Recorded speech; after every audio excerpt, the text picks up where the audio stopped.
Do you feel that I shouldn't have released King Zhongqing? Taking Wu Shi's expression into sight, Xianxia chuckled softly. Emperor Chu Tianqing's offer might be alluring, but I don't think that it's a good idea to accede to his request.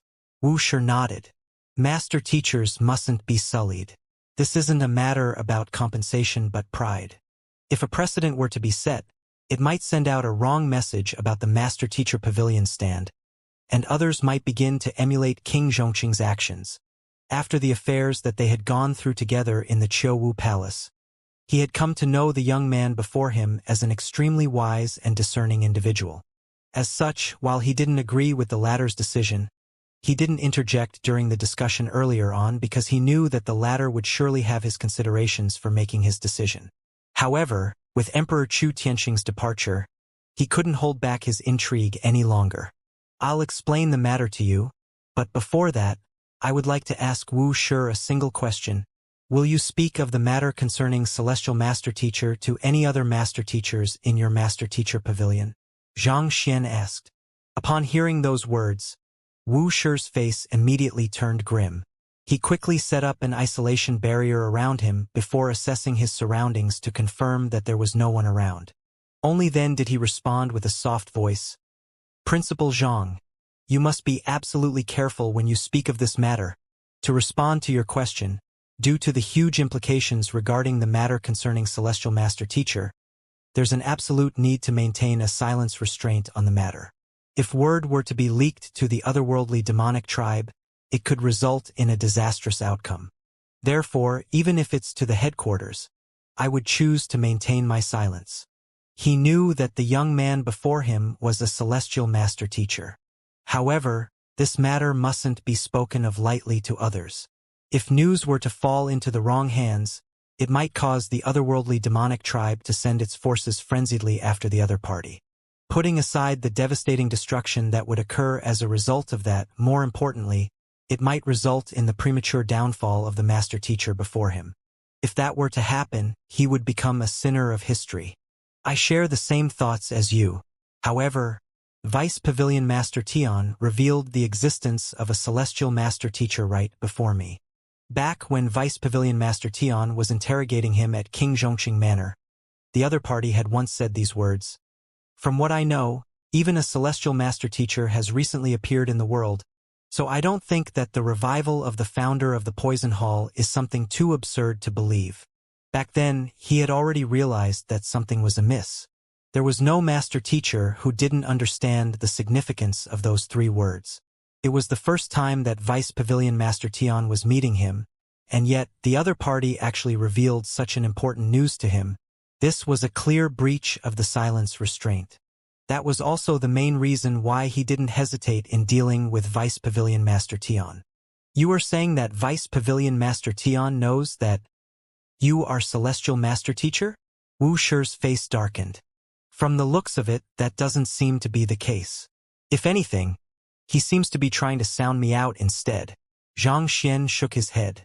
Judging from the other party's tone, it didn't seem like the other party knew of the matter yet.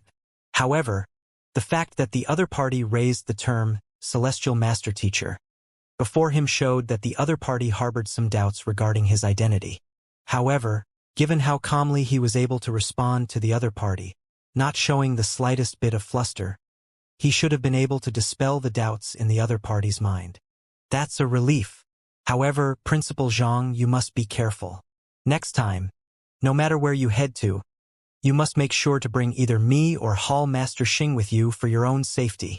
Wu Shi advised gravely. As long as the news hadn't leaked, Principal Zhang would only be seen as an incredible prodigy in the eyes of others. An uncommon existence, yes, but there were still a handful of others just like him in the world as well. However, if others were to learn that he was a Celestial Master Teacher, that would truly be a catastrophe. For the time being, there's no need to resort to such measures yet. Such extreme actions would be as good as confirming the suspicions of others. Xianxia shook his head. If he were to utilize all of the means he had in his hands, he was confident that he would be able to fare much better than with the protection of the duo. On the other hand, if the duo were going to be tagging around him, it wouldn't be convenient for him to utilize those means, and it would place him in a more dangerous position than before. This, Wu Shi hesitated. Indeed, if he and Hall Master Xing were to follow the other party day in and day out, even those who hadn't doubted the matter previously would start getting suspicious. That would be as good as giving themselves away. There's something wrong with Pavilion Master Tian, and King Zhongqing has colluded with the Poison Hall to concoct huge quantities of poison. I have a feeling that those two matters are related. Also, there is something amiss about Emperor Chu Tianxing paying a visit to you personally and paying such a heavy price just to bail King Zhongqing. I don't believe that he would go so far just to repay the latter for saving his life. Zhang Xian analyzed grimly. Hearing those words, Wu Shi suddenly widened his eyes in realization. The royal palace was a cold-blooded place where blood brothers would murder one another for authority. For the most esteemed man in there, the emperor, to risk offending the master-teacher pavilion and pay such a heavy price just to save a mere official. That was indeed something worth looking deeper into. Since we know that there's something wrong with them, instead of stifling ourselves over here to figure out what they are up to, why don't we just release them temporarily and have them untie the dead knot for us before deciding on our next move? They might have captured King Zhongqing, but their clue effectively ended right there. However, if they were to let King Zhongqing go, it might just lead them to something unexpected. You're right, that's indeed a good solution. Coming to a realization, Wu Shi nodded his head in admiration, as expected of Principal Zhang. While he was still engrossed by the situation before him, the other party had already thought many steps ahead. At the current moment, their investigation had already hit a bottleneck. There was no more clue for them to look into, and even if they were to interrogate King Zhongqing and the others, there was no way the other party would reveal their plan to them. However, if they were to release their grasp and allow the other party to do as they pleased, it was likely that the other party would attempt something and give themselves away in the midst of doing so. Alright, I'll leave the rest to you. There's still some time before night time, and if it's convenient, I would like to pay a visit to the Master Teacher Pavilion's library to take a look. It would suffice to have Wu Shi deal with the investigation. It made no difference whether he participated in it or not. For the time being, his priority was to compile the Saint Threedan Heaven's Path Divine Art and raise his cultivation up to the required level, so that he could surpass that Zhang Zhouxiao and successfully claim the nomination slot to enter the Sanctum of Sages. All right, I'll bring you over then. Knowing that Principal Zhang liked to read books, Wu Shi stood up with a smile to lead the way. At that moment, however, anxious knocking suddenly sounded on the door. Come in, Wu Shi said with a frown. The master teacher, who had just left a moment ago, rushed into the room with a panicked look. What's wrong? Wu Shi asked. For a 6-star master teacher to lose his bearings, there was no doubt that something huge must have happened. Teacher, bad news. Xianxia, he has died. The master teacher gulped down a mouthful of saliva and said, Xianxia has died? Wu Shi narrowed his eyes in astonishment. Xianxia was the master teacher who had duped Zhang Yinqiu of the details concerning the ancient domain back then and leaked it to the otherworldly demonic tribe. He was the key to uncovering the other traitors within the Master Teacher Pavilion, and he had been locked in the most secure prison in the Master Teacher Pavilion, such that even his cultivation had been sealed. So, how could he suddenly pass away all of a sudden? I'm not too sure about the reason behind his death either. When I checked on him earlier in the morning, he was still perfectly fine. However, when I took another look at him while releasing King Zhongqing earlier, I realized that he has already breathed his last. The master teacher exclaimed anxiously. Xianxia was Vice Pavilion Master Tian's direct disciple, a 7-star low-tier master teacher. His abrupt death was no joking matter. Let's head over to take a look, Wu Shi said grimly. He turned to Zhang Xian and asked, Principal Zhang, will you follow me to take a look as well? The eyes of the young man before him was far more discerning than his own. The other party could very well notice something that he had missed out. All right, Zhang Xian nodded. He also found the matter perplexing as well. In the Master Teacher Pavilion's prison, putting aside killing any prisoner, even suicide should have been impossible, so how did Xianxia possibly lose his life there? This was truly eerie. Following behind the 6-star master teacher, it didn't take long for them to arrive at a cold chamber. In there, they saw a middle-aged man lying motionlessly on the ground, his body frigid cold. He had already breathed his last. Instead of walking over to assess the corpse, Xianxia first examined the surroundings instead. An airtight formation had been set up around the room, preventing one's spiritual perception from reaching in. As such, it was impossible to send any information in or out. It would be impossible for those within the chamber to communicate with those outside it. After which, Xianxia walked up to the corpse and activated his eye of insight. He doesn't have any physical wounds, but his soul has already dissipated entirely. Xianxia's eyes narrowed in astonishment. The cause of the other party's death was no other than the dissipation of his soul. His soul has dissipated entirely? Taken aback, Wuxia quickly placed his hand on the other party's corpse to extend his consciousness into the other party's body. A moment later, his face turned livid. Clearly, he had come to the same conclusion as well. Could it be the same soul-nabbing technique as before? Frowning, a thought came into Xianxia's mind. Previously, Song Su of the Twin Bandits of the Northern Meadows had attempted to use a soul-nabbing technique to kill him, but the Spirit Awakener Guild's building had crushed him to death at that very moment, thus resulting in his failure. He had analyzed the soul-nabbing technique carefully after gaining possession of the other party's memory via soul search, and it bore striking resemblance to the means of the soul oracles. It aimed to draw a cultivator's soul out of his body and confine it, thus rendering him completely powerless to one's whims. Once the technique were to succeed, the body, left without a soul, would slowly wither away and die. Could Xianxia have been killed using such a method?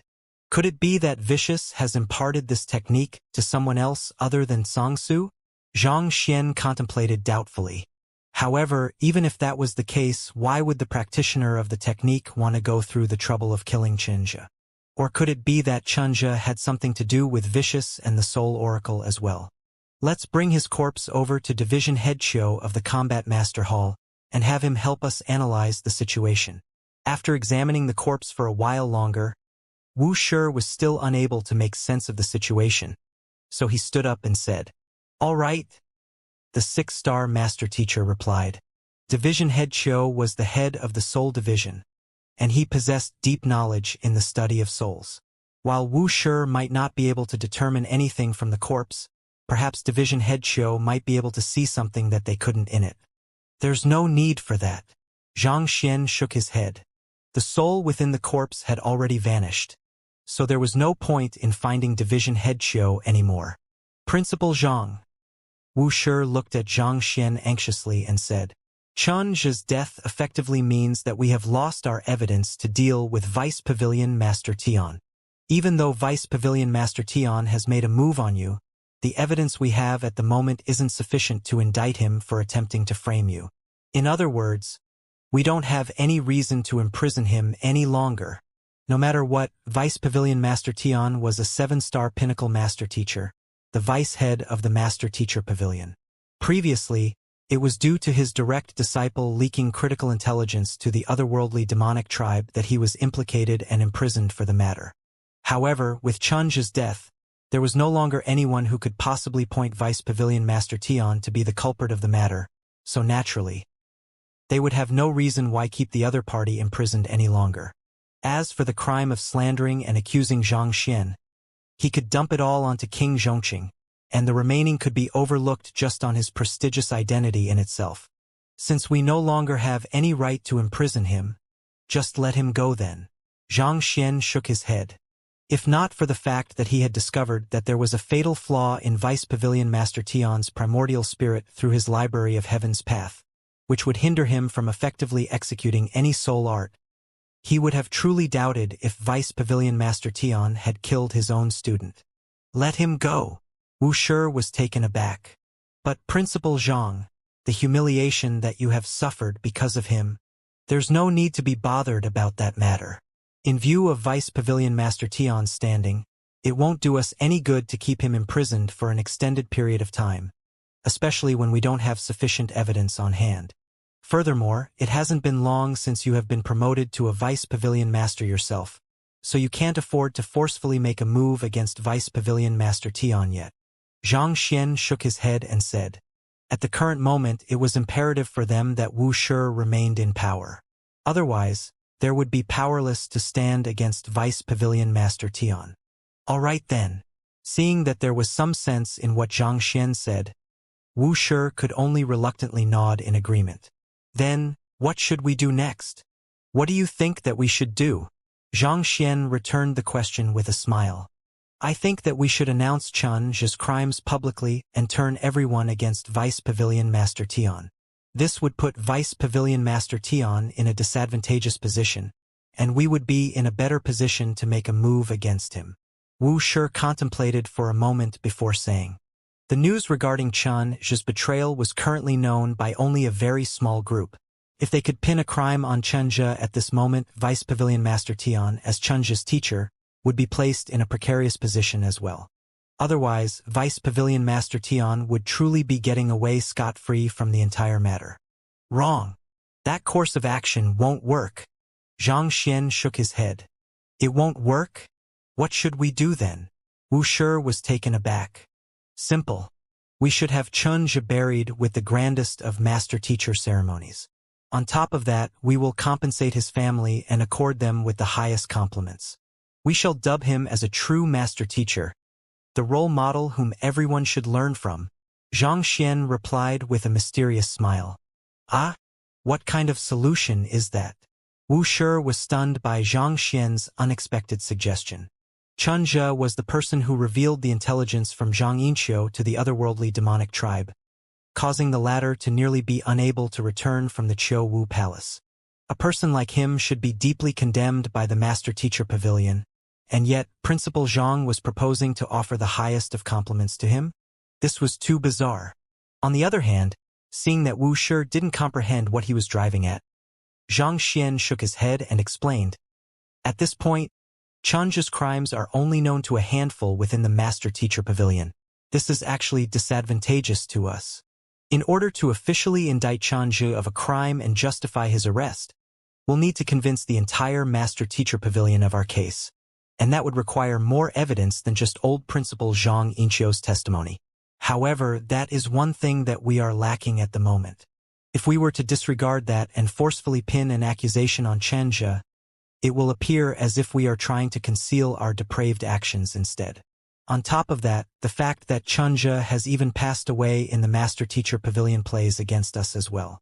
Think about it, we have captured Qianzhi, but Qianzhi ended up dying in captivity. What do you think the others would think about the matter? This? Wuxia fell silent. It was normal for others to sympathize with the weak, but whether the weak was truly weak or not was often one thing that couldn't be clearly seen on the surface. If they were to really attempt to pin a crime on Qianzhi, as long as someone were to work behind their backs and fabricate a story to accuse Wuxia of abusing his authority to deal with Qianzhi, the common populace would be unable to discern which point of view was true. In such situations, the tendency was for them to naturally sympathize with the victim, Qianzhi. By then, the tables would be turned. Their advantageous situation would turn into a deeply disadvantageous one in an instant. On the other hand, if we were to declare that he has died and bestow his family with huge riches for the matter, the other party might think that news has been leaked and panic. By then, the other party might very well do something that would give themselves away. As long as we can lure the other party out, the rest would be simple. As for Qianzhi, it wouldn't be too late to indict him of his crime then. Xianxia said. I see. Wuxia came to a realization. That was indeed the best plan they had at the moment. Not only would it resolve the adverse effects brought about by Qianzhi's death, it could also potentially bait the other party out. Truly two birds in a stone. I'll have it done now. Nodding, Wuxia quickly turned to the 6-star master teacher beside him to issue instructions. What else should we do? After making arrangements, Wuxia asked once more. For the time being, this should be enough. Tonight, we'll still be attending the appraisal convention that you spoke about.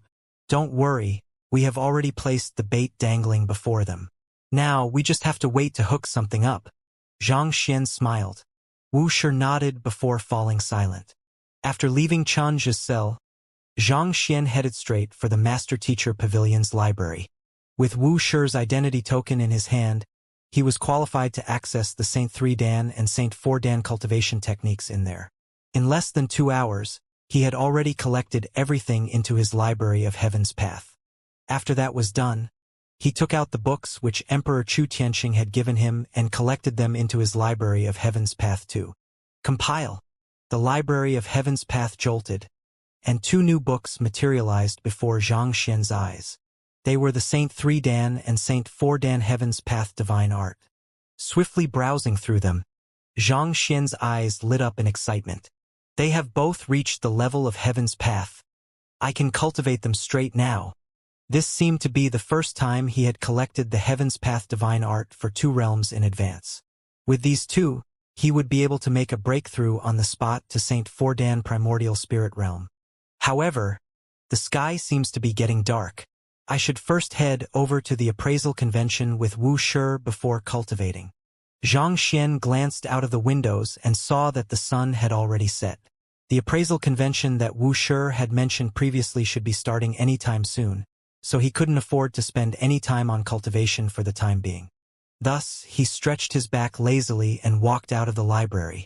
In any case, everything would be simple once he had the required cultivation techniques. At most, it would only take him 2 hours or so, or at the very worst, 4 hours. Either way, he could have it done very quickly. Besides, there was no such thing as a cultivation bottleneck to him. Once he cultivated, the technique would surely reach the mastery of consummation. Thus, for the time being, it was more imperative for him to bring all of his supporting occupations to 7-star and become a 7-star master teacher first. Principal Zhang, let's set forth, Wuxia said with a smile upon seeing Xianxia walking towards him, after which the duo headed out together. While Xianxia and Wuxia were heading to the appraisal convention, in a vast hall in the royal palace. Damn it! Damn it! King Zhongqing paced around the room as he clenched his teeth tightly in fury. Hatred burned within his eyes like raging inferno, as if they would burn down everything in its sight. Enough! You sure have gotten brazen to attempt to make a move against a 6-star master teacher without making ample preparations. Chu Tianqing harumphed coldly. Your Majesty, King Zhongqing quickly clasped his fist to explain himself. Forget it, you don't have to explain anything to me. Just learn from this lesson and make sure that you never commit it in the future. Know that it took me a heavy price to bail you out. Chu Tianqing waved his hand impatiently. I apologize for my inept. King Zhongqing lowered his head and said, All right, that's enough of that. For the next few days, you should remain in my royal palace to cultivate and reflect on where you have gone wrong. During this timing, you can't afford to have anyone finding any more handle on you, or else no one will be able to save you, Chu Tianqing instructed. Yes, King Zhongqing nodded.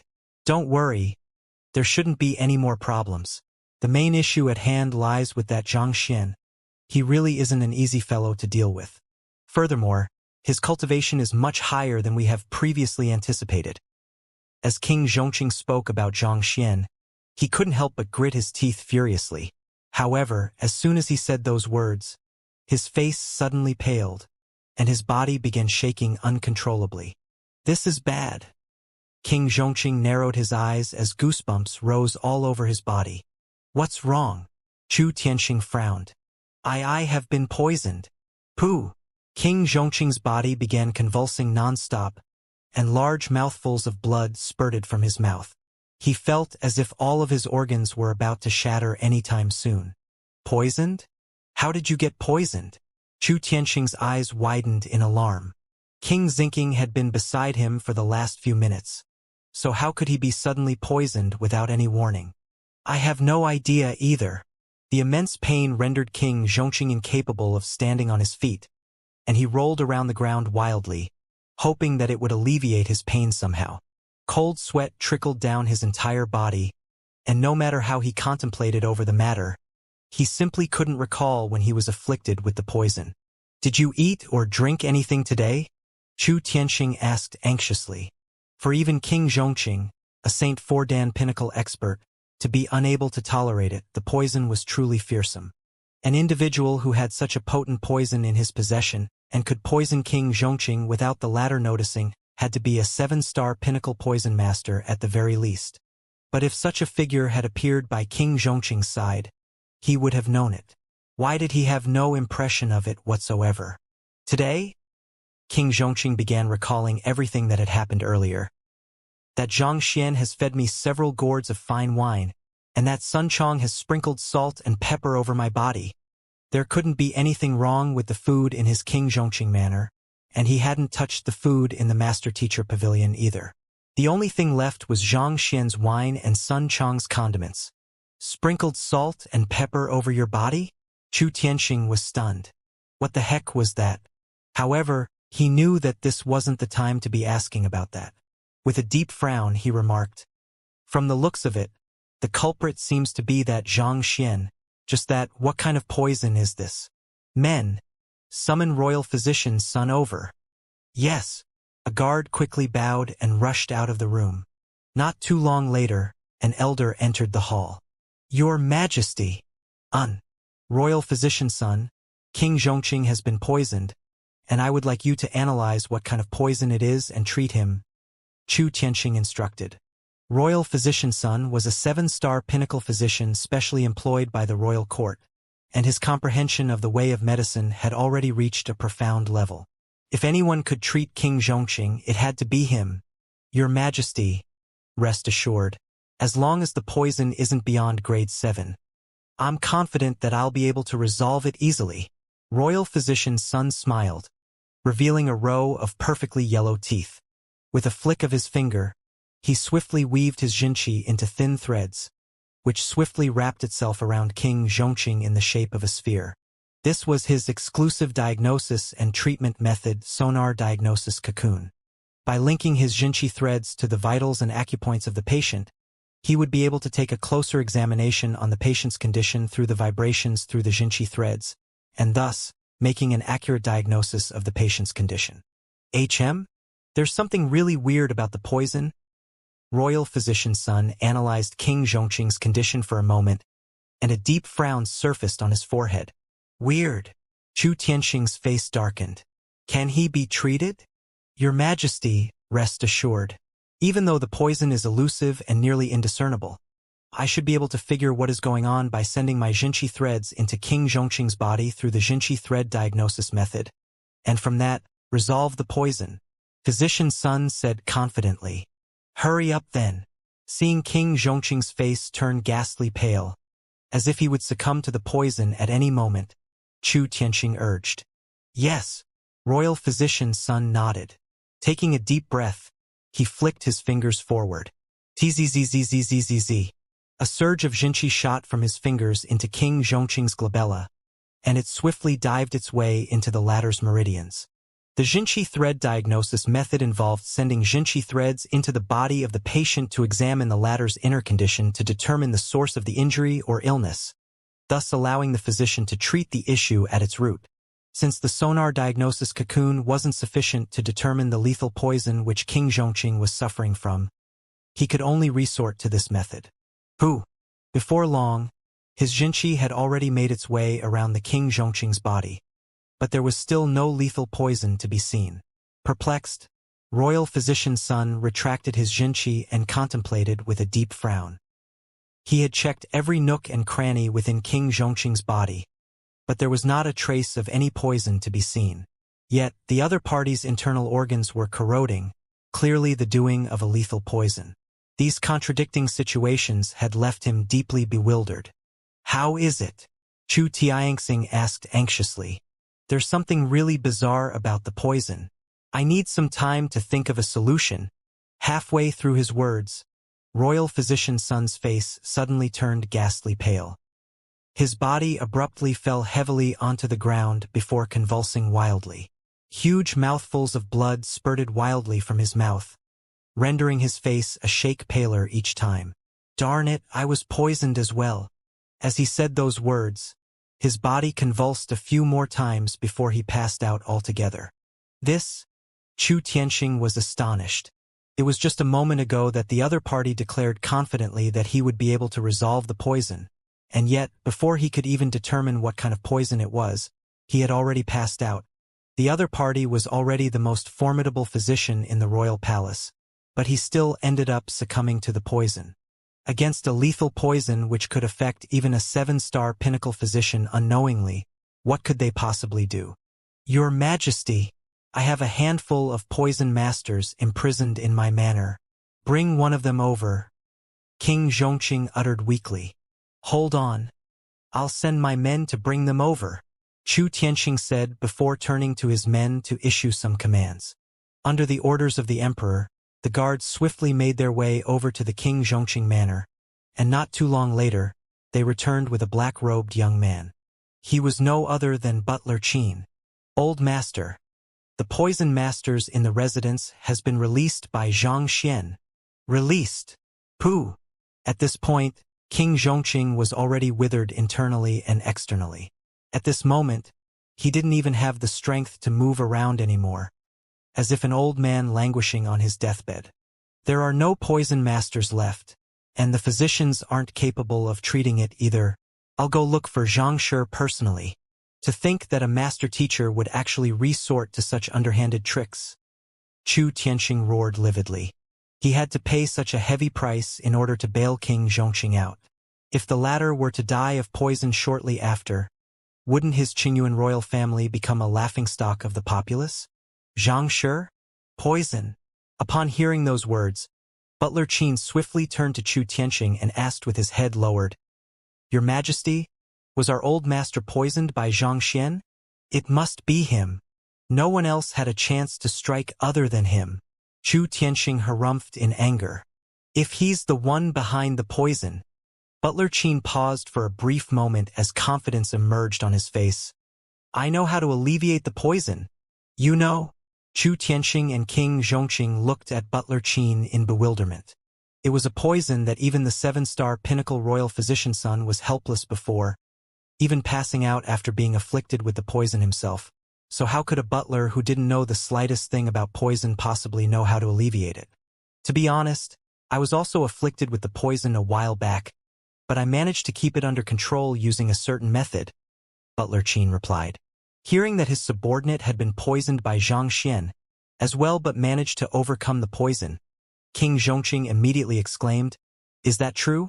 What are you waiting for then? Hurry up and treat me. Yes, old master. The treatment might be a little painful, so I ask you to bear with it, Butler Qin said grimly as he stepped forward. I have been through innumerable life and death situations. What kind of pain have I not suffered before?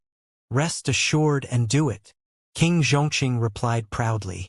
Back in his time, he had charged into many a battlefield and survived against the odds. No matter how painful a poison neutralization process was, how could it compare to the experiences he had been through on the battlefield? As long as you are able to cure my poison, I'll immediately promote you to the official head butler of my manor, granting you authority to mobilize anyone within the manor. Before King Zhongqing could finish his words, he suddenly saw a palm enlarging swiftly before him, covering his entire sight in an instant. Pa! The slap struck King Zhongqing's face squarely, and the stinging pain threatened to tear his cheeks into two. You? Not expecting his subordinate to slap him instead of treating him, King Zhongqing felt so furious that he was on the brink of insanity. However, before he could even finish his words, another slap had already flown right for his face. Pa! Pa! Pa! Pa! A series of consecutive slaps left King Zhongqing's face swelling up as if a crimson bun. Butler Qin had exerted his full strength in those slaps, such that he was already panting from exhaustion. He carefully raised his gaze and looked at King Zhongqing. Old master, are you feeling better now? Better your head. You bastard. I'm going to kill you. With his eyes reddening in rage, King Zhongqing stood up with a belligerent air around him. To think that he, the first king of the Qingyuan Empire, would actually be pummeled by his own subordinate, not to mention in front of Emperor Chu Tianqing at that. And as if that was not enough, the other party even had the cheek to ask him if he was feeling better after. Better your head. That is as good as a rapist asking his victim if it felt good. I'm going to beat you into the ground. You bastard. King Zhongqing was so furious that it also seemed as if smoke was pouring out of his head. You still aren't feeling better yet? Old master, worry not. I still have another trick up my sleeve. On the other hand, Butler Qin didn't expect the slaps to not work, so he hurriedly tried to appease the other party first. You still have another trick up your sleeve? King Zhongqing was taken aback for a moment upon hearing those words. Before he could even process what was going on, he saw Butler Qin taking off his shoes, and in the next moment, a leg emanating an exceptional scent flew right toward his face. Pong! The impact of the kick left King Zhongqing's face distorted into the shape of a fried dough twist before he flipped around 2.5 times in the air and collapsed heavily onto the ground. Butler Qin had experimented on himself when he found the effectiveness of the slaps a little lacking, and he had to admit that the kick did have miraculous effects against the poison. In an instant, the pain vanished from his body like a receding tide. He had been planning on treasuring this secret art as his family heirloom, vowing to only pass it down to those of his lineage. However, since the old master required it, he had no choice but to take it out. I'll kill you! Seeing the teeth that had dropped to the ground and the amazing stench that filled his nostrils, King Zhongqing nearly went insane on the spot. He had ordered his subordinate to treat his poison, but not only did the latter do nothing of that sort, the latter even dared to slap and kick him. Unforgivable! Standing up furiously, he glared at his subordinate with a piercing glare, ready to tear the fellow before him into two. But before he could make a move, Chu Tianxing suddenly spoke. King Zhongqing, your poison has been cured? Poison! Those abrupt words jolted King Zhongqing out of his rampage. All of a sudden, he realized that the pain from the lethal poison had really receded after the slaps and kick. Overwhelmed by astonishment, the rage from a moment ago completely vanished from his mind. He quickly asked Butler Qin in bewilderment, what is going on? Butler Qin clasped his fist and explained the matter. Old master, earlier today, when you asked me to invite Xianxia over to the manor, we had a small verbal conflict, and he discreetly planted a poison in me. I had a physician look at the poison, and the latter said that not only is the poison indiscernible, it will even corrode one's inner organs, putting one in unbearable agony. However, he did inform me of a way to alleviate the poison, and that is to hit one's face. The more vicious the strike is, the more effective it will be against the poison. That's also why I brazenly made a move against you, and I beg for your pardon. The poison is alleviated through slapping? There's actually such a poison in the world. King Zhongqing and Chu Tianxing glanced at one another in disbelief. They had never encountered or heard of such a bizarre poison in the world. That's right, Butler Qin replied affirmatively. To actually concoct such a poison, that Xianxia sure is a depraved individual. King Zhongqing's lips twitched furiously as he cursed, but halfway through his words, his body suddenly jolted. He felt that excruciating pain from before slowly returning to his body. This is bad. It's acting up once more. Quick, hit me again. Recalling that unbearable pain, King Zhongqing could not help but tremble in fear. He never wanted to experience such a sensation ever again. He quickly pulled Butler Qin over as he stuck his face out to the other party and exclaimed in desire, "Harder!" To think that it could work this way as well. Shortly after walking out of the master-teacher pavilion, Xianxia suddenly chuckled beneath his breath. Wuxia turned around and asked, "Is there something wrong?" "It's nothing," Xianxia replied calmly with a smile. When he had been curing King Zhongqing's wounds earlier in the latter's manner, he had secretly slipped a sliver of his will into the other party's body. It was concealed within his Heaven's Path Xinqi, making it difficult for even a primordial spirit realm expert to notice it. He had made it such that in fixed intervals or whenever the other party insulted him, the Heaven's Path Xinqi would turn into lethal poison and ravage the other party's body. It was precisely because he had left such a hand that he did not hesitate to have King Zhongqing released. In any case, King Zhongqing's life and death hinged on a single thought of his, so it mattered not whether the other party was imprisoned or not. Initially, he had only chosen to spare Butler Qin in case he might require a pawn to use in the near future. But who would have thought that the latter would actually end up believing in his face-slapping treatment method? That actually worked to his advantage for the time being, so he decided to go along with it. After all, even though he had set King Zhongqing free for the moment, he was still more than willing to see the other party suffer, especially after seeing with his own eyes what the other party had done to Sun Chong and the Poison Hall. Under the control of the sliver of will he had slipped into the other party's body, he was able to create the impression that slapping one's face would be able to alleviate the corrosion of the poison. Of course, the slapping would not actually cure the poison. In truth, the Heaven's Path Xianxia was just switched back from its poisonous state temporarily. The poison would recede under vicious slapping and act up if the slapping were to halt for some time. He could probably entertain himself for quite a few days with that. However, it was another question whether King Zhongqing would be able to last that long or not. After communicating with the will that he had hidden within the other party's body for a moment, Xianxia decided to put aside the matter and follow behind Wuxia. Not too long later, they arrived at a massive trading hall. Xianxia took a look at the surroundings, and after confirming his location, he could not help but ask in bewilderment, "Isn't this where the appraiser hall is located?" Based on the directions from Hall Master Xing, the location they were currently at should have been the appraiser hall, so why was a huge trading hall standing before them instead? You should also know about how intricately linked the appraiser hall is with trade. Many businesses rise in the vicinity of its establishment, so it was inevitable that it eventually developed into a trading hall.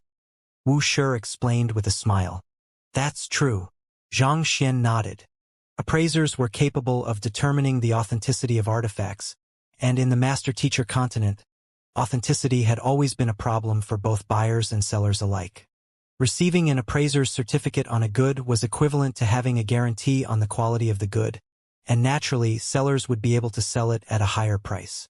At the same time, knowing that the authenticity of the good had been verified by an expert, buyers could also purchase it with their mind at ease. Thus, it was inevitable that businesses would gradually sprout in the vicinity of the appraiser guild, and as time passed, a trading hall would be constructed around it, thus becoming the center of commerce within the city. Actually, there is something that has been on my mind for quite some time already. If I'm not mistaken, the appraisal convention that you spoke of should be an event to verify the authenticity of precious artifacts.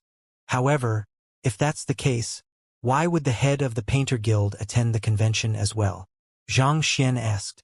Since the main focus of the event was appraising, it was peculiar that those of another occupation would be there as well.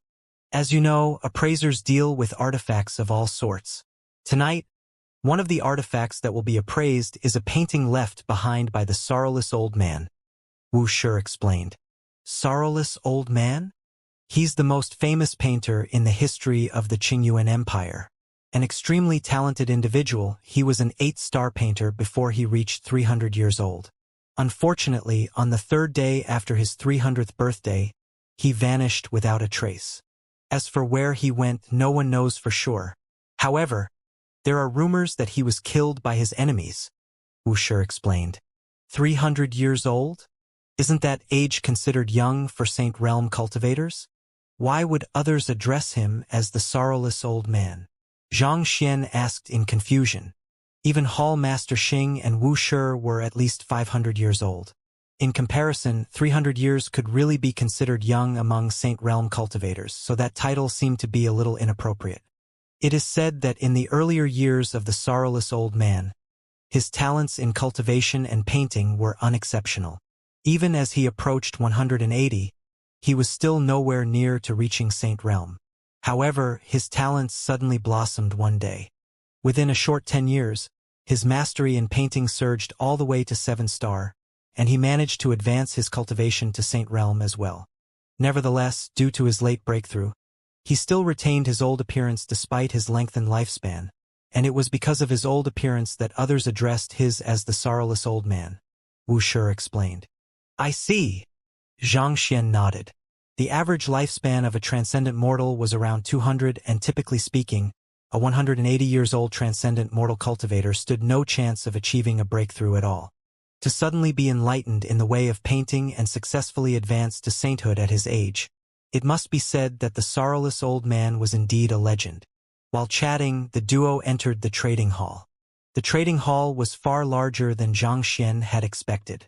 There were all sorts of artifacts on display, and a huge crowd was walking back and forth between the vendors, seeking the items they required. Curious, Xianxia activated his eye of insight and scanned through the array of items on display. A while later, he could not help but shake his head in disappointment. There were a couple of items that could be considered a treasure to transcendent mortal cultivators, but to him they were completely useless. Most of the items on the first floor of the trading hall are miscellaneous goods that have not yet been appraised, so they are relatively inexpensive. Most of those on this floor loiter with the hopes of stumbling on a treasure. It would be best if they could hit the jackpot, but even if they do not, they won't make a big loss either, Wuxia said. It's from the second floor onwards that the artifacts have been appraised. While their prices are slightly pricier, there's at least a guarantee on the authenticity of the goods. Does Principal Zhang want to take a look around the trading hall first? Xianxia shook his head. There's no need for that. What he lacked the most at that moment was concentrated high-tier spirit stones. Other than that, there was not any particular artifact that he required. As for medicinal herbs, ores, and the sort, he had already gotten what he needed from Emperor Chu Tianxing, so there was no need for him to go to the trouble of purchasing them. Since there was nothing he required, there was no need for him to browse through the items in the trading hall either. Since that's the case, let's head straight for the 5th floor then. The appraisal convention is being held there. Nodding with a smile, Wuxia led the way forward. Walking through the crowd, it did not take long for them to arrive on the 5th floor. Instead of stores, there was a vast hall on the 5th floor.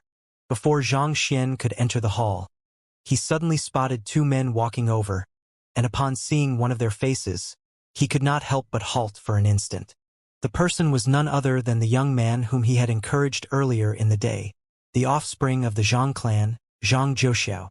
Dressed in a light green robe, Zhang Zhouxiao had a look deeply reminiscent of a scholar. Pinned on his chest was not the emblem of a master teacher but that of an appraiser, and the 7 stars gleaming on the emblem signified the outstanding skills he had in the field. The one that came along with him was an elder who appeared to be in his 60s. The aura that he emanated revealed his Saint Dan cultivation, and there was a 7-star appraiser emblem on his chest as well. That fellow is an appraiser as well? Xianxia was taken aback. Having witnessed Zhang Zhouxiao conducting calligraphy in the air, he knew that the latter possessed exceptional proficiency in painting. He had not expected the latter to be a 7-star appraiser as well. As expected of the number 1 genius of the Qingyuan Empire, he was indeed no simple figure. Upon seeing the elder, Wuxia quickly walked up to him and greeted with a smile. Guild leader Mu, it has been long since we last met. Wu Ruffing, were you not going to pay me a visit if I didn't send you the invitation to the appraisal convention? Have you long forgotten about the many years of friendship between us? The elder patted Wu Shi's shoulders and berated him jokingly. Of course not. I was already planning to pay you a visit, but then you sent me the invitation. Wu Shi replied with a smile. Hearing the conversation between the two, Xianxia noted internally, this elder seems to be the head of the appraiser hall. Considering the 7-star appraiser emblem and how Wu Shi addressed the other party, it was not too difficult to figure out the other party's identity. While he was assessing the guild leader before him, Xianxia suddenly felt a gaze falling on him. Raising his head, he saw Zhang Zhouxiao staring at him with a slight hint of enmity in his eyes. To be honest, the hostility the other party emanated was so vague that it would have been nearly indiscernible for anyone else, but with his soul depth of 25.1, which was comparable to an 8-star master teacher, it was still rather easy for him to perceive it. He is hostile toward me? Why? I don't think I have offended him before. Xianxia was perplexed. The both of them had only met once back on the heart-tempering bridge, and he had even cheered the other party on with a, "You can do it." It was one thing for the other party not to reciprocate his goodwill, but to carry enmity against him on top of that. What the heck was the other party up to? Just as Xianxia was lamenting how difficult it was to be a good person nowadays, the young man walked up to him and clasped his fist. I am Zhang Zhouxiao. How may I address you? I am Xianxia. Xianxia? Are you the newly appointed principal of the Hongyuan Master Teacher Academy? I have heard much of your talent. Upon hearing the name, Zhang Zhouxiao came to a realization. It's no wonder you possess such exceptional mental fortitude, being able to cross the heart-tempering bridge with ease. It's indeed impossible to govern an entire academy without an exceptional state of mind. He had been wondering whom the 6-star master teacher who had broken his record was, and upon learning of the other party's identity, he felt as if the burden in his heart had been lifted. He had heard bits and pieces of Xianxia's affairs, and the latter was indeed worthy of being considered a prodigy among geniuses. However, the other party was still only a 6-star master teacher, no matter how talented he was. Against him, a true 7-star master teacher, the other party was clearly still far from a match. It's due to the appreciation of the teachers and students in the academy that I accepted the position of the principal in the first place. To be honest with you, I am intending to resign soon, Xianxia replied humbly. Since the old principal of the Hongyuan Master Teacher Academy, Xianxia, had returned, he had been wanting to step down, just that the others had been unwilling to accept his resignation. Resign? Well, I guess that's to be expected. Despite your talent, your young age still limits your experience. It wouldn't reflect too well on the academy to have a master teacher as young as you as its principal.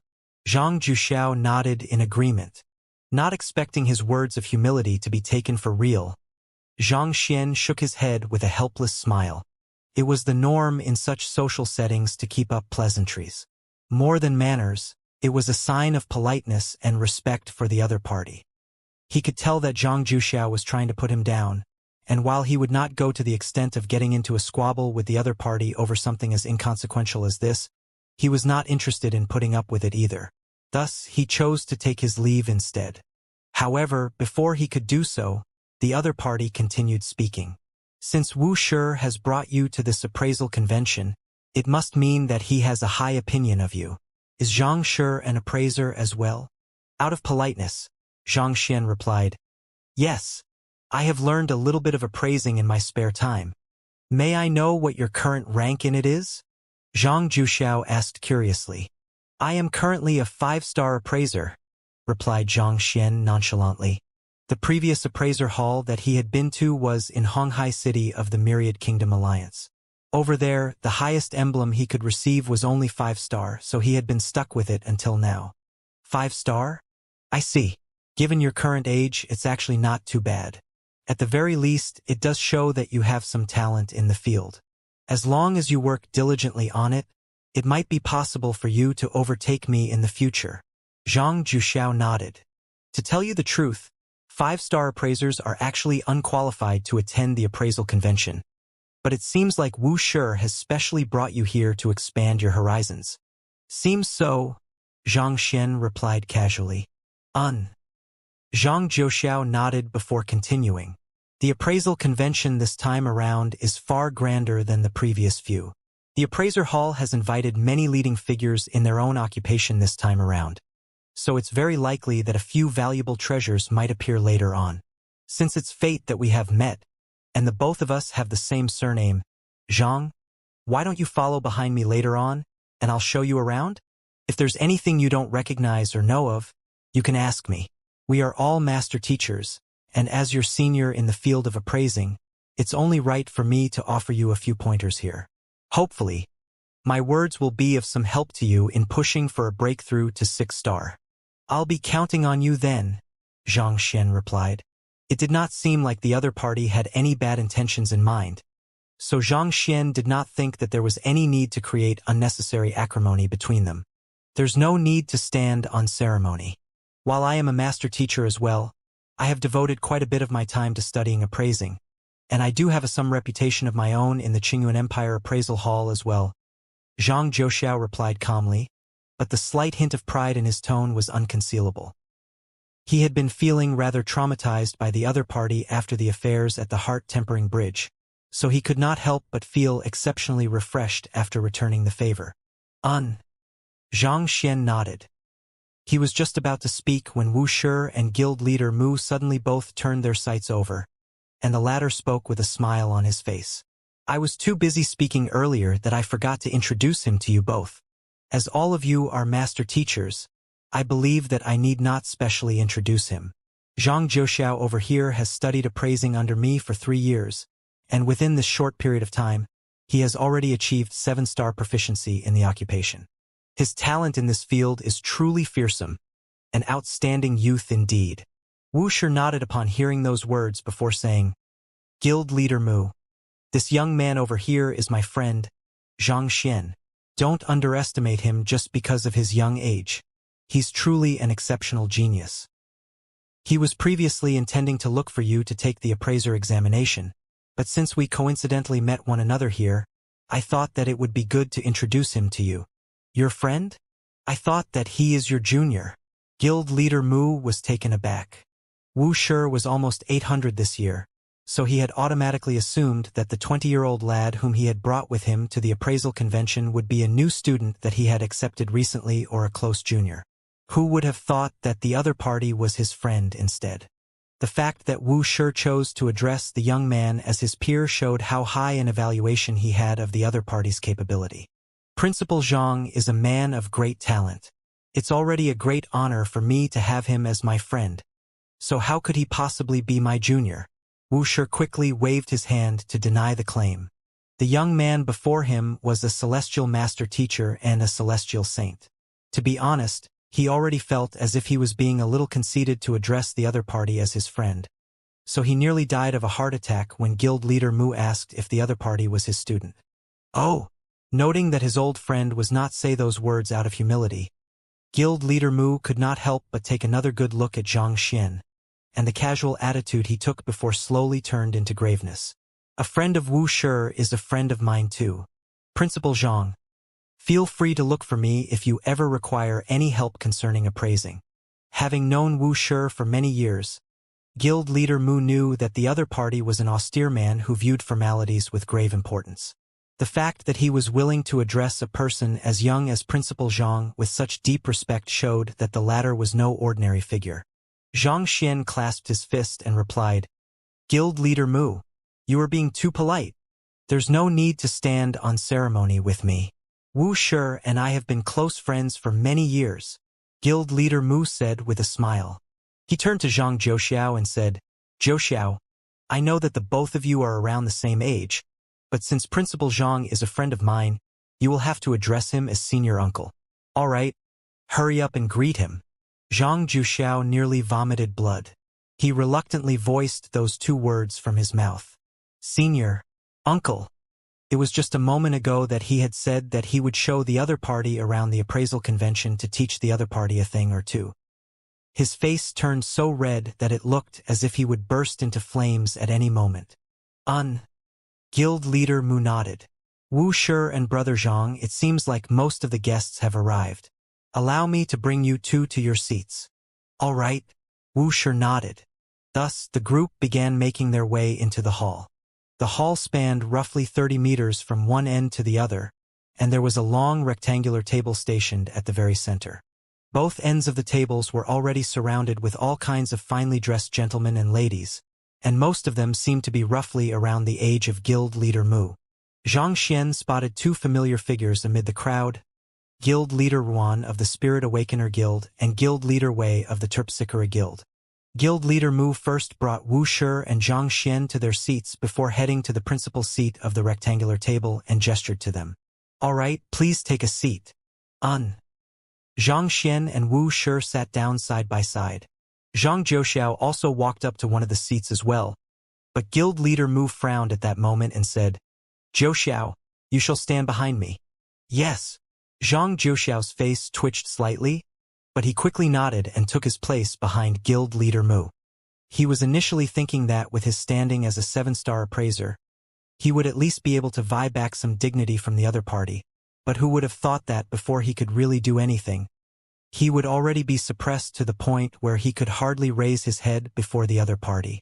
After settling everyone into their seats, Guild Leader Mu looked at the person sitting on the other end and said, Since everyone is here, my friend over there, can you take out your artifact now?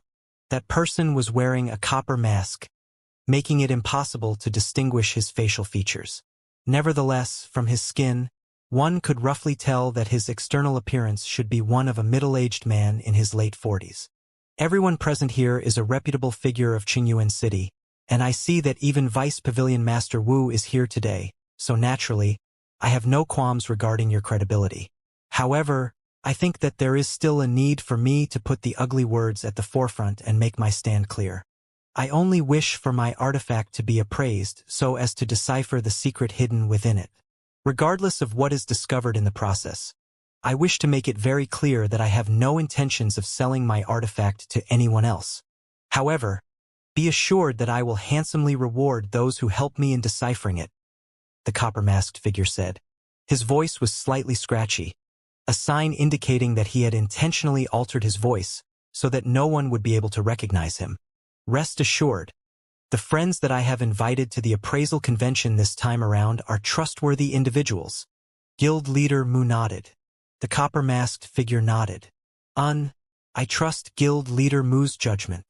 He flicked his wrist, and a scroll appeared in his hands. He unfurled it carefully, and a beautiful scene opened up before everyone's eyes. A lush mountain peak filled with the cries of birds and beasts alike was paired with a tranquil flowing river. It was a calming sight. The crowd found themselves unable to distinguish whether the sight before them was true or not. It was as if a mountain was truly erected not too far from where they were, and they could even vaguely feel a warm, humid breeze on their faces. This is evocative vividness, the work of an 8-star painter. Upon seeing the painting, an elder rose to his feet in agitation. His eyes reddened, and his body trembled uncontrollably. Putting together the fact that he was wearing the robe of a painter and the 7 gleaming stars on his painter emblem, it was likely that he was the head of the painter guild whom Wuxia had spoken of previously. Evocative vividness? Xianxia asked in confusion. Evocative vividness is the ability of an 8-star painter. Those who have achieved this realm are able to produce paintings that are extremely lifelike, making it extremely difficult to discern it from reality. A painting that has achieved such a level is capable of absorbing spiritual energy in order to sustain the spirit within and even cultivate. With sufficient time, it might even be able to leap out of the painting and exist as an independent life form. Wuxia explained with a suppressed voice. So formidable? Xianxia was astonished. He discreetly activated his eye of insight in order to assess the painting before his eyes closely. Without taking a closer look at the painting, it would appear as if one was watching the scenery through one's windows, a little distant but nevertheless clear. Through the eye of insight, Xianxia was able to perceive the details of the painting with greater clarity, and to his shock, he found that he was able to even perceive the veins of every single leaf in the painting. It's almost as if it's real. Xianxia was astonished. Even to him, the painting was extremely lifelike. That was truly fearsome. If one were to hang it on a wall, those who passed by it would never think that it was a painting. Instead, they would view it as a real window. Xianxia examined the painting from the top to the bottom, and a deep frown surfaced on his forehead. But it doesn't seem like there's any seal on this painting? The copper-masked figure had said earlier that there was a seal on the painting, but even with the eye of insight was activated, he was still unable to see what was amiss about the painting. It seems like my cultivation is still too low. I am still able to see through paintings of the 7th level with my current skills, but paintings of the 8th level are still a little beyond me. Xianxia shook his head. Even though his eye of insight had been upgraded after undergoing the 4th acknowledgement of the Celestial Master Teacher, it was a pity that his cultivation was still simply too low, being at only St. Tudan. A painting of the 8th level was produced with the might of a leaving aperture realm expert. As such, even with the eye of insight, it was not surprising that Xianxia could not see through anything at all. Is there a seal on the painting? Such a lifelike painting. It is apparent that it is infused with the essence of evocative vividness. If there's truly a seal on it, what could it possibly be sealing? I have no idea either. However, since the other party was willing to bring out such a valuable painting to have it appraised in public, he must have noticed something peculiar about it.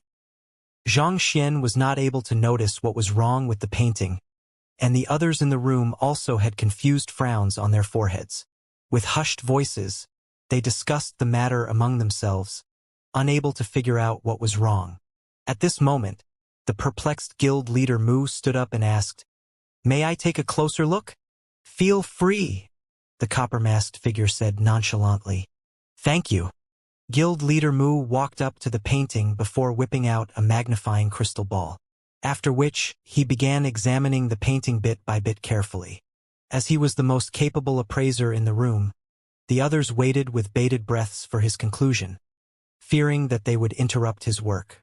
A moment later, Guild leader Mu turned a doubtful gaze toward the copper-masked figure and asked, Friend, can you tell us where exactly the seal is located or what form it takes? This way, we can be spared from making blind guesses here and there and focus our attention on deciphering it instead. Upon hearing those words, the copper-masked figure replied with a hint of disappointment in his voice. Guild leader Mu isn't able to tell? If the other party could not even discern the seal, how could he possibly be able to decipher it? Allow me to take a look. The head of the Painter Guild also stood up and walked toward the painting in order to assess it more closely. The method by which a painter examined a painting was very different from that of an appraiser. Instead of taking out a crystal ball to scan the details of the painting, the head of the Painter Guild took out a brush instead and began drawing in midair. Noting the look of confusion in Xianxia's eyes, Wuxia explained telepathically. He's trying to comprehend the intentions of the painter through retracing his painting process. I see. Xianxia nodded. In a sense, this was similar to backtracking. By backtracking on the painting process, one would be able to better analyze the focus of the painter when they was working on it, and through so, one could deduce their intentions and discern the location of the seal, assuming that it existed in the first place. As the head of the Painter Guild analyzed the painting process, the frown on his forehead seemed to gradually tighten. A while later, he turned around to explain his findings. The painting flows fluidly, and there is not a single inconsistency to be found in the painting. To put it simply, the painting was completed in a single seating and is wholesome. A seal on a painting would have introduced some incongruous factors to it, affecting its overall impression, but that isn't the case with this painting over here. Hearing the evaluation of the head of the Painter Guild, the copper-masked figure flung his hands furiously and harumphed in displeasure. If there was no seal on the painting, do you think that I would go through so much effort to invite all of you here? Do you think that I am doing this just because I have too much time on my hands? He had thought that with all of the top figures of Qingyuan City gathered together, they should be able to discern the anomaly in the painting in a single look. However, from the looks of it, it seemed like he had overestimated their capabilities. It seemed like an 8th-level painting had truly exceeded the caliber of the Qingyuan Empire. Allow me. Wuxia stood up and walked over. Not too long later, he shook his head and returned to his seat. With his eye of discernment, he could tell that there was something extraordinary with the painting, but he could not discern where the supposed seal was at all. Very soon, everyone within the room had already taken a look at the painting, but they shook their heads helplessly. Seeing that the crowd was gradually becoming impatient, Guild leader Mu waved his hand and said, "All right, friend, we won't get anywhere at this rate. We might be unable to tell where the seal is, but with the wisdom of the masses, we should still be able to offer some useful input on the matter and possibly unravel the seal that you speak of. You should just tell us where the seal is." From the looks of it, it seemed like the seal was very exquisitely hidden, and it would require careful examination over long periods of time in order to discern where it was. Instead of wasting their time on this, it would be more efficient for the other party to just reveal where it was so that they could begin working on deciphering the seal. All right then. Seeing that no one was able to discern where the seal was located, the hint of disappointment in the eyes of the copper-masked figure deepened. Perhaps it was because he had no better solution than this. He sighed deeply and nodded before pointing to the clouds at the bottom of the mountain. The seal is hidden amid the clouds. If I'm not mistaken, there's a painting that lies beneath the clouds, and there is some kind of secret concealed within it. However, I am unable to figure out how the clouds can be removed from the painting, the copper-masked figure said. The clouds. The crowd swiftly turned their gazes back to the painting. The painting depicted a mountain range with towering peaks that shot beyond the clouds. The middle portion of the mountains were mostly concealed amid bundles of drifting, wispy clouds. They had thought that it was just a detail of the painting, but it was actually the seal? Intrigued, Xianxia also examined the clouds with his eye of insight, but he was unable to discern anything peculiar about them. After examining the painting for a moment, the head of the Painter Guild couldn't help but ask, "How can you be certain that the clouds are the seal?" The crowd also swiftly turned their gazes over. Shaking his head, the copper-masked figure instructed, "Bring me a torch." An appraiser standing by the entrance of the hall backed out of the room, and a moment later, he returned with a torch. The copper-masked figure took the torch and lightly placed it against the painting. Under the searing flames of the torch, the mountain range was dyed in an orange glow, and the lush greenery was swiftly reduced to ashes. Only the clouds remained as they were. This, the head of the Painter Guild narrowed his eyes in astonishment. For only the clouds to remain unaffected by the flames of the torch. That means that the clouds were not part of the original painting. Judging from the effect, I deduce that there was an interval of at least 30 years between the completion of the painting and the addition of the clouds. How could I have failed to notice it? Under normal circumstances, if the painting was truly wholesome, any change to the painting should have affected its entirety. Yet, for only the clouds to remain unaffected by the flames of the torch, it meant that the clouds had been added a significant period after the completion of the rest of the painting. If that was the case, it was understandable why the copper-masked figure would view it to be a seal. The brush strokes for the painting of the clouds must have been slightly more forceful in order to allow it to blend in better with the rest of the painting, thus making it harder to notice one. However, considering how wholesome the painting remained even after the addition of the clouds, it stands to reason that they were added in by the original painter himself. Guild leader Mu interjected. The crowd nodded. Only the original painter could possibly add clouds into the painting without introducing any incongruous factors into the painting. But, even if we know that the clouds are the seal, there is no way we can remove them. The crowd fell silent once more. Even if they knew that the clouds were added after the completion of the painting and that they were likely a seal, they had no way of separating the two. After all, the clouds had already fused with the rest of the painting. Seeing that the crowd was still helpless after he revealed the position of the seal, the copper-masked figure shook his head. "It seems like I have overestimated the Qingyuan Empire." Sighing, he was just about to put away the painting when someone suddenly spoke up. "Can you allow me to take a look at it?" The copper-masked figure raised his gaze and saw a young man walking toward him. The young man was none other than Xianxia. He was also a little intrigued by the painting, and since the others were unable to discern anything peculiar about it, he wanted to take a closer look to see what was going on. However, before Xianxia could reach the painting, another voice sounded behind him. "You are only a 5-star appraiser. What can you possibly see from the painting?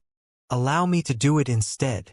After which, Zhang Zhouxiao stood up and walked proudly toward the painting. He brushed his finger lightly across the painting and pondered for a moment before saying, "I have seen such 8th-level painting before, and I also know how the seal works." Seeing how confident Zhang Zhouxiao was, the copper-masked figure clasped his fist and earnestly requested, "You know how the seal works? If that's truly the case, I humbly request you to remove the seal on the painting. I'm willing to reward you generously for this favor." This seal is known as the sealing cloud pin. It utilizes a unique method to conceal the layer beneath it without harming the foundation of the painting. If I'm not mistaken, the seal has been imbued with an individual spirit, or else the clouds would have surely fused together with the rest of the painting with sufficient time. Zhang Zhouxiao analyzed confidently. Sealing cloud pin? The copper-masked figure and the crowd turned to look at Zhang Zhouxiao in bewilderment. They had never heard of such a skill before. Zhang Zhouxiao placed his hands behind his back and spoke proudly. "I once witnessed a person undoing this seal back in my clan, so I know how it can be deciphered." "Your clan? You don't know?" The #1 genius of Qingyuan City is actually an offspring of a sage clan, the Zhang clan. An offspring of the Zhang clan? That explains a lot. With a background like his, even if he's just from the side family, he's bound to have seen things that we can hardly imagine ourselves. Hearing that Zhang Zhouxiao had a way to decipher the painting, an excited commotion broke out amid the crowd, and many looks of admiration were centered on him. Upon hearing that the other party was from the Zhang clan, The copper-masked figure froze for a brief moment before clasping his fist to ask, "So, how should the ceiling cloud pin that you spoke of be deciphered?" "Simple. In order to resolve the seal, we have to find an individual who specializes in soul arts. Using his soul as a medium, we will draw out the spirit harnessed within the clouds." "An individual who specializes in soul arts?" the copper-masked figure asked doubtfully. "Indeed. Once the spirit harnessed within the seal is drawn out, we'll be able to remove the seal easily," Xianxia said. The copper-masked figure hesitated for a brief moment before asking, "May I know how skilled the individual must be in soul arts?" "That individual must have fine control over their soul, and their soul must not be too strong. Otherwise, that might cause severe damage to the painting, turning the 8th level painting into a piece of scrap paper. More importantly, that individual must know where the spirit is concealed, so he must have a deep understanding of painting." "This?" The copper-masked figure was stunned. "Where in the world can we find a person like that?" It was easy to find individuals to satisfy a single one of the conditions, but to find one that satisfied all 3 conditions. Was there even such a person in Qingyuan City? Xianxia chuckled. "There's no need to look any further." Standing upright, he emanated a lofty but valiant air, reminiscent of a true hero. "I happen to fit the criteria." "You?" The eyes of the copper-masked figure lit up, and he unwittingly clenched his fists tightly by his side. The crowd was also astonished to hear those words. "That's right," Xianxia said confidently as he tilted his head upward. At this moment, he felt as if he had really soared into the 9 heavens. He couldn't even begin to describe how deeply indignant he felt when he saw that Xianxia was granted a seat, when he, the #1 genius of Qingyuan Empire, had to remain standing before others. Now that he finally had a chance to stand up and shine, he could hardly hold back his excitement. "Xianxia, I beseech you to help me remove the seal from the painting." The copper-masked figure clasped his fist and said. At this moment, he had put down the haughty attitude that he had maintained even before Wuxia and the others. "Rest assured," Xianxia said confidently as he made his way over to the painting. He whipped his brush before pausing for a brief moment, after which, he suddenly turned his head around and said, "Xianxia, I might have to trouble you to help me grind some ink for me." Xianxia turned to glance at his sides to see whom Xianxia was talking to, but the latter's intent gaze on him seemed to suggest that he was the chosen one. Taken aback, he asked in bewilderment, "You are talking to me?" "Indeed. I will have to focus my attention on resolving the seal, so I earnestly require your help for this matter. You wouldn't turn down my request, right?" Xianxia said with a faint smirk on his lips. Back at the heart-tempering bridge, the other party had outdone him so utterly that he couldn't even keep his head up in public anymore. Not to mention, just a moment ago, he was forced into calling the other party senior uncle. This was a rare chance for him to strike back, so naturally he was going to make full use of it. He was going to show the other party that a genius like him wouldn't be outmatched by just anyone. Very well then. Xianxia could easily see through Zhang Juxiao's intentions, but he still chose to agree to the matter with a nonchalant shrug. In the first place, it wasn't any big deal to be grinding some ink for the other party. Besides, he was interested in the 8-star painting as well, and he was curious to see if Zhang Juxiao would really be able to break the seal or not. Thus, he walked up to Zhang Juxiao, whipped out an inkstone from his storage ring, and began grinding some ink carefully. Seeing the young man before him working obediently without daring to utter a single word of complaint, Zhang Juxiao felt indescribable exhilaration rushing through his veins. Taking a momentary breather to calm himself down, he dabbed his brush into the ink before tapping it lightly on the painting. Wang! Contrary to expectations, the ink on the brush didn't blot the painting. Instead, it floated in midair, covering the white clouds in the painting. Suspended imagery. Under Zhang Juxiao's skillful movements, it took only a few instants for another layer of clouds identical to those on the painting to appear above it. After that was done, he scrutinized the clouds carefully, probably attempting to identify the location of the spirit infused amongst the clouds. Then, with a casual wave of his hand, He retracted the ink back into the inkstone before focusing his soul energy into the painting. His soul energy is exceptionally pure. He must have cultivated some kind of secret art relating to the soul, Xianxia noted. While the other party's soul was nothing compared to him, it still stood out among other cultivators. Based on Xianxia's analysis, it was likely due to the cultivation of some sort of secret art from the Zhang clan. For a clan with as powerful as the Zhang clan, even its side family was not something that ordinary clans could hope to match. Be it the things that one could see there, or the secret arts that they had in their possession, they were truly nothing short of extraordinary. With such thoughts in mind, Xianxia discreetly stretched his hand towards the painting and touched it lightly. Wang! A book immediately materialized in the Library of Heaven's Path. Xianxia was just about to take a look at it when he suddenly noticed Zhang Juxiao's face turning ghastly pale, and cold sweat was pouring down his face. "What's wrong?" Xianxia asked with a frown. At this point, the crowd also seemed to have noticed that something had gone wrong. They could sense that Zhang Juxiao's current state wasn't simply due to exhaustion. Pang! Before the crowd could even ask about the matter, a tinge of red abruptly appeared on Zhang Juxiao's pale face, and in the next moment, he suddenly staggered back 8 steps before spewing a mouthful of blood. Worried, guild leader Mu immediately rushed up to him. "I'm fine. I just didn't expect the spirit in the painting to retaliate so violently." Zhang Juxiao shook his head, but halfway through his words, he suddenly realized that the room was bizarrely quiet. He raised his head and saw guild leader Mu staring at him with a look of horror. Perplexed, he asked, "Teacher, what's wrong?" Even if he had failed in undoing the seal, surely the other party didn't have to look at him with such an expression, right? "Why your head?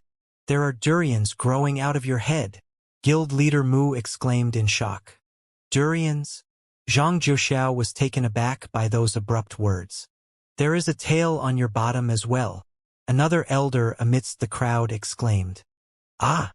Zhang Juxiao quickly turned around to look at his bottom, and the sight he saw left his eyes narrowing into slits, and he nearly blacked out on the spot. There was a crimson tail extending from his bottom, and it was extremely furry, reminiscent of green foxtail.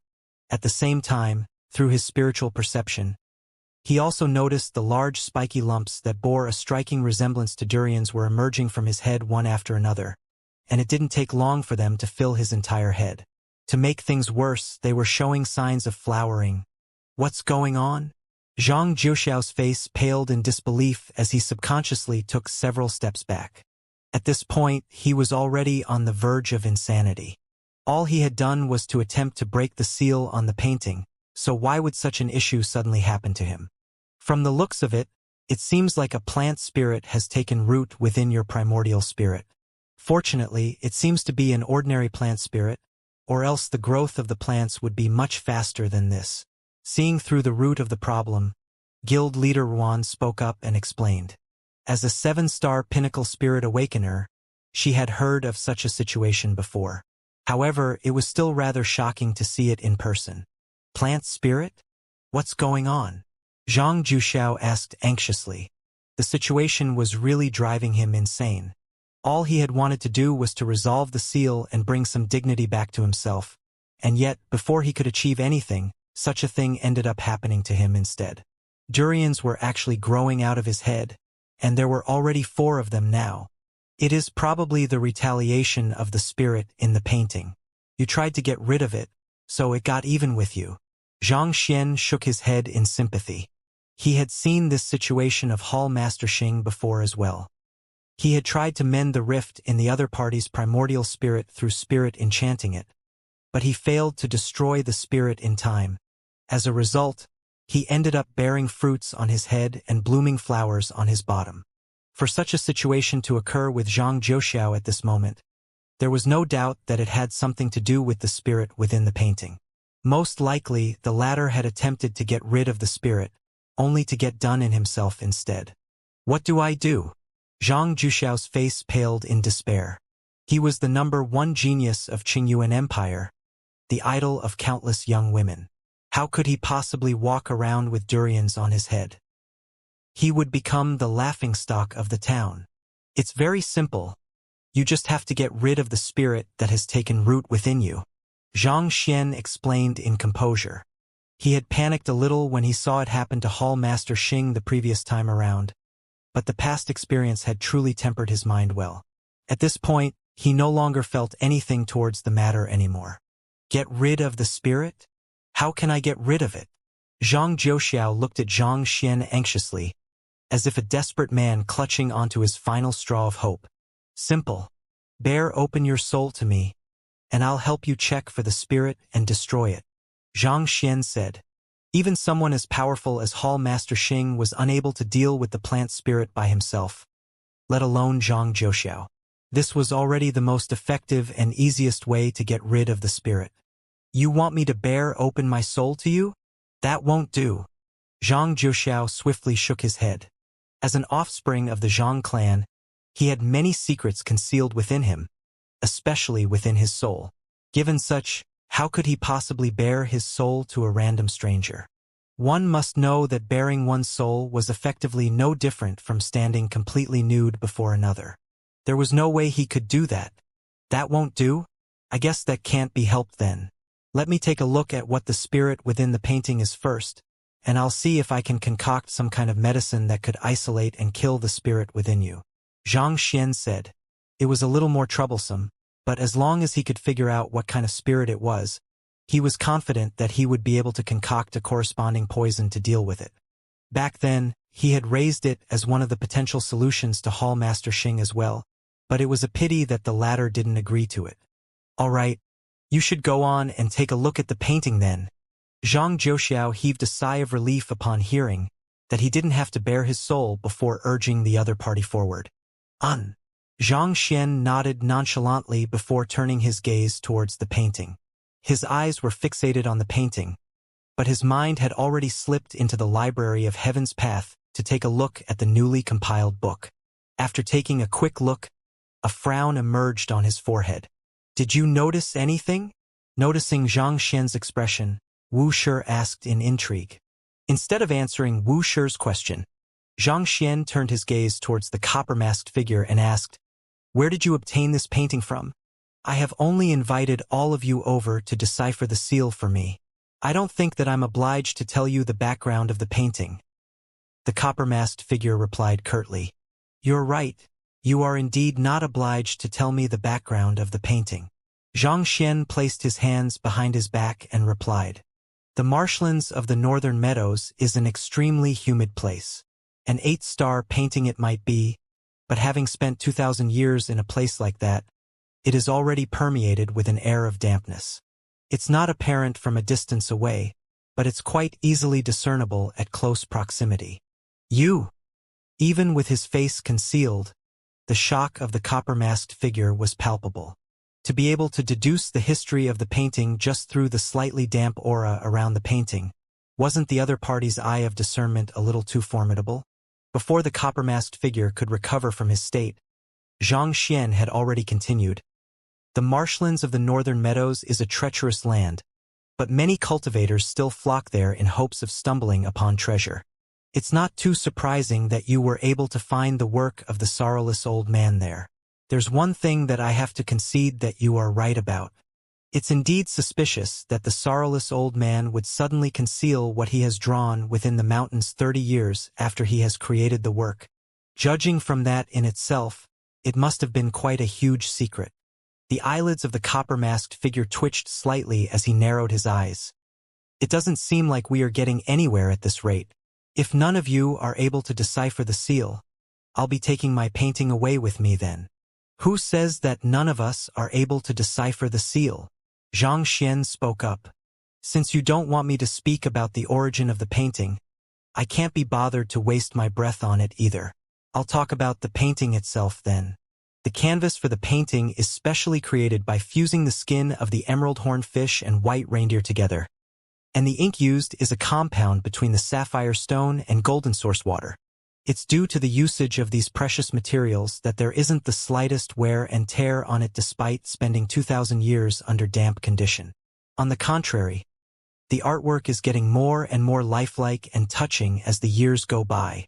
Judging from the changes in the ink color, it seems like it has been 3 years since you unearthed the painting from the ground, and it should have been 2,142 years since the painting is created.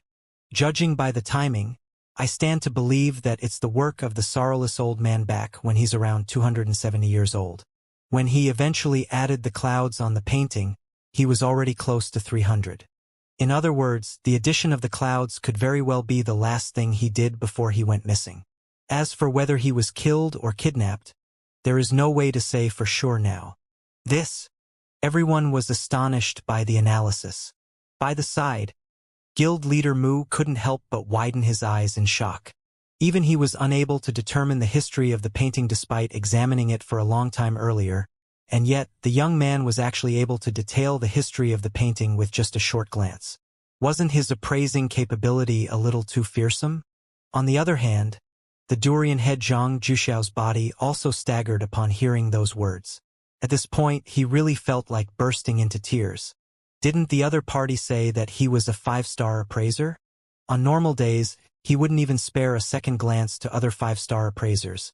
And yet, why did it feel that the other party was even more formidable than a 7-star appraiser like him? The sorrowless old man had already reached leaving Aperture Realm prior to his disappearance. With his outstanding painting skills, his painting was still able to reach the level of evoking vividness even with the addition of those clouds, making it exceptionally difficult to decipher the seal he has put up. Assuming that you are right, what does determining the material of the canvas and the age of the painting have to do with deciphering the seal? The copper-masked figure interjected Xianxia. There's indeed no direct relation between them, but such analysis allows us to deduce the reason why sorrowless old man has decided to leave behind a seal on the painting, as well as to determine possible flaws and deficiencies in the seal. Xianxia replied with a smile. To claim that you are able to determine the flaws and deficiencies within a painting through just the age of the painting itself, aren't you being a little too conceited over there? Zhang Juxiao tilted his head upward and harumphed. Due to him speaking too forcefully, the durians on his head shook violently, seemingly ready to fall to the ground at any moment. Even though the crowd had remained silent, the looks on their faces showed that they agreed with Zhang Juxiao's point of view. Being able to accurately determine the age of painting did prove that one was an outstanding appraiser, but that piece of knowledge had nothing to do with the seal at all. Don't impose your ignorance upon others, Xianxia replied nonchalantly. He took a sweeping glance across the room before eventually halting his gaze upon a certain figure. If I'm not mistaken, you are the head of the Painter Guild, right? Indeed. My name is Meng Chong. Guild leader Meng stood up and clasped his fist politely. Guild leader Meng, pardon for troubling you, but may I ask what kind of painting style was in trend in the Qingyuan Empire Painter Guild 2,000 years ago? What kind of brush stroke was preferred then? Xianxia asked. Guild leader Meng contemplated for a moment before replying. 2,000 years ago, the painting style that was popular within Qingyuan Empire was the anchored painting style. This style consists of determining the specific size and outline of the objects within the painting before slowly painting them over a layer after a layer. Usually, one would first spread a layer of ink over the entire paper before slowly painting it on a layer after a layer. Every single layer must be done with utmost preciseness, and the margin of allowed errors is minimal. It is an extremely intensive process, but it allows for the creation of extremely vivid and wholesome paintings. Just like anything else, painting styles would also gradually change over the years. Each era had their unique mark which differed greatly from the other. It was based on such differences that allowed appraisers to be able to identify the era which a certain artifact was produced. The anchored painting style was in trend 2,000 years ago, and many painters had chosen to adopt that style in their painting. Of them, the most notable figure was definitely the sorrowless old man. It was for this reason that everyone immediately guessed that it was the work of the sorrowless old man when they first saw the painting. Indeed, it's the anchored painting style. Xianxia nodded. While the anchored painting style allows for extremely vivid and wholesome paintings, there is a huge downside to it as well. The ink used in the painting must be equal throughout so that the painting remains flat as the sides of a knife. Otherwise, the painter would be mocked for his lack of skill. At this point, Xianxia gestured to the painting. However, this painting is of the equal thickness throughout, be it the sky, greenery, mountains, or clouds. Everyone swiftly extended their spiritual perception towards the painting in order to perceive it with greater clarity, and a moment later, they nodded in agreement. That was indeed the case. If the other party hadn't spoken about it, they might not have noticed this anomaly. So what if the painting is of equal thickness? The copper-masked figure harumphed impatiently. What I need is for the seal to be deciphered, not an analysis of the painting. Calm down and listen to my words first. They contain the crux to deciphering the seal in the painting. Xianxia turned to the copper-masked figure to appease him before continuing on. Like what I have said earlier, the sorrowless old man had worked on the painting on 2 separate occasions, and there was an interval of 30 years for those 2 occasions. In other words, the painting was already complete the first time that he had worked on it. Based on the standards of the anchored painting style, the painting must have already been flat then. 30 years later, in order to conceal some kind of secret, the sorrowless old man intentionally added white clouds onto the mountains. Since he was painting over his work then, there should have been a difference in the thickness of the painting between the clouds and the remaining portions. Hearing those words, the crowd turned their attention back to the clouds once more, and a moment ago, bewilderment seeped into their eyes. The painting is of equal thickness throughout, even for the portions with the clouds. How could this be?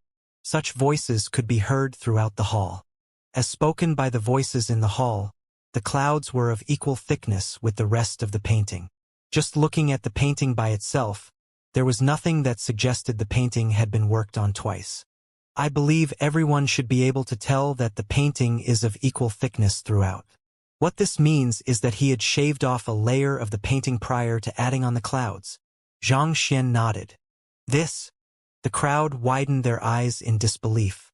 To shave off the original work and add something different to it? Is this even feasible in practice? The head of the Painter Guild, Meng Chong, expressed his skepticism towards the matter. As a 7-star pinnacle painter, he fully understood the difficulty in pulling such a thing off in practice. Since the sorrowless old man was working with ink, as most painters did, the matter wasn't as simple as simply painting over the previous layer. Ink that had seeped into the canvas from painting the previous layers would affect the new layer that had been painted over, causing unpredictable distortions in the painting over time. Yet, the painting before him showed no distortions of that sort. Theoretically, by careful calculation and fine control of one's brush stroke, it might be possible to pull something as complicated as that off, but anyone with the slightest understanding of painting would understand that it was nigh impossible to carry out in practice. You're right. But what if he were to use suspended imagery on the painting instead? Xianxia asked. Suspended imagery? But that would make it a separate entity from the painting. Guild leader Meng Chong replied. Suspended imagery referred to the capability of painting in midair. However, if the clouds were to be painted using suspended imagery, it wouldn't fuse in with the rest of the painting. In other words, if one were to just move the canvas, the two would separate from one another. However, it was clear from the painting itself that the clouds had fused in with the rest of the painting. That would indeed be an issue, but just like what Zhang Juxiao had said, a spirit had been infused into the painting. If I were to just make an analogy, if the previous painting and the clouds are 2 different sheets of paper, the spirit would be the binding factor between them, allowing them to fuse without interfering with one another. Xianxia nodded. I see. The crowd came to a realization. They were still a little confused previously when Zhang Juxiao said that there was a spirit within the painting, but after listening to the explanation, they finally understood what was going on. But after all you have said, haven't you come to the same conclusion as me? Zhang Juxiao harumphed. He was still wondering what kind of astounding theories the fellow would come up with, but after going one big round, the other party still ended up stumbling on the same conclusion as him. That isn't really the case. Xianxia said. You have accurately identified the presence of a spirit within the painting, but do you know the reason behind it and how it can be dispelled? Zhang Juxiao's face turned crimson upon hearing those words. The only reason why he knew that there was a spirit within the painting was because he had once witnessed an elder deciphering something similar back in his clan. As for the reason why a spirit was infused into the painting and how one could resolve the issue, he was honestly not too sure. If he had truly understood the issue, he wouldn't have ended up sprouting durians on his head either. Since there is a spirit binding the two, it is nigh impossible to separate them. If one were to do it forcefully, it might even result in the destruction of both paintings. To make an analogy, that is equivalent to attempting to tear apart two pieces of paper which have been bound together with glue for several thousand years. Even one were to succeed in pulling them apart, would the remains of the painting still be discernible? Turning his attention away from the conceited Zhang Jiuxiao, Xianxia continued his analysis. Hearing those words, the face of the copper-masked figure twitched slightly before falling silent. His purpose of undoing the seal was to find out what was hidden beneath the clouds. As such, it would be pointless to him if the layer beneath were to be destroyed as well in the midst of separating the painting from the clouds. After a moment of silence, the copper-masked figure turned to Xianxia and asked, "Xianxia, is there a way to separate the clouds while ensuring that the painting remains intact?" Since the young man was able to make sense out of the situation, perhaps he might just be able to accomplish what others had failed at. "Since I walked up here and said so much naturally, I am confident in resolving the issue," Xianxia replied with a smile. "Oh, I beseech you to enlighten me." The eyes of the copper-masked figure lit up upon hearing Xianxia's words, and he quickly clasped his fist earnestly. "It's actually rather simple." Xianxia nodded. If the sorrowless old man had used any other binding factor in order to fix the clouds to the painting, it would have been truly difficult to separate the two. However, since he had chosen to use a spirit instead, it actually plays to our advantage. The spirit infused into the painting is similar to a plant spirit. It would only develop or act in very specific manners. In this case, it would be to bind the two parts of the painting together. In essence, it wouldn't be wrong to say that the spirit possesses no sentience. I believe that Guild Leader Ruan should be aware of it as well. Guild Leader Ruan nodded. Most plants possess spirit, which controlled their intake of nutrients to facilitate their growth. However, unlike the animal spirits, they didn't have a sense of self, which disallowed them from roaming around freely and averting disasters on their own accord. It was due to the lack of sentience that the spirit was able to sustain the monotonous work of binding the two paintings together for 2,000 years. Thus, if I were to grant the spirit sentience, do you think that it'll still be able to carry out its job as well? Xianxia said with a smile. If the spirit is granted sentience, it'll view the clouds above the painting as a tumor plaguing the painting, rendering it extremely uncomfortable. It would surely struggle to get rid of the clouds above it. That seems to be the case. But granting sentience to the spirit wouldn't be an easy task, would it? It doesn't seem like it would be easy to pull that off. With a direction pointed out for them, the eyes of the crowd lit up. However, at the same time, they had also come to a bottleneck as well.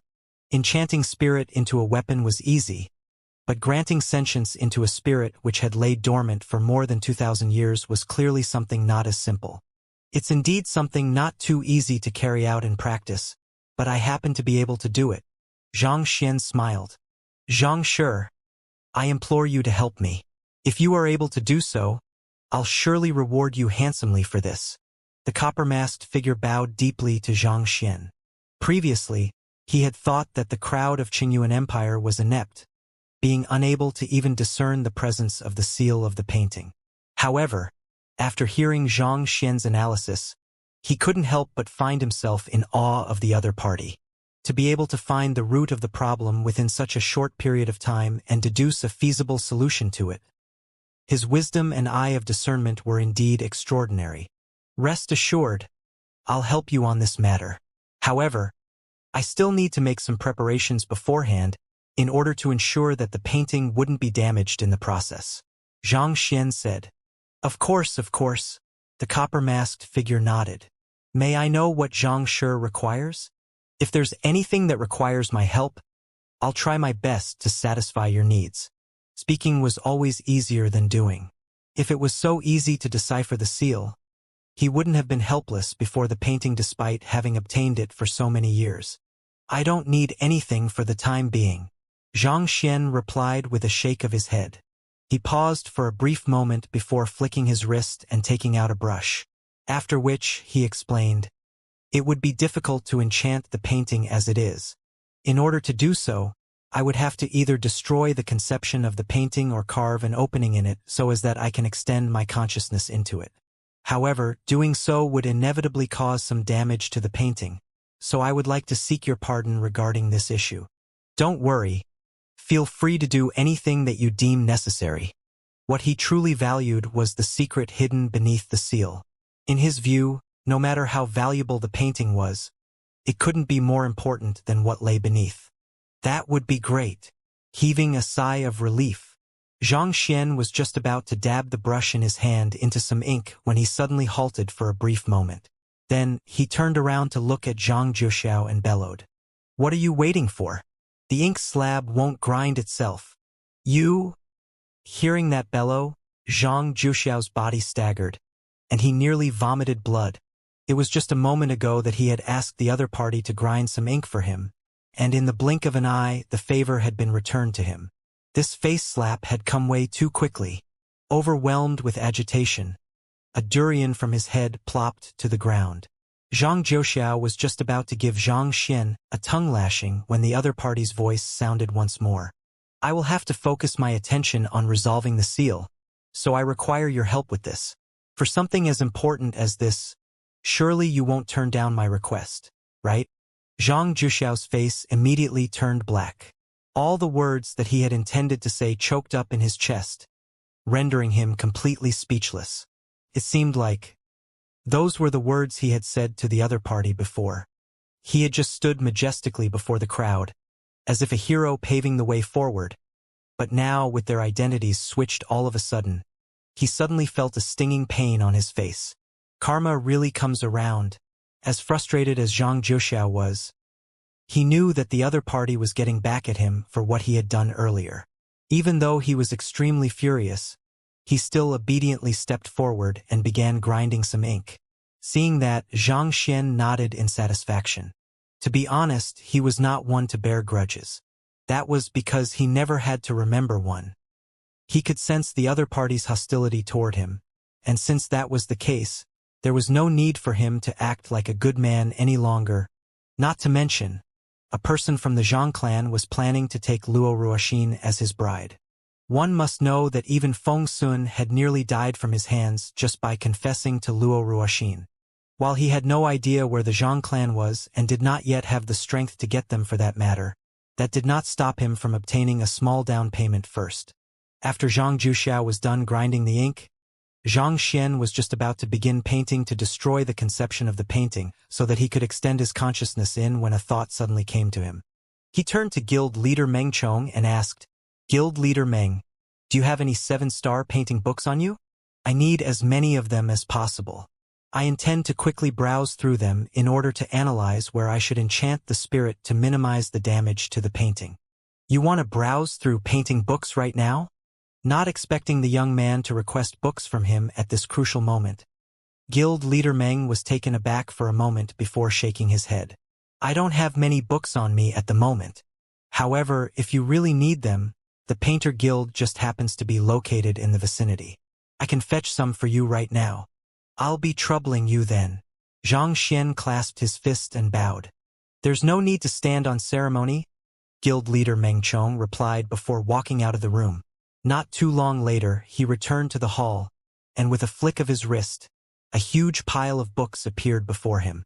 All in all, there seemed to be several dozen thousand of them.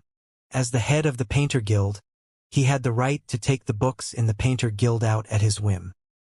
He had not been too sure which books Xianxia required, so to be safe, he had taken most of the books and brought them over.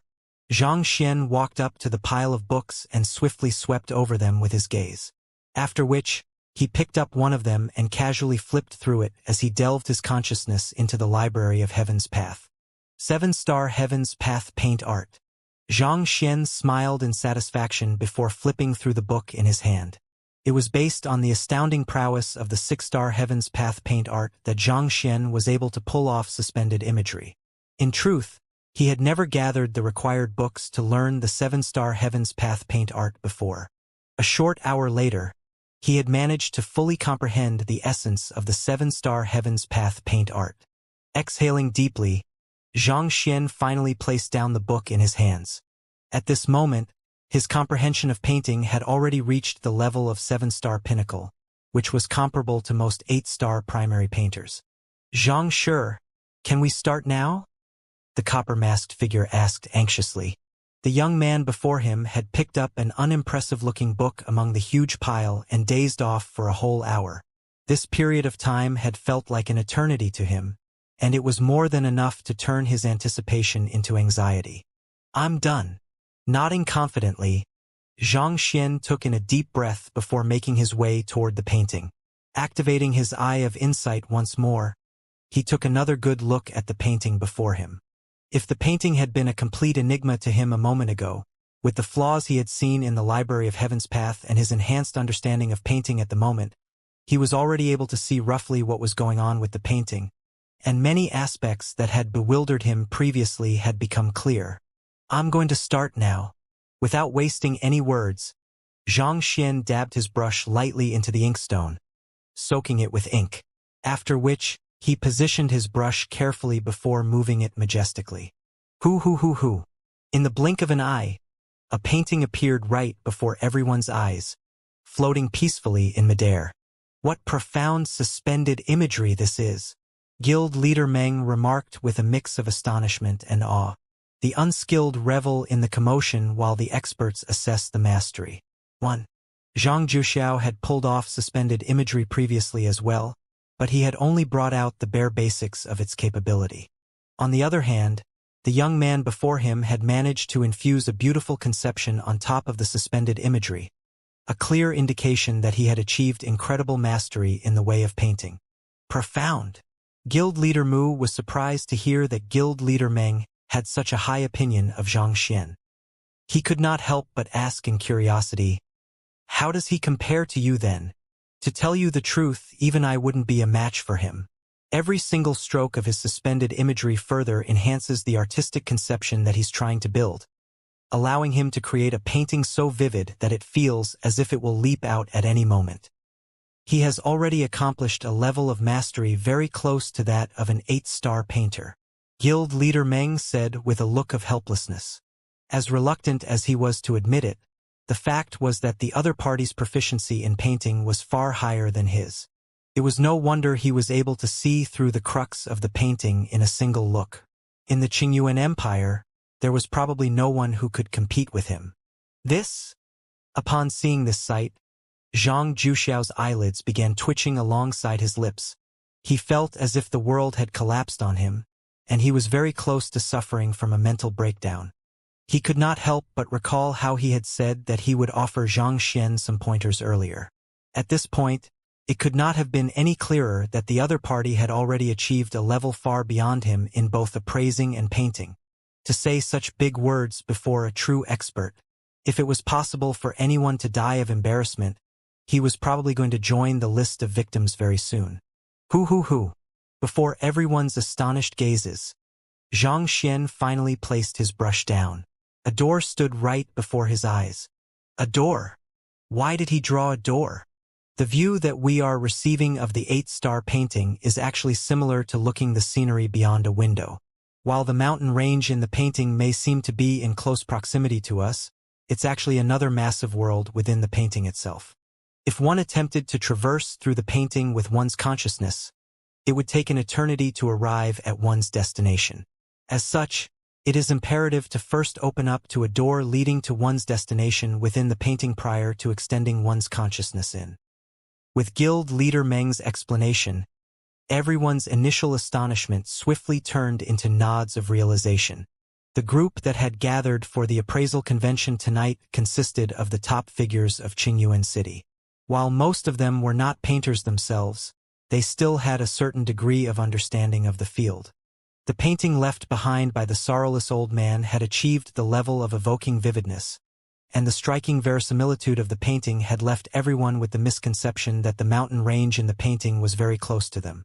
In order to enchant the spirit infused within the painting, it was imperative for one to come into proximity with it first, so a passageway needed to be constructed beforehand.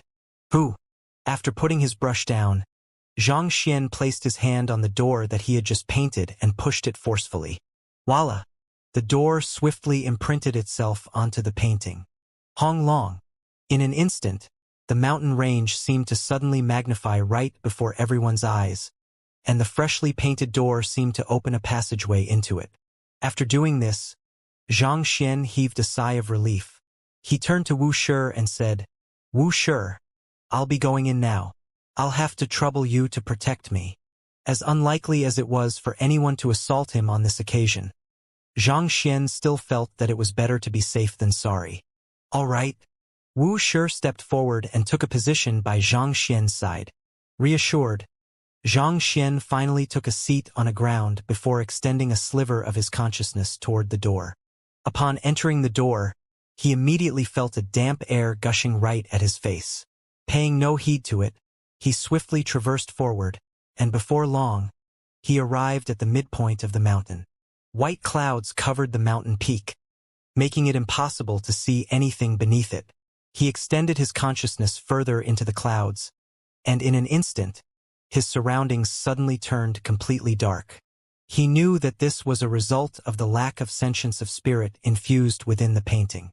Thus, he began to enchant the space. He lit up 20 sparks consecutively before adeptly fusing them together.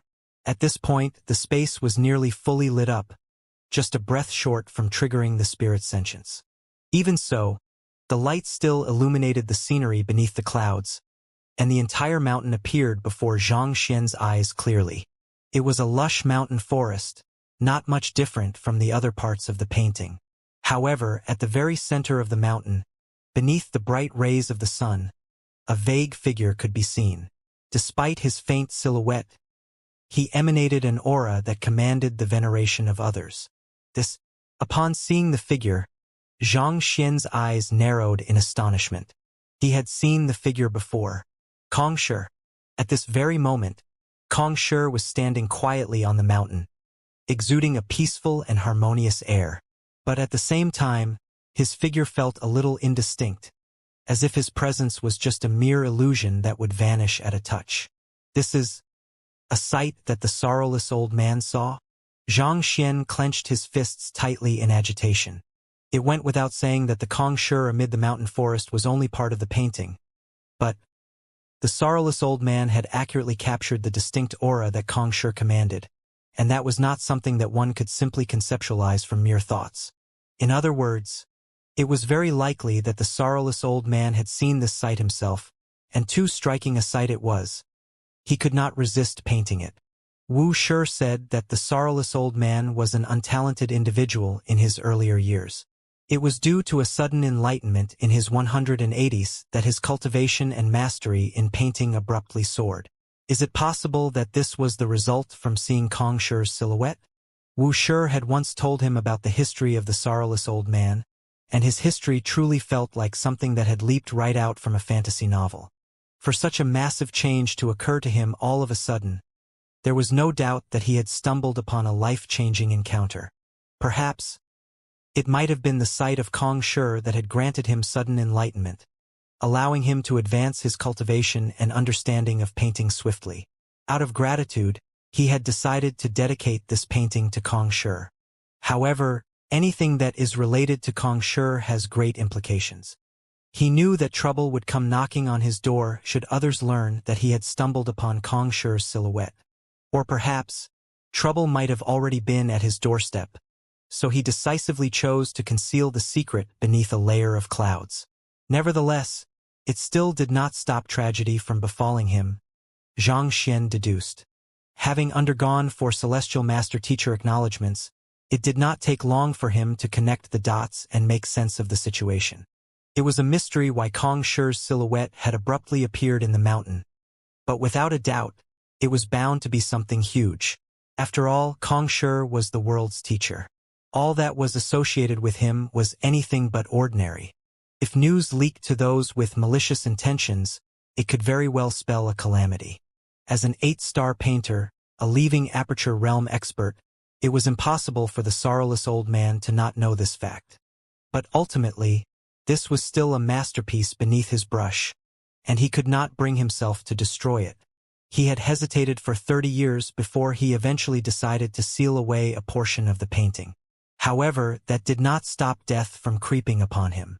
If Kong Shi's silhouette has appeared in this land, it is very likely that there is a hidden ancient domain similar to the Qiu Wu Palace located in this area. Let me take a closer look. Having thought things through, Xianxia quickly made his way toward Kong Shi's silhouette. The sorrowless old man seemed to have had a clear view of the situation, and that was reflected in his painting as well. Despite being in the world of a painting, the area where Kong Shi's silhouette was located was depicted in elaborate detail. Very soon, Xianxia arrived at the destination. Before him stood a massive rift with white rocks scattered around the area. The rocks seemed to be made of a rare material that he had never seen before. Xianxia was just about to enter the rift to see what was within when Kong Shi's silhouette suddenly wavered, and with a light whoosh, he vanished without a trace. Damn it! Xianxia's face darkened.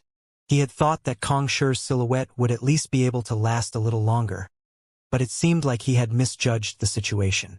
Logically speaking, the silhouette should have been able to sustain itself for a much longer period of time, but the earlier forceful insertion of a door into the painting had destroyed its artistic conception, resulting in the erosion of its evoking vividness quality. Forget it, at least I know about this rift. Now, I just have to figure out where this mountain is located. Once he found out where the mountain was, he would just have to find the rift and venture into it to take a look himself. There should not be many similar mountain ranges in the world, so it would not be too difficult to find it. Just as Xianxia was about to fully enchant the spirit and leave the area, a thought suddenly came to his mind. Thinking about it, the copper-masked figure seems to be a little too fixated on destroying the seal. No matter what, this is still an 8th-level painting. It is bizarre that he is going to the extent of destroying an 8th-level painting just to pursue something as elusive as this. I wonder, is it possible that he knows that Kong Shi's silhouette is beneath the clouds? In the first place, the copper-masked figure's desire to conceal his identity was a little suspicious in itself. On top of that, he would go to the extent of destroying such a valuable historical work just to find out what lay beneath the seal. Wasn't he afraid that he would destroy a treasure just to obtain something insignificant in return? Did he already know for certain that what lay beneath the clouds was something significant? Regardless, if he sees that Kong Shi's silhouette has vanished after the seal is released, he will surely be suspicious about the matter. Xianxia fell into deep thought. He could not tell how powerful the copper-masked figure was at the moment, but considering how he dared to act arrogantly before guild leader Mu and the others, it was very likely that he was a powerful expert. If the other party were to learn that he had accidentally caused Kong Shi's silhouette to dissipate, would the other party exact vengeance on him for the matter?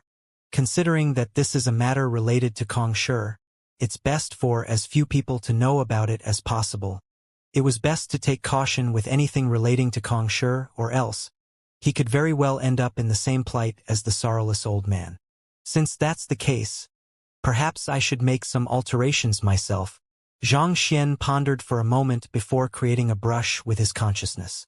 He leaped into the air and began to paint. At this point, he had no choice but to do this in order to avoid trouble. It did not take too long for him to finish his painting, and he heaved a sigh of relief. He sealed the painting that he had just created where Kong Shi had appeared earlier before returning to the clouds to finish the enchantment process. Hong Long. As soon as he lit up the final spark, his surroundings began to tremble intensely.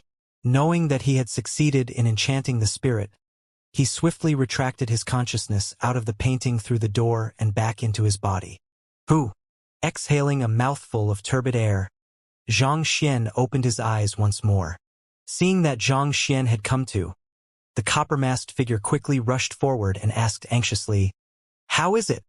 With a pale face and a feeble voice, Xianxia replied, "It was difficult, but I managed to successfully pull it off.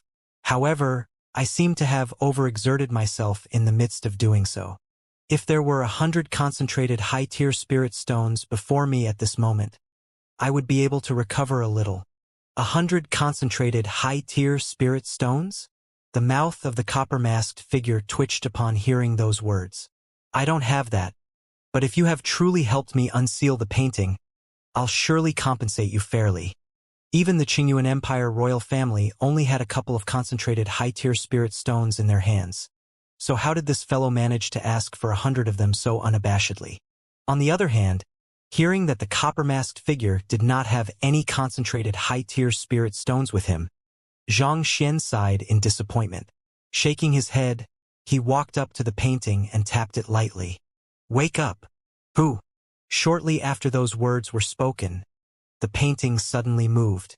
It arched itself backward, as if a person stretching after waking from a long slumber. He actually managed to enchant the entire painting. The mouths of the crowd twitched upon seeing this sight. After stretching its back, the painting seemed to slowly scan its surroundings warily before abruptly dashing out. Humph! Where do you think you are going? With a harumph, the copper-masked figure raised his hand, and the surrounding space was immediately sealed. Half-leaving Aperture Realm. Xianxia was able to tell the other party's cultivation as soon as the other party made a move. The other party was a half-leaving Aperture Realm expert. It was no wonder the other party dared to snub the many guild leaders and powerful figures gathered within the hall. Upon realizing that its escape route had been sealed, the painting could only return indignantly. Allow me to negotiate with it, Xianxia said. He walked toward the painting and stretched a finger toward it. As the person who had enchanted the painting's spirit, there was a special intimacy between them. As such, the painting did not avoid Xianxia's finger. Heaving a sigh of relief, Xianxia relayed a thought to it. Wang! Upon understanding Xianxia's intentions, the painting suddenly shook itself, and the clouds shrouding the mountain range abruptly shuddered, as if a tornado was forming within them. The clouds gradually thinned, revealing patches of the world that lay beneath. It's working!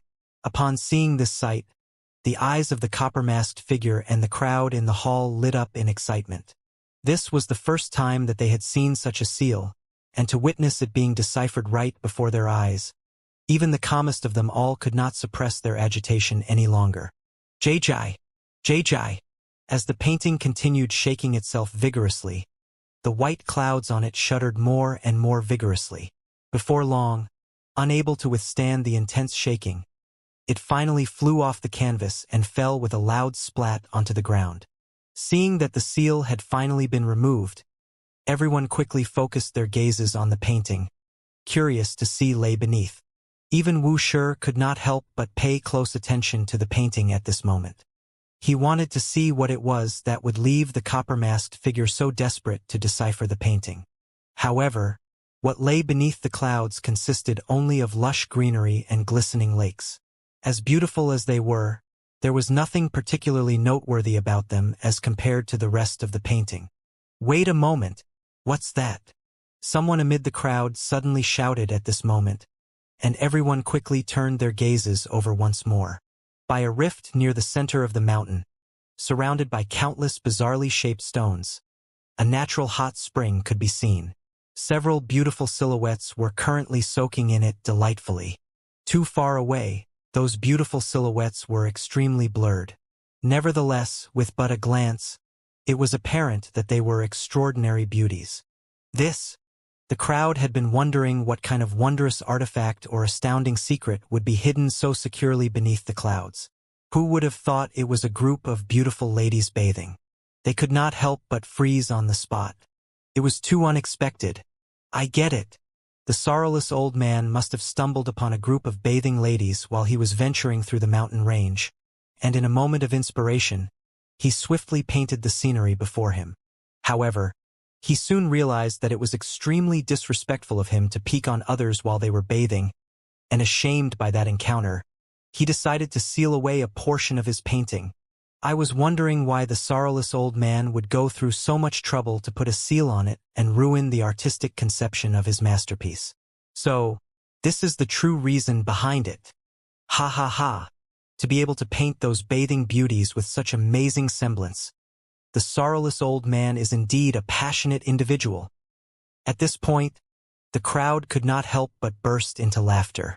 They had thought that there was bound to be some kind of earth-shattering secret hidden within the painting, considering the effort that the sorrowless old man had put into sealing it away, but surprisingly, what he was trying to conceal was just a dark history. This? Impossible. This can't be, the copper-masked figure exclaimed in disbelief. He had put in so much effort to acquire and decipher the painting, and yet, it turned out to be just a group of ladies bathing? The vast difference between reality and his expectations left him feeling as if his mind would descend into insanity at any moment. There must be another seal within the painting, right? There's no doubt about it. There must be one. The agitated copper-masked figure hurriedly rushed up to the painting and extended the consciousness of his powerful primordial spirit into the painting, wanting to see what had happened. Who? Feeling the immense pressure from the elder before him, the painting leaped in shock. He quickly hid himself behind Xianxia fearfully. Tell me, is there still a seal within the painting? The eyes of the copper-masked figure turned crimson, and a powerful soul reverberation rippled from his primordial spirit. Enough! Look at how frightened little painting over here is. Xianxia bellowed as he gently consoled the 8th-level painting. After which, he turned back to the crowd and said, just as everyone has seen, the secret lying beneath the seal is a group of bathing beauties. It seems like the sorrowless old man was peeking on others bathing, and unable to find a way to vent his emotions, he decided to pick up his brush instead. While it may seem a little dishonorable, it is perfectly normal for all humans to feel inherently attracted to beautiful individuals. It's actually no big deal at all, so you need not get so agitated. Noting the other party's attitude, it was clear that he knew what actually lay beneath the painting. Facing such a situation, he could not help but heave a sigh of relief for his wise decision back then. If he had not added in the hot spring of beautiful ladies to fill the void, he might have very well given himself away. Pardon me, I was too reckless. Hearing those words, the copper-masked figure took a deep breath and swiftly calmed himself down, after which he clasped his fist and bowed. Ever since I discovered the presence of the seal, I have been wanting to find out what lay beneath it. Even though the result turned out to be a disappointment for me, I'm still grateful to you all for helping me resolve this lingering regret. Right after saying those words, he flicked his wrist, and a pile of high-tier spirit stones appeared right before him. Even from a rough estimation, there had to be at least 12,000 within the pile. These spirit stones are a token of appreciation for your help. Please, feel free to take them. After saying those words, the copper-masked figure turned to Xianxia. Xianxia, I am full of admiration for the astounding mastery you have achieved in the way of painting despite your young age. Here is a book left behind by the sorrowless old man, named The 10 Deciphers of Painting. Detailed within it are the various painting techniques that he is the most skilled in. I hope that this will prove useful to you. After saying those words, he swiftly grasped forward and retrieved the painting before clasping his fist. I'll be taking my leave now. Farewell. Then, without further ado, he stood up and rushed out. In the blink of an eye, he had already vanished from everyone's sight. From the looks of it, it seemed like he feared that others would go after him for the treasure that he possessed, so there was not the slightest hesitation in his movements at all. Looking at the book in his hands, Xianxia could not help but fall speechless. The other party had mentioned earlier that he would be handsomely rewarded if he were to decipher the seal. But this, what the heck was this? He could not help but feel a little choked up within. Is that really the 10 deciphers of painting? Xianxia, it might be a little presumptuous for me to ask this of you, but will you sell the book to our painter guild? In contrast to Xianxia's speechless expression, by his side, guild leader Meng's gleaming eyes were completely fixated on the inconspicuous book that Xianxia held in his hands. The sorrowless old man was the most formidable painter from the Qingyuan Empire. While he had only lived for a short 300 years, he had made great contributions to the painter guild, bringing it an era of prosperity. Of the heritage that he had left behind to the Painter Guild, there was one that stood out, the 10 Deciphers of Painting. It was a painting manual that he had begun working on in his later years. However, he had gone missing before he could finish the book, and mysteriously, the book had vanished from the surface of the world as well. The Painter Guild had devoted great resources into finding it, but there was not the slightest clue to be found. Who could have predicted that it would be in the hands of the copper-masked figure, and he would even give it to Xianxia for free? You wish to buy the book? Xianxia glanced at the book in his hand and instantaneously recorded its contents into the Library of Heaven's Path. After which, he tossed it over generously and said, "Since you want it, I'll give it to you." Is this really all right?" stammered Guild Leader Meng as he caught the book with his trembling hands. "Xianxia, allow me to thank you on behalf of the entire Painter Guild. You are truly generous to give away a book that is easily worth 50 concentrated high-tier spirit stones just like that. I am impressed." "What did you say?" 50 concentrated high-tier spirit stones. Xianxia felt as if the world was spinning around him. "Indeed," Guild Leader Meng replied. "Pardon me, but I won't be giving you the 10 Deciphers of Painting anymore." Xianxia quickly snatched back the book from Guild Leader Meng's hands. "Pay up, Meng Chong." The crowd. In the end, Guild Leader Meng did not pay the 50 concentrated high-tier spirit stones. After all, there was no way he could fork out that much money. After promising to bring Xianxia around the Painter Guild, he quickly snatched the book back and hid it in his storage ring.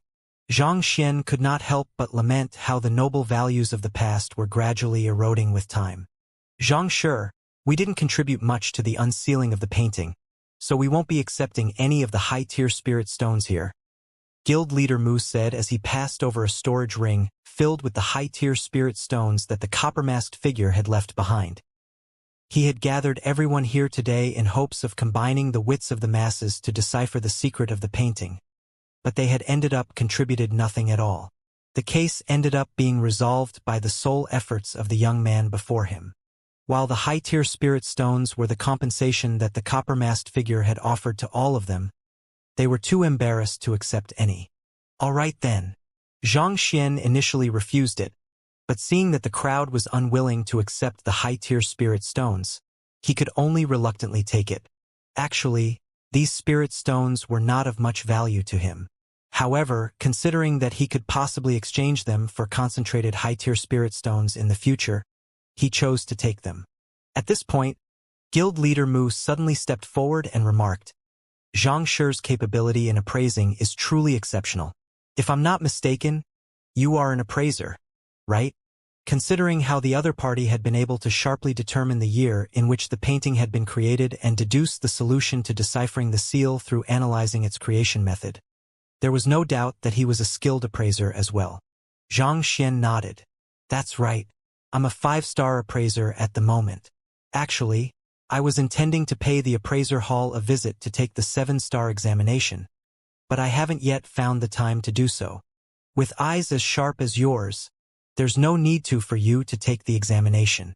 I'll apply for a 7-star appraiser emblem on your behalf straight afterward," Guild Leader Mu replied with a smile. At this point, he could see why even a prestigious figure like Wuxia would regard the other party as his brother.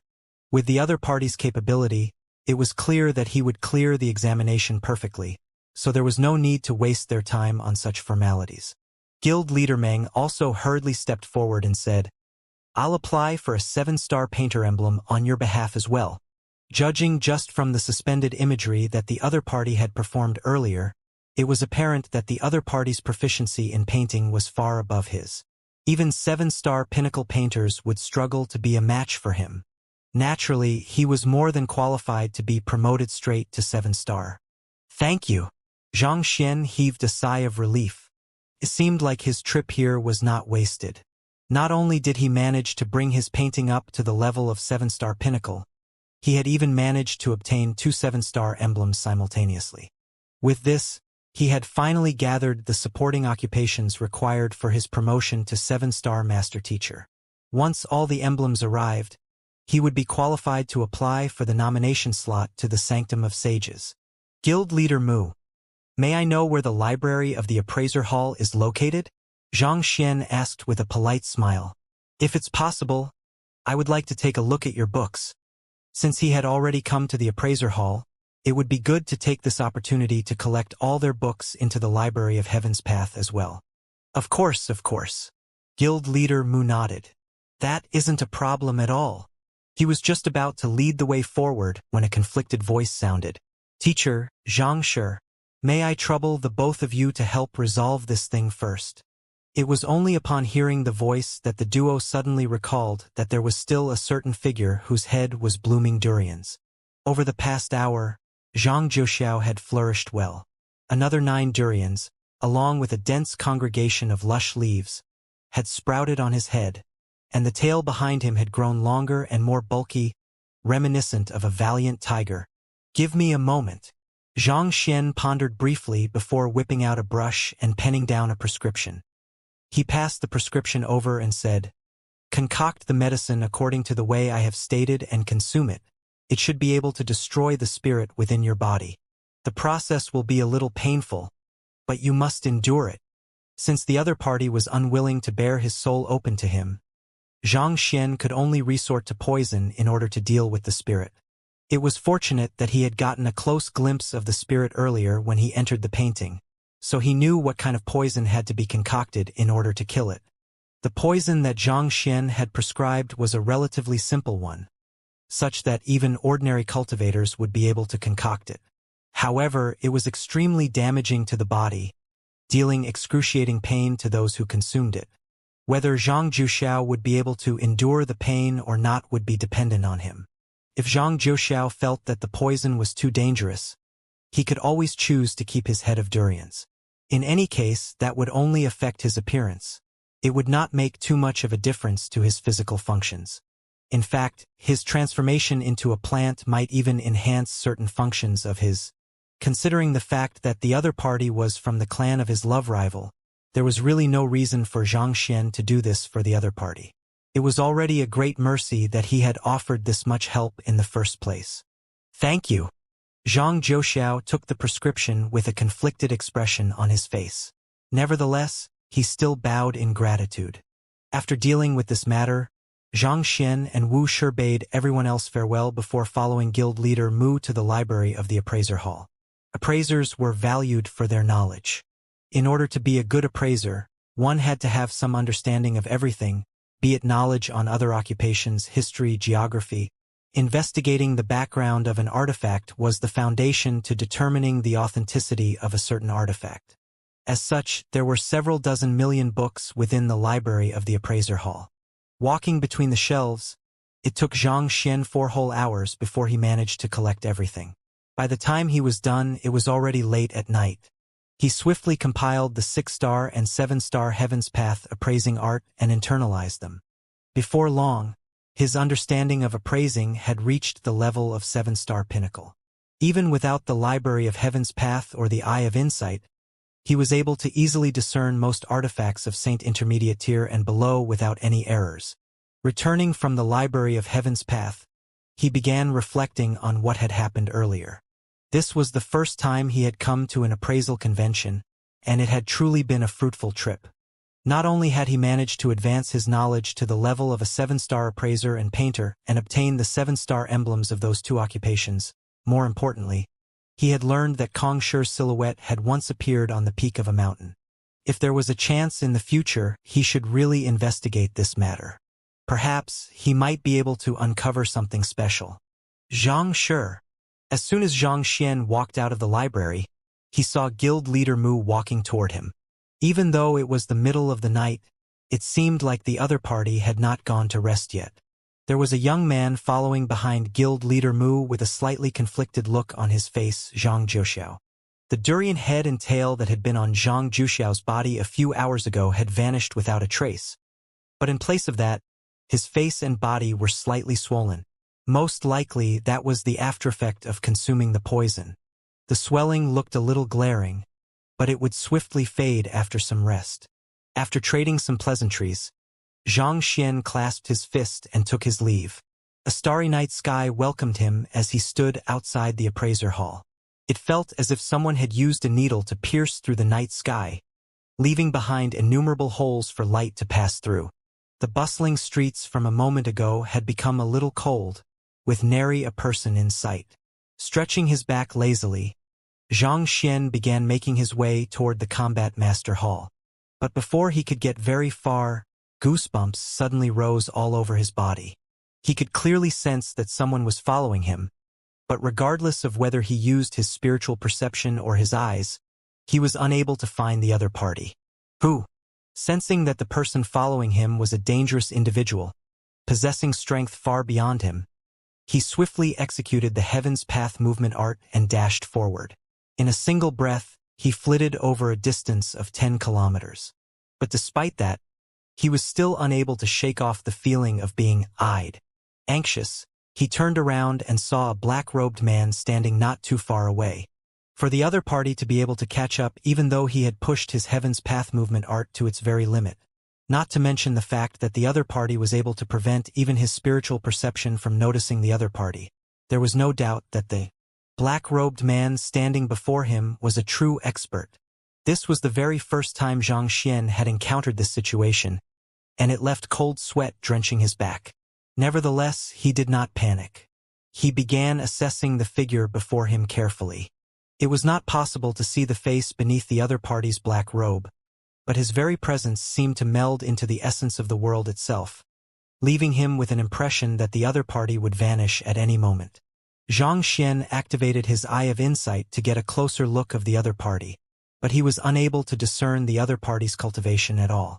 In other words, the other party wielded strength beyond the leaving aperture realm Hall Master Xing, or perhaps beyond the leaving aperture realm even. When did such an expert appear in Qingyuan City? There's no need for you to be so wary around me. If I wanted to kill you, you would have long been killed. It was an extremely deep and resounding voice. As nervous as Xianxia was, he knew that there was no way he would be able to escape if the other party wanted to kill him. Thus, he clasped his fist politely and replied, "Elder, you were waiting for me?" It was shortly after leaving the appraiser hall that he had sensed that the other party was following him, which meant that the other party had probably been waiting for him. But instead of answering his question, the black-robed man placed his hands behind his back and said, "To be able to sense me so swiftly even though I only leaked out a hint of an aura, it seems like you are quite a talented individual. I have been following you since sunset, and I saw how you managed to decipher the seal on the painting. Despite your young age, you have quite a keen pair of eyes. Not bad. You have been here since sunset?"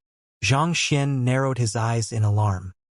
He had been paying close attention to his surroundings all this while due to the happenings with King Zhongqing earlier in the day, and yet, despite his enhanced wariness, he had still been oblivious to the fact that the other party had been following him. This was too frightening. "If I may ask, I would like to inquire why Elder has been following me all night." At the same time, Xianxia secretly activated his library of Heaven's Path, but no book was compiled. Until the other party executed a battle technique, he would be unable to discern the other party's background. "It's nothing much. I just want to know if you have the qualification and capability for what you seek."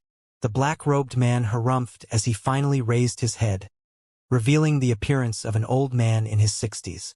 It was a foreign face. Xianxia was certain that he had never seen the other party before.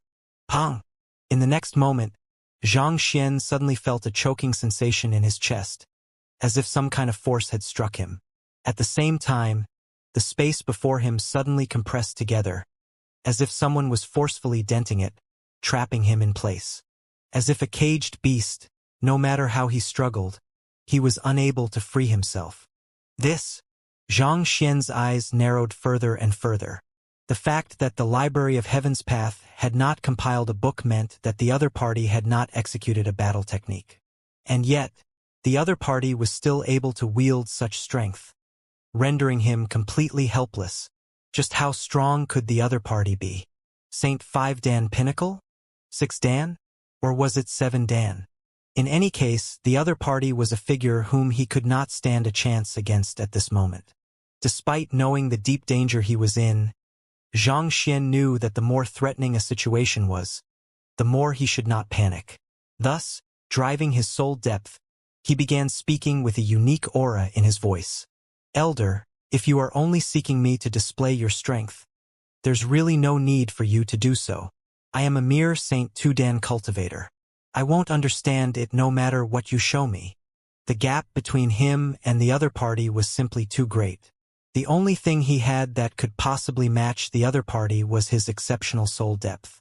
If he could leave the other party in a short trance, he might be able to buy sufficient time to flee from this situation. However, seeing through Xianxia as if he was transparent, the black-robed elder chuckled softly. Your soul depth is not too bad, but you're still a little lacking to be using impartation of heaven's will on me. Those words immediately sent chills down Xianxia's spine. With an earnest smile on his face, he swiftly waved his hand and said, Elder, how could I dare do something as rude as that? It is a misunderstanding. A misunderstanding. To be able to see through his impartation of heaven's will, it seemed like the other party's soul depth was beyond his as well. It was fortunate that he had not recklessly forced his way through. Otherwise, the other party's retaliation could very well have cost him his life. You do have some wits, but it's meaningless against me, the black-robed elder replied indifferently. How could I dare flaunt my little wits before you?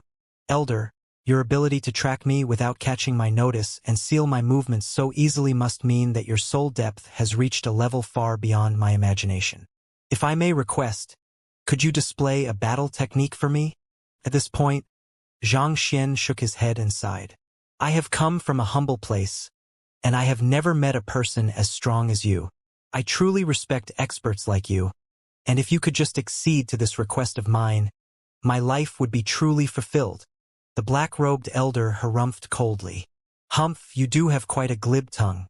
Do you take me as one of those naive young ladies who fall for your words easily? Naive young ladies? Falling for my words? Xianxia hurriedly waved his hands earnestly, denying the accusation. At the same time, an inconspicuous frown surfaced on his head. He could vaguely feel that the black-robed elder was referring to something with his words, but he had always conducted himself properly, never getting involved with any women. What could the other party possibly be getting at? If others were to hear that, they might just think that he was a playboy. I will just get straight to the point with you. With his hands behind his back, the elder slowly closed in on Xianxia. In that instant, Xianxia felt as if a massive mountain was slowly making its way toward him, and the immense pressure that he felt seemed to sap the air from his lungs. This pressure weighed on both his mind and his body, rendering him completely powerless. It was apparent that the other party wanted him to know the gap between them and force him to submit. Humph! With narrowed eyes, Xianxia drove his heaven's path Xianxia, and the pressure on him alleviated significantly. As powerful as the other party was, there was no presence more imposing than the heavens. Interesting. Seeing that the other party was able to endure his pressure so easily, an interested gleam surfaced in the eyes of the black-robed elder. To be able to endure my pressure so easily, you must have some kind of formidable artifact on you. It seems like you have quite a doting teacher there. I am my teacher's only direct disciple, so he does treat me quite well, Xianxia replied. The other party was too fearsome. With his current strength, he stood no chance at all. Even escape seemed unlikely at this point. Thus, he could only place his hopes in his teacher, Xianxia, to deter the other party from doing anything overboard. The black-robed elder looked at him and asked, May I know whom your teacher is? Xianxia nodded. My teacher goes by the name of Xianxia. Upon hearing the name, the black-robed elder's eyes narrowed menacingly, and he harumphed coldly. Xianxia? Young man, I still have a rather favorable impression of you. Don't lose it by lying. Suddenly, Xianxia suddenly felt as if he was standing above a sinkhole and an unknown power would consume him at any moment. Gritting his teeth to withstand the devastating might crushing him, Xianxia asked, Lying? Elder, why would you say such words? I have met Xianxia once, and he has already long retired from worldly affairs. As far as I know, he has never accepted any students, and yet you say that you are his student? Are you honestly expecting me to believe such words? The black-robed elder said with a threatening edge in his voice. You have met Xianxia. Xianxia's eyebrows shot up in alarm, and for a moment, he found himself in a daze. Xianxia was a name that he came up with spontaneously back then. In other words, it was a fictional character that he had fabricated, and yet, the black-robed elder was saying that he had met Xianxia? It couldn't be that there was really a master teacher going by the name of Xianxia in the world who coincidentally wielded unfathomable strength as well. Could there? That would be too much of a coincidence. All right, I have no interest in whose student you are. I am here only to offer you a warning.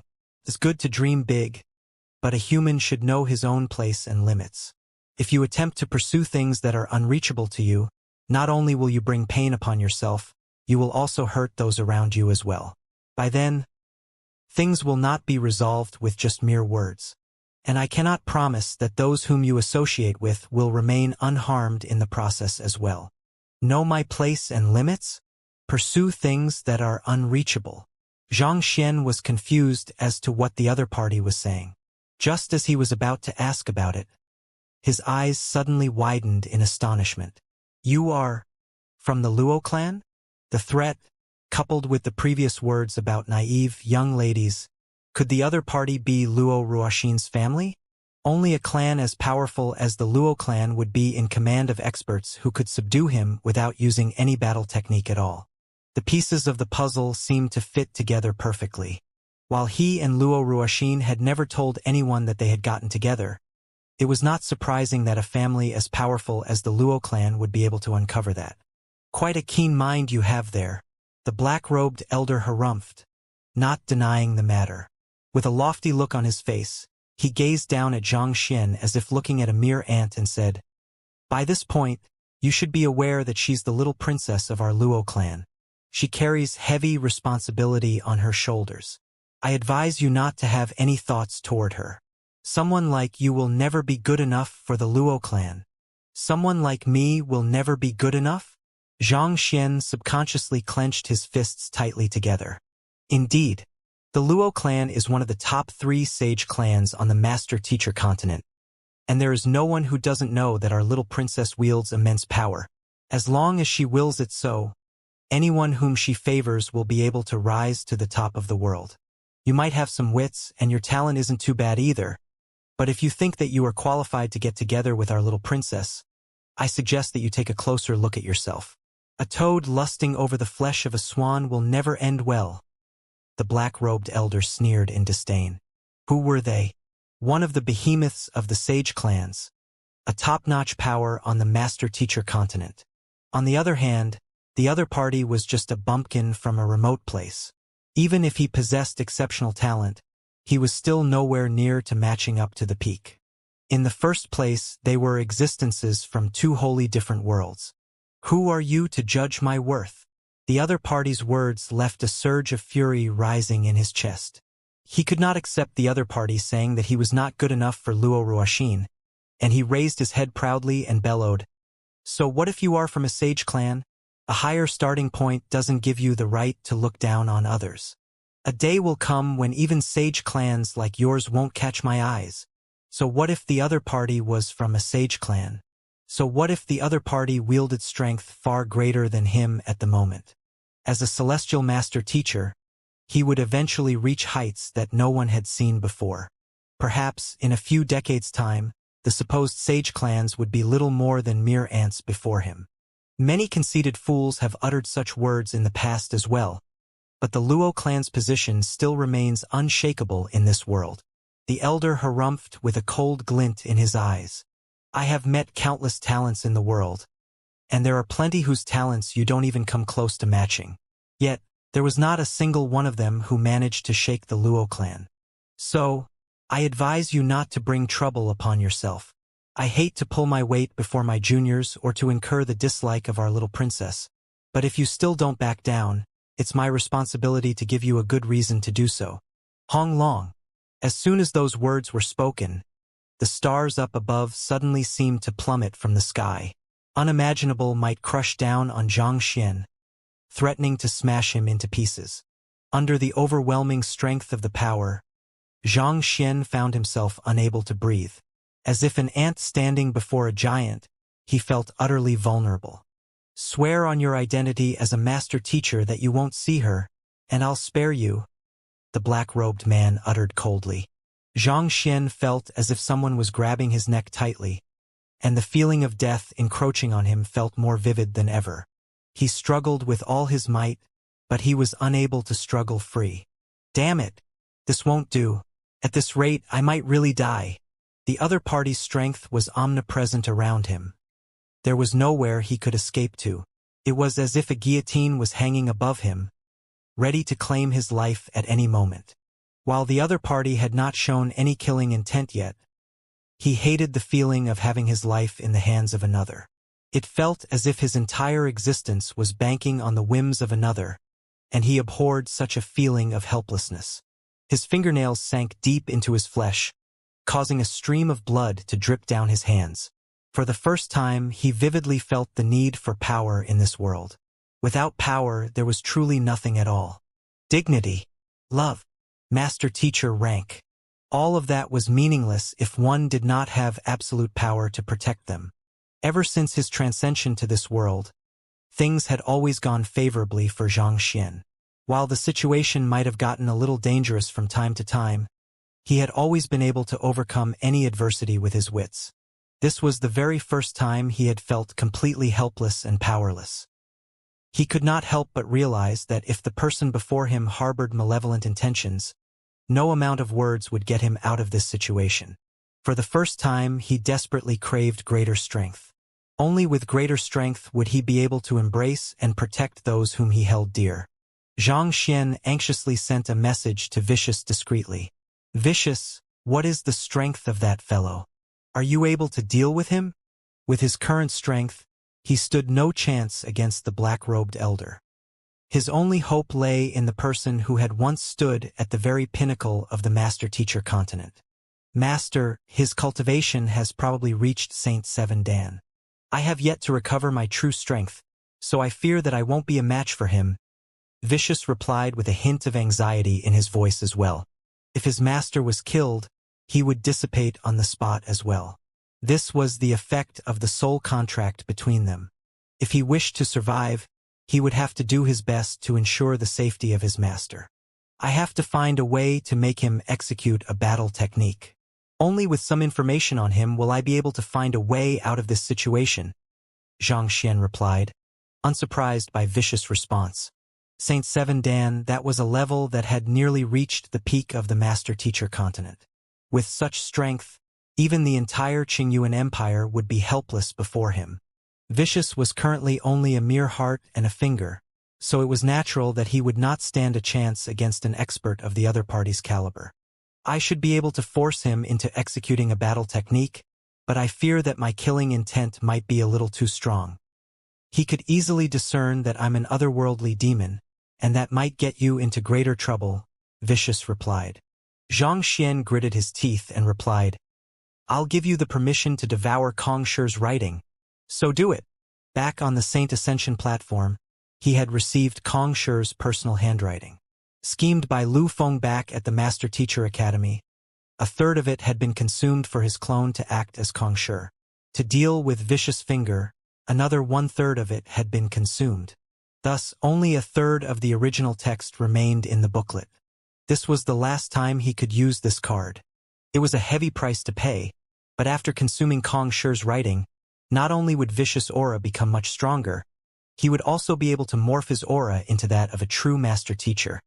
And that was what Xianxia required to resolve the precarious situation he was in. "All right," Vicious replied. Kong Shi's writing, which he had kept in his storage ring, gradually faded line after line, and at the same time, Xianxia felt a powerful aura surging within him. Boom! The following moment, an aura reminiscent of a rampaging dragon burst into the surroundings, dissipating the power that had gathered in the area in an instant. At the same time, Xianxia felt the invisible shackles around him vanish without a trace, as if a fish on shore who had managed to make its way back into the water. On the other hand, not expecting the young man before him to suddenly release an aura so powerful that even he was unable to withstand it. The black-robed elder's body stiffened. Not daring to get careless before such a powerful force, he swiftly executed a defensive technique to ward off the aura. Barely after he successfully protected himself from the burst of aura, the young man before him suddenly raised his head to gaze straight at him. Deep within his eyes, ripples reminiscent of a torrential river could be seen. At the same time, a deep and ancient voice sounded. It was spoken in time with the movement of the young man's voice, but eerily, the voice sounded as if it had come from the heavens. When have I grown so weak that even a mere Saint Seven Dan brat dares to threaten my student? Who do you think you are? Boom! The powerful aura that had burst forth from Xianxia's body left the black-robed elder feeling as if the heavens and earth had shattered, and the sun and moon had fallen. In that instant, he thought that he had witnessed the end of the world. Under the suppression of the overwhelming aura, the black-robed elder's body froze in fear as his mind whirred to a stop. In just the blink of an eye, it was as if a deity had descended from the heavens. The inviolable aura that the other party emanated had dispelled any thought of retaliation in his mind. Not only so, he felt as if his knees would cave in at any moment, as if his body instinctively wanted to worship the figure before him. It took a while before the black-robed elder could speak once more. With quivering lips, he asked weakly, "You are Xianxia?" "No, that's not right. A will that Xianxia has left behind." For the aura of the young man before him to surge so abruptly, there was only a single possibility. In order to protect his own student, Xianxia had specially left a sliver of his will in the latter's body. Only in the face of absolute crisis would he show himself. "If I didn't appear, were you going to kill my student?" There was no difference in the external appearance of the young man, but it was as if another person had taken control of the body. Be it his disposition or his voice, it was completely different from before. This was especially so for his gaze. Cold, impassive, and unfathomable, as if a lofty deity from the heavens. Before this powerful figure, the black-robed elder dared not move in the slightest. He feared that the slightest movement could instantly bring death upon himself.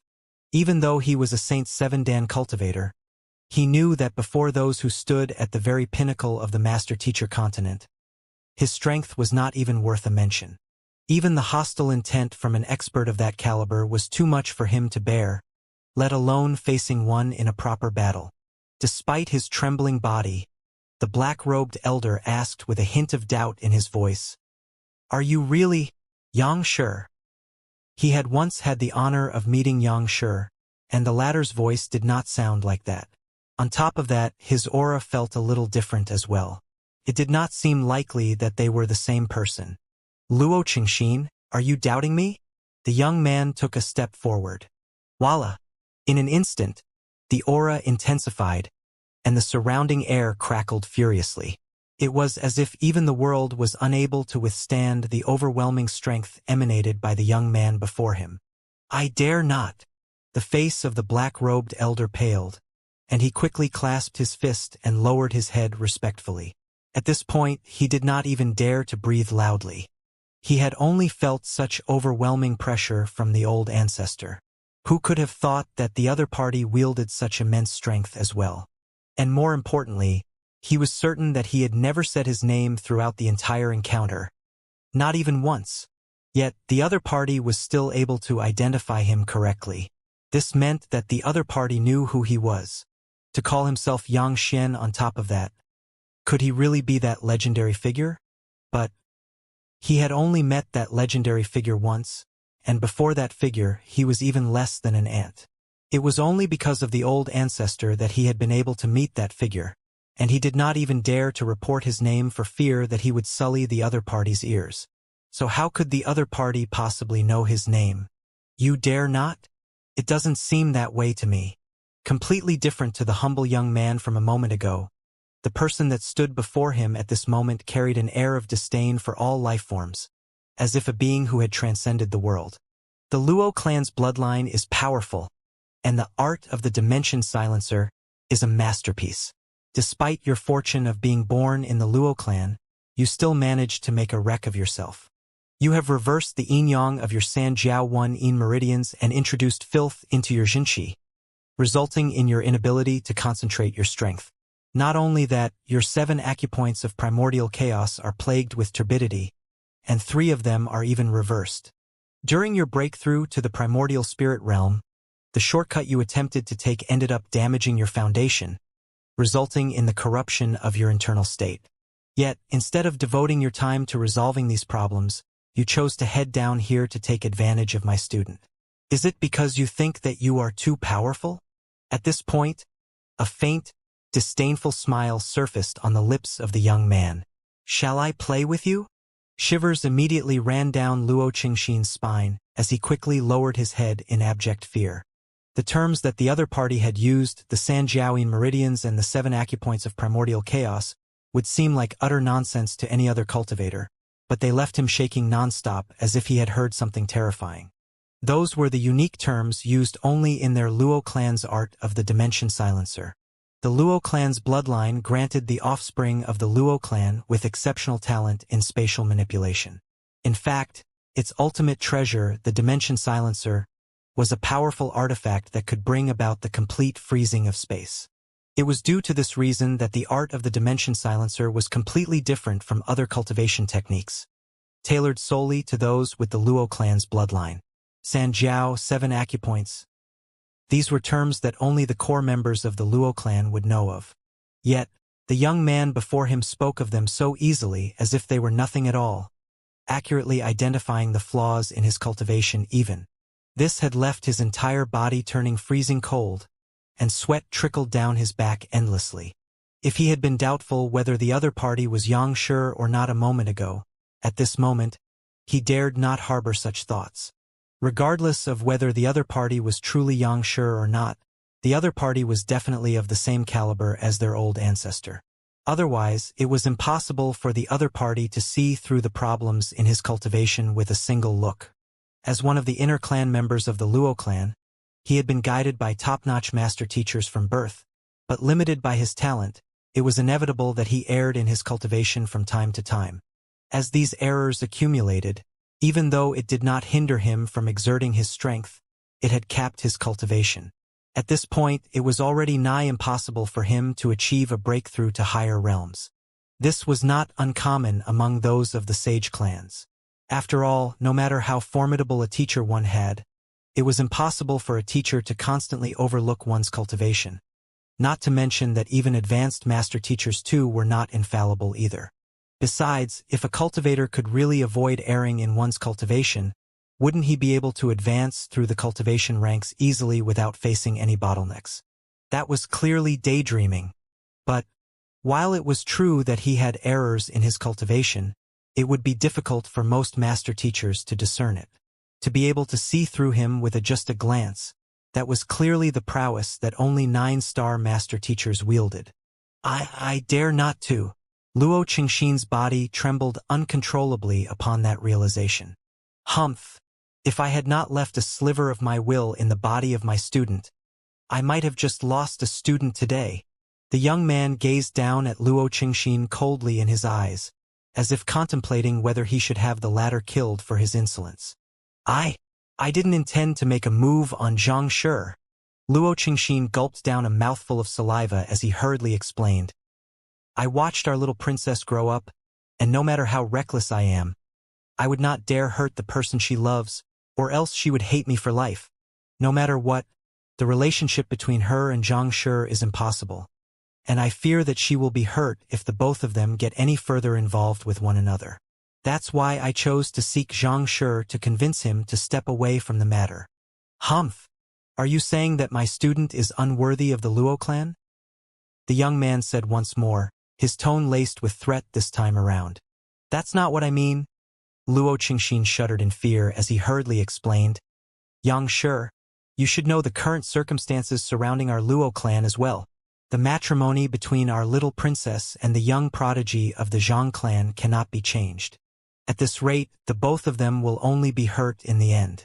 If that is going to be the case, it will be better for us to end it at this point in time to reduce the heartbreak. The young man narrowed his eyes. Their matrimony cannot be changed? Is that due to your Luo clan or the Zhang clan? If it's the latter, I'll find their old ancestor and talk to him about the matter. Luo Qingxin quickly shook his head. The betrothal between the two was decided 20 years ago. The little princess is also a victim in this matter. Decided 20 years ago? The young man frowned. Tell me about it. I believe that Xianxia should have heard about the young prodigy of the Zhang clan as well. Even before his birth, he was said to possess the purest bloodline in the Zhang clan. 20 years ago, during the birth of that young prodigy, scarlet clouds covered the entire sky, and a sacred ray of light descended from the heavens. Even Kong Shi's tablet rose into the air, as if acknowledging the arrival of his peer. On that very day, the old ancestor of the Zhang clan sought the old ancestor of our clan, and the both of them agreed on this betrothal, Luo Qingxin said. The marriage ceremony was scheduled for the 3rd month of next year, and this matter can no longer be changed by anyone. 3rd month of next year? The face of the young man darkened, and with a frosty voice, he uttered, Does a mere marriage ceremony really require an auspicious day to be chosen 20 years prior? It's not really a matter of it being auspicious or not. Luo Qingxin shook his head with a bitter smile. Rather, it seems like there's something huge tied to it. Our old ancestor has already declared this decision to be final, and no one dares go against his orders. Due to this matter, our little princess has caused a huge ruckus in our clan for quite a while, but as this matter was a promise between the old ancestors of both clans, she was unable to change anything. Eventually, she snuck out of the clan and sealed her cultivation such that no one would be able to find her. I was only able to find her recently, and by the time I did, I realized that she was already deeply in love with Xianxia. That's why I decided to talk Xianxia into backing down. Something huge is tied to their marriage? What is it? I am not qualified to know of the inner secrets of our clan. I only happen to overhear bits and pieces of it, so I don't know much about it either. However, it should be something very important. After all, as one of the top 3 sage clans, there's no need for our Luo clan to bow down to the Zhang clan, Luo Qingxin replied. Since it's an engagement decided on at birth, is there a reason why the little princess of your Luo clan is unwilling to marry the young prodigy of the Zhang clan? The young man asked. Considering that it was a marriage decided at birth and that both clans were of equal standing, it was likely that the little princess of the Luo clan and the young prodigy of the Zhang clan had grown up side by side, so the relationship between them should not have been too bad. For the little princess to go to the extent of escaping from her clan in order to escape the betrothal, was she not afraid of falling out with her family? Or was there something about the young prodigy of the Zhang clan that was so repulsive to her that she would go to such lengths just to avoid marrying him? Hearing those words, Luo Qingxin could not help but glance at the young man before him with a peculiar look. It felt weird for a figure as powerful as Xianxia to be so interested in the gossip of their clan. Naturally, he did not dare say those words aloud, and he quickly replied the other party's question. It's just a guess on my part, but I think that our little princess might have rebelled because she's unwilling to marry a person she has never met before. The young prodigy of the Zhang clan is a rather mysterious figure. He has been in seclusion ever since his birth, and unlike most offspring of the sage clans, he has not attended the sanctum of sages either. Not a single person of our Luo clan has seen him before, and this includes our old ancestor as well. Based on what I have heard, it seems like he is busy undergoing some kind of unique inheritance at the moment. No one has seen him before? The young man could not help but frown upon hearing those words. To set an engagement without bringing out the person in question. The Zhang clan sure was bizarre. Indeed, there are many rumors floating around about that young prodigy. Some say that he doesn't possess the talents that he is rumored to possess. Some say that he has failed in awakening his talent, and out of embarrassment, the Zhang clan chose to hide him from the world. Luo Qingxin sighed. There are even some who say that he vanished from the world shortly after his birth, and the Zhang clan has been trying to find him ever since then. In any case, there does not seem to be anyone aside from those of the Zhang clan who have seen that young prodigy before. Thinking about it, the little princess sure was a pitiful person. To have to shoulder the fate of the entire clan at such a young age, even forced to marry a person she had never seen before, it was no wonder she would feel so repulsed and rebel. The young man harumphed coldly. The Zhang clan sure knows how to put on airs. To make a betrothal between the two clans and yet hide their own offspring. I have gotten a glimpse into their shamelessness today. And that young prodigy as well. I really should teach them a lesson about etiquette. Luo Qingxin had spoken of the young prodigy of the Zhang clan as a being who wielded unfathomable power in the world. But as the person who possessed the library of Heaven's Path, Zhang Xian was confident that he would be able to crush the other party with sufficient time and make him doubt his own existence. For no reason other than the fact that he had caused Luo Ruoxin so much grievance over the past few years. Anyone who dares to touch my woman will have to suffer my wrath.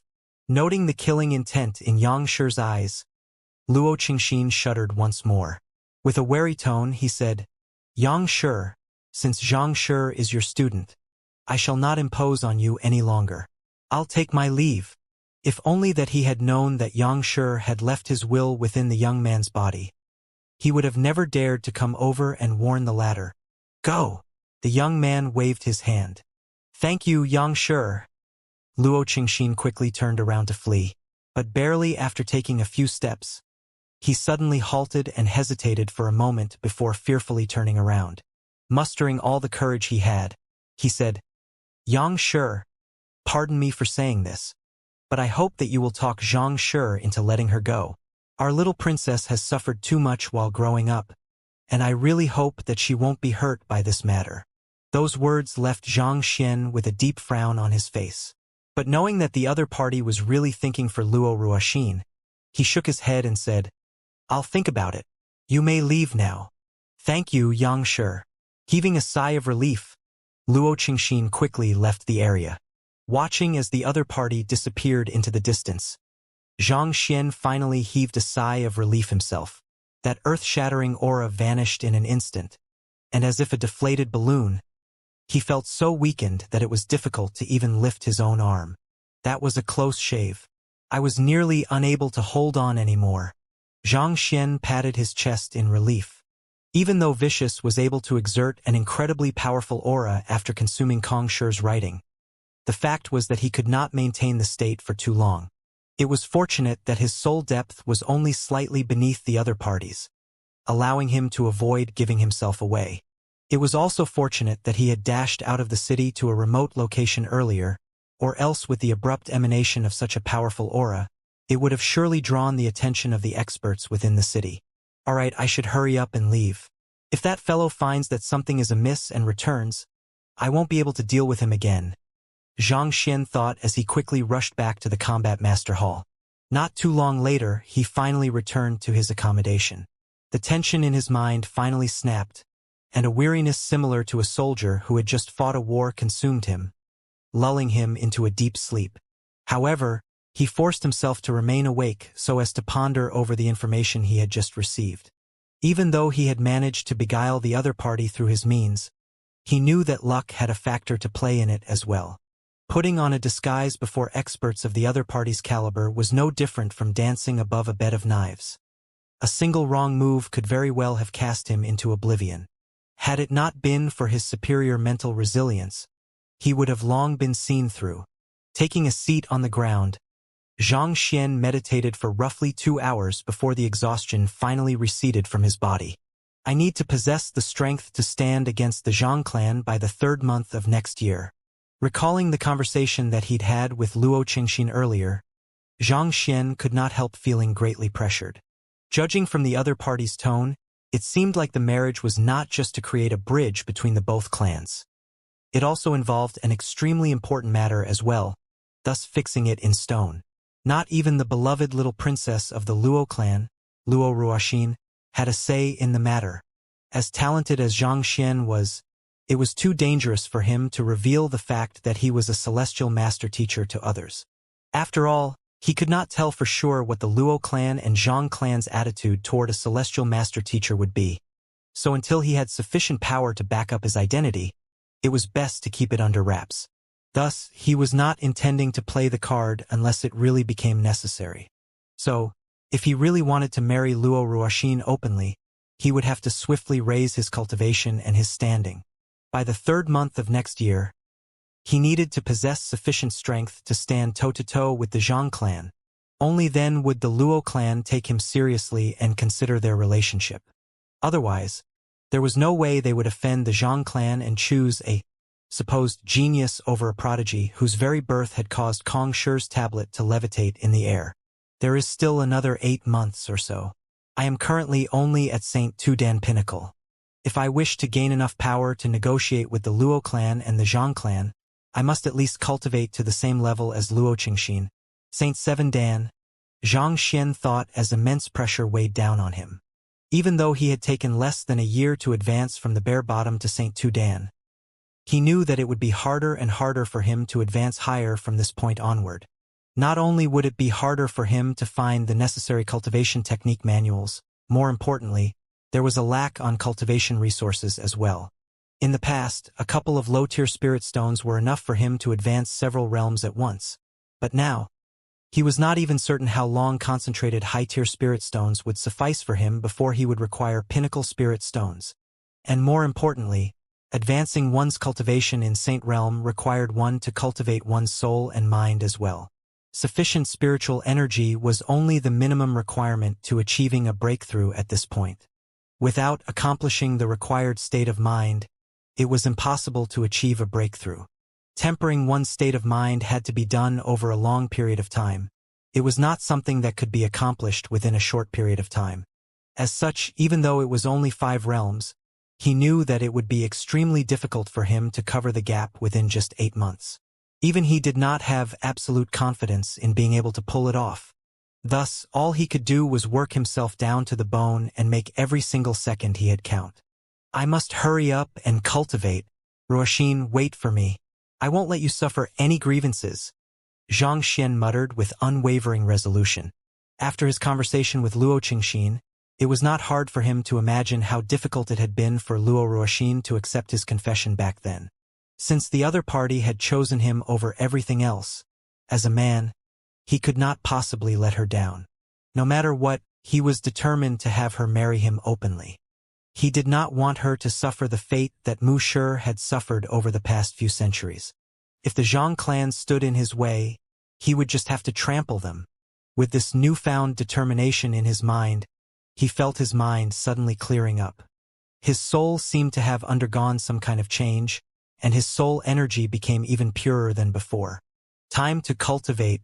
At the very least, I should try to aim for St. Four Dan before daybreak. Sitting on the floor once more, Xianxia began browsing through the St. Three Dan and St. Four Dan Heaven's Path Divine Arts, which he had compiled previously. He had already successfully compiled them back at the Qingyuan Empire Master Teacher Pavilion earlier, but in a rush to attend the appraisal convention, he did not have time to look through them. After internalizing the content of both manuals, he flicked his wrist and whipped out the 17 concentrated high-tier spirit stones that he had obtained from Chu Tianxing. At his current level, even high-tier spirit stones were no longer effective on him anymore. Calming his mind, he drove the Jinqi in his body before turning his consciousness toward his origin core. St. Three Dan Embryonic Soul Realm was also known as the Origin Soul Realm, and it served to fuse one's origin core with one's soul to create an embryonic primordial spirit. The hardest aspect in this breakthrough was to shatter one's origin core and facilitate its fusion with one's soul in order to create the embryo. There were many cultivators who were unable to overcome in this challenge, resulting in the stagnation of their cultivation. Having cultivated the Heaven's Path Divine Art, even though bottlenecks were pretty much non-existent in his cultivation, it proved to be a problem for him at this point. As his origin core had been tempered to the level of perfection, it was incomparably resilient. It would take a lot more effort for him to shatter his origin core compared to other cultivators. Soul. With a thought, Xianxia channeled his soul toward his origin core. There were 2 steps to achieving a breakthrough to the embryonic soul realm. Firstly, the cultivator had to fuse their soul together with their origin core. Secondly, the cultivator had to shatter the fused origin core and facilitate its development into an embryo. According to the description in the Heaven's Path Divine Art, I just have to open a small door in the origin core to fuse my soul together with my origin core. Going through the content of the Saint 3 Dan Heaven's Path Divine Art, Xianxia focused his attention on his origin core and created a small passageway in it. After which, his soul swiftly dived into the passageway to enter his origin core. Gotcha!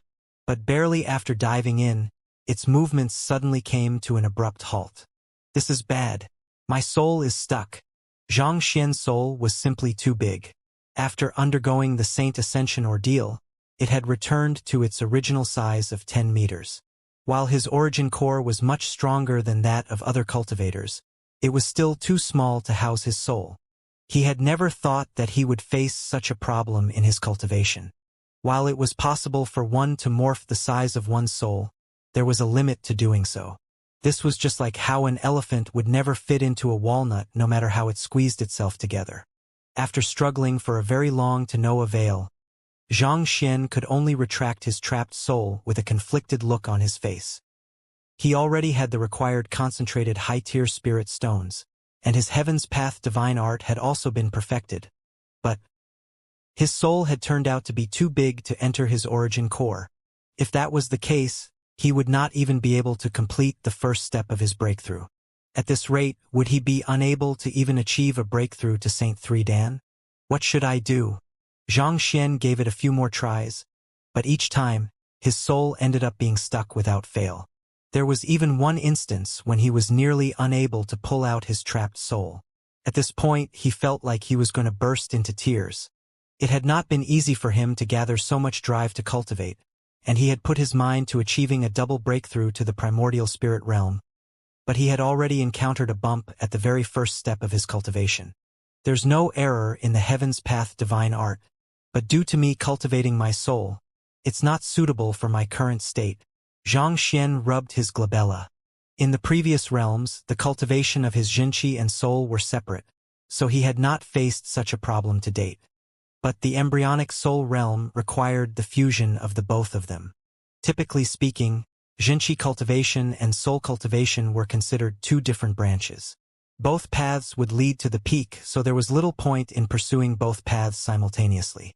Furthermore, the flaws in the cultivation techniques of the soul oracles made it impossible for one to cultivate both simultaneously. By perfecting the cultivation techniques of the soul oracles, Xianxia had managed to achieve the impossible, developing his physical body and soul simultaneously.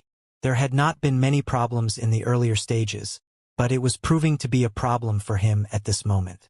What should I do now? Retracting his consciousness from his dantian, Xianxia rubbed his glabella in frustration. This was the first time he had encountered such a situation. In the past, he had been able to advance easily just by compiling the knowledge of the predecessors through the library of Heaven's Path. But treading on a path that none had walked on before, there was no one he could see for help. It's no wonder Kong Shi said that I have to pave my way forward myself if I wish to achieve greater heights. Blindly following the wisdom of the predecessors might bring me to greater heights in the short term, but it'll only narrow my future path, possibly bringing me to a dead end even. Perhaps, he might have even predicted the problems I would face in my cultivation.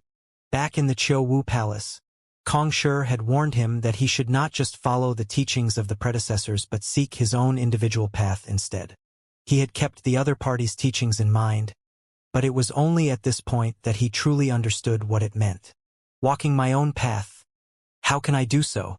In the face of such a situation, with no one whom he could learn from, he could not help but feel completely lost. With a deep frown on his forehead, he fell into deep contemplation.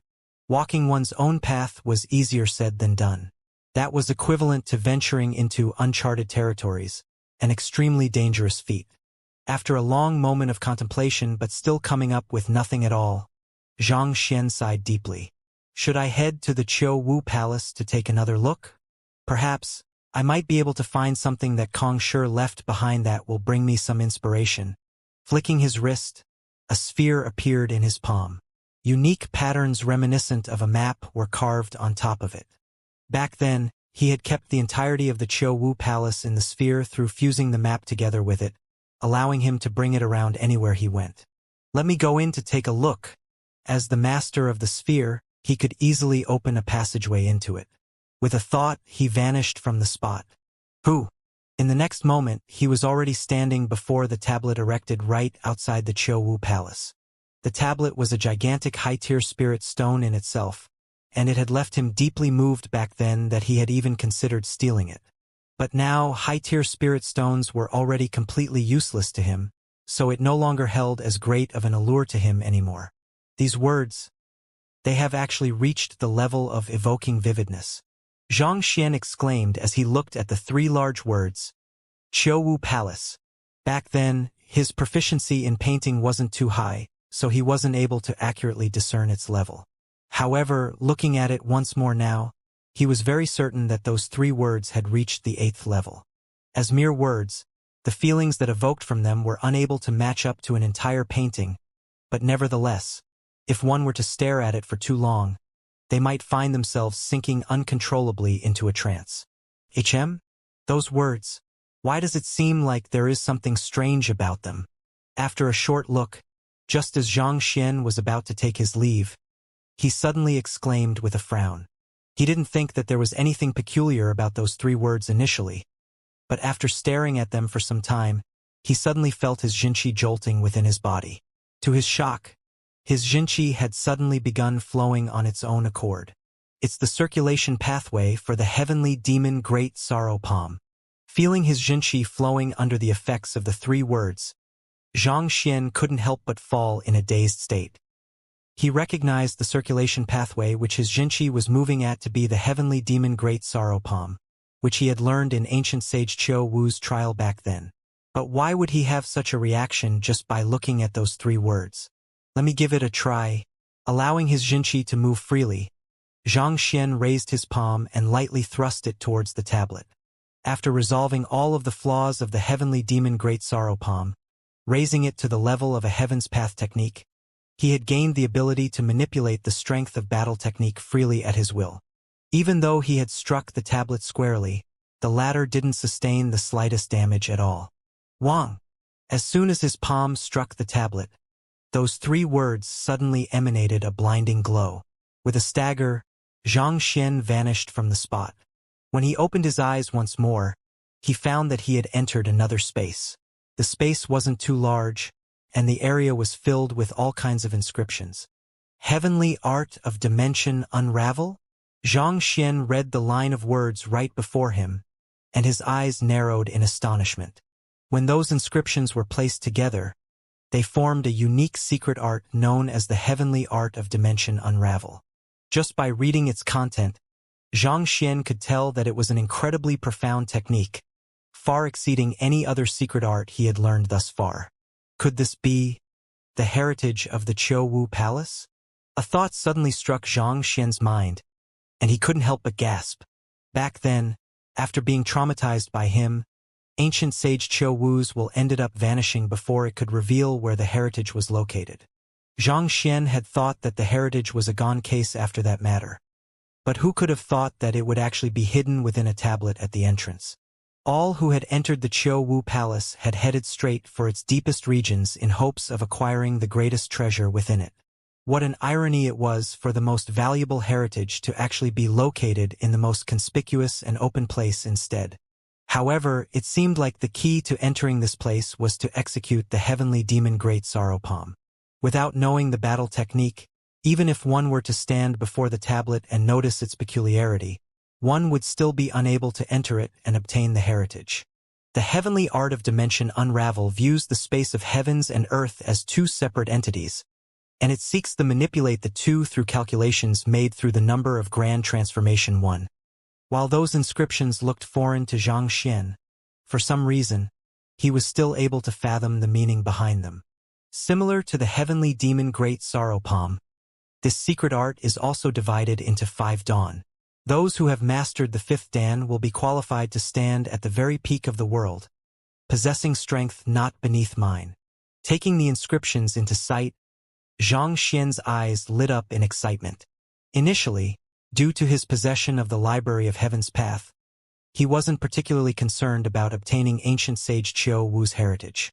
However, after looking through the inscriptions, He was glad that he had stumbled upon the heritage eventually. The heavenly art of dimension unravel was truly a powerful technique. If he were to cultivate it well, he would be able to gain a strong grasp over the spatial laws, allowing him to manipulate space skillfully. With that, his fighting prowess could easily be enhanced manyfold. If I could just cultivate the heavenly art of dimension unravel to Tudan Pinnacle, I would at least be able to escape from Luo Qingxin even if I were to encounter him once more, Xianxia thought in agitation. So far, Luo Qingxin was the strongest expert he had encountered, a true Saint Seven Dan expert. Even if he were to use all of his means, he still wouldn't stand a chance against the other party, and even fleeing was out of the question. But with the heavenly art of dimension unravel, everything would be different. Even if he were to just master the secret art to Tudan, he would still be able to struggle free of the other party's spatial seal and make his escape. However, it seemed like the secret art had an exceptionally high requirement on one's Jinchi capacity as well. From the looks of it, it seemed like it would be impossible to cultivate it to Tudan without possessing the cultivation of leaving Aperture Realm Pinnacle. After scanning all of the inscriptions and successfully collecting them into the Library of Heaven's Path, Xianxia heaved a sigh of relief. Let me see if I can compile it into the level of Heaven's Path. Over the past few days, he had collected an astounding number of battle technique and secret art manuals. Perhaps, if he were to compile the heavenly art of dimension unravel with them, he might just be able to perfect the secret art. Compile. A book materialized before Xianxia's eyes. Flipping open the book, the knowledge contained within the manual flowed into his mind. I have managed to perfect the Wundan heavenly art of dimension unravel, but I'm still a far way off from perfecting the Tudan. While he had only managed to perfect the Wundan heavenly art of dimension unravel, the results were well within his expectations. Overall, he was still satisfied with the outcome. While the heavenly art of dimension unravel formed an entire whole, it was subdivided into multiple dawn with increasing levels of profoundness. So far, the most powerful battle technique he had collected so far was only at Saint Intermediate tier. As powerful as Qingyuan Empire was, the battle technique manuals that it had was still insufficient for him to perfect the entire heavenly art of dimension unravel. In fact, it was already a huge blessing that he was able to perfect the Wundan of the secret art here. Let me try cultivating the secret art. Xianxia swiftly internalized the Wundan heavenly art of dimension unravel before backing out of the space within the tablet. He swiftly searched for a quiet location in the Qiuwu Palace before whipping out his concentrated high-tier spirit stones to cultivate the secret art. The heavenly art of dimension unravel was a technique that granted one the ability to manipulate space, so in the strictest sense, it couldn't be considered as a cultivation technique or battle technique. If one were to fully master the secret art, one would be able to manipulate space and traverse through it freely. In fact, it was possible to cover a distance of over 100 million li within a single day through it. All in all, the secret art could be divided into 5 realms, which were namely compress, traverse, control, creation, and destruction. One who masters the Wundan heavenly art of dimension unravel would be able to compress space, allowing one to cover a distance of 100 meters in a single step. If used well in battle, it could allow one to catch one's opponents off guard and launch a surprise assault or escape from a cornered situation. Going through the cultivation technique in his mind, Xianxia drove his Jinchi, and before long he entered a unique trance. In this state, his comprehension of spatial laws swiftly deepened. A long time later, he opened his eyes once more and stood up. Then, he took a single step forward. Hula! His figure suddenly vanished on the spot and appeared at a distance of 100 meters ahead. I succeeded? Xianxia's eyes lit up. Cultivating the heavenly art of dimension unravel wouldn't raise his cultivation, but it would deepen his understanding over the spatial laws. If paired with his unbounded treader, he would be able to flit from place to place like a specter. With my current speed and grasp of spatial laws, I should be able to match even Vice Pavilion Master Tian in a battle. With Xianxia's current fighting prowess, he could already be considered an invincible existence amongst primordial spirit cultivators. Even so, it was still difficult for him to go up against half-leaving Aperture Realm experts like Vice Pavilion Master Tian. However, after learning the heavenly art of dimension unravel and gaining a deeper understanding of space, half-leaving aperture realm experts no longer posed as great of a threat to him anymore. With his enhanced understanding of space, even if the other party were to use his primordial spirit to suppress him, he would still be able to easily struggle free. On top of that, as long as he were to play his cards well, he could abruptly appear before his enemy and deal out a lethal blow before the latter could process what was going on. More importantly, after learning the Wundan heavenly art of dimension unravel, I am already able to set up some basic spatial formation. While the spatial formations I can create is still severely limited on many aspects, it has the ability to isolate individuals within it from the rest of the world, as well as to compress matter. Xianxia chuckled in delight. It was due to his soul being too big that he was unable to fuse it into his origin core, but with the heavenly art of dimension unravel, as long as he could find a way to set up a spatial formation to compress his soul should be able to enter the passageway of his origin core and successfully fuse the two together. However, Xianxia's delight didn't last for too long. Looking at the powdery remains of the concentrated high-tier spirit stones on the ground, he couldn't help but rub his glabella and lament. As powerful as the secret art is, the depletion of Xianxia is really a little unacceptable. Just to cultivate the Wundan heavenly art of dimension unravel, he ended up using up the 17 concentrated high-tier spirit stones which he obtained with great difficulty. Without a doubt, the heavenly art of dimension unravel was an invaluable secret art, allowing one to comprehend the essence of space. However, the depletion that resulted from its cultivation was equally fearsome as well. Initially, he had been thinking that with the concentrated high-tier spirit stones he had at the moment, it should suffice for him to reach embryonic soul realm pinnacle at the minimum, but before he ended up expending all of them before he could even start. How stifling! I really must find a way to earn more money, Xianxia thought as he stood up and left the Qiu Wu palace. In any case, at least he had managed to resolve the problem regarding his soul being unable to enter his origin core. All he had to do now was to find a way to earn more concentrated high-tier spirit stones. The days without money sure was difficult to endure. But where can I earn more concentrated high-tier spirit stones? Returning back to his room, Xianxia lowered his head and pondered instead of anxious heading out. Even if he wanted to earn concentrated high-tier spirit stones, he had to have a concrete direction first. Considering that the Qingyuan royal family only had 17 and the Combat Master Hall could only afford to take out 10, where else in Qingyuan City could he possibly find more concentrated high-tier spirit stones? I should go and ask Hall Master Xing, knowing that it would be futile for him to rack his brain over it, since he didn't have much of an understanding of Qingyuan City in the first place. Xianxia stood up and began heading over to Hall Master Xing's residence. By this point, the sun had already risen at the horizon. The brilliant rays of the sun pierced through the coldness of the night, bringing warmth to the world. It didn't take long for Xianxia to find Hall Master Xing. At this point, the latter had already mastered the Vitreous Heart Tempering Sutra. Over the past few days, his primordial spirit had become even purer, and his aura felt denser than before. At this rate, it shouldn't be long before Hall Master Xing was ready to face the Leaving Aperture ordeal and push for a breakthrough to Leaving Aperture Realm primary stage. Hall Master Xing, how are Elder Su and the others? I hope that they aren't causing you any problem. Yesterday, Elder Su and the others were brought away from those of the Combat Master Hall, and given that a day has passed since then, they should have been settled down by now. They aren't causing any trouble. But something weird did happen. Yesterday, Butler's son happened to pass by their quarters, and shortly after, all of them suddenly chose to join the Xianxia faction as well. Hall Master Xing said with a perplexed look. The Poison Masters were far more compliant than he expected them to be, but if he had to point out something weird about them, it would be their excessive respect towards Xianxia's butler. Sun Chong's strength was unremarkable, but for some reason, the Poison Masters from the Poison Hall would bow respectfully to him whenever they met the latter. As such, that butler extended an invitation to the Poison Masters to join the Xianxia faction as well, and naturally that bunch accepted the offer and became members of the Xianxia faction as well. But of course, that wasn't at odds with them being members of the Combat Master Hall, so it wasn't really a big problem. I see. Anyway, I'm glad that they aren't causing any trouble.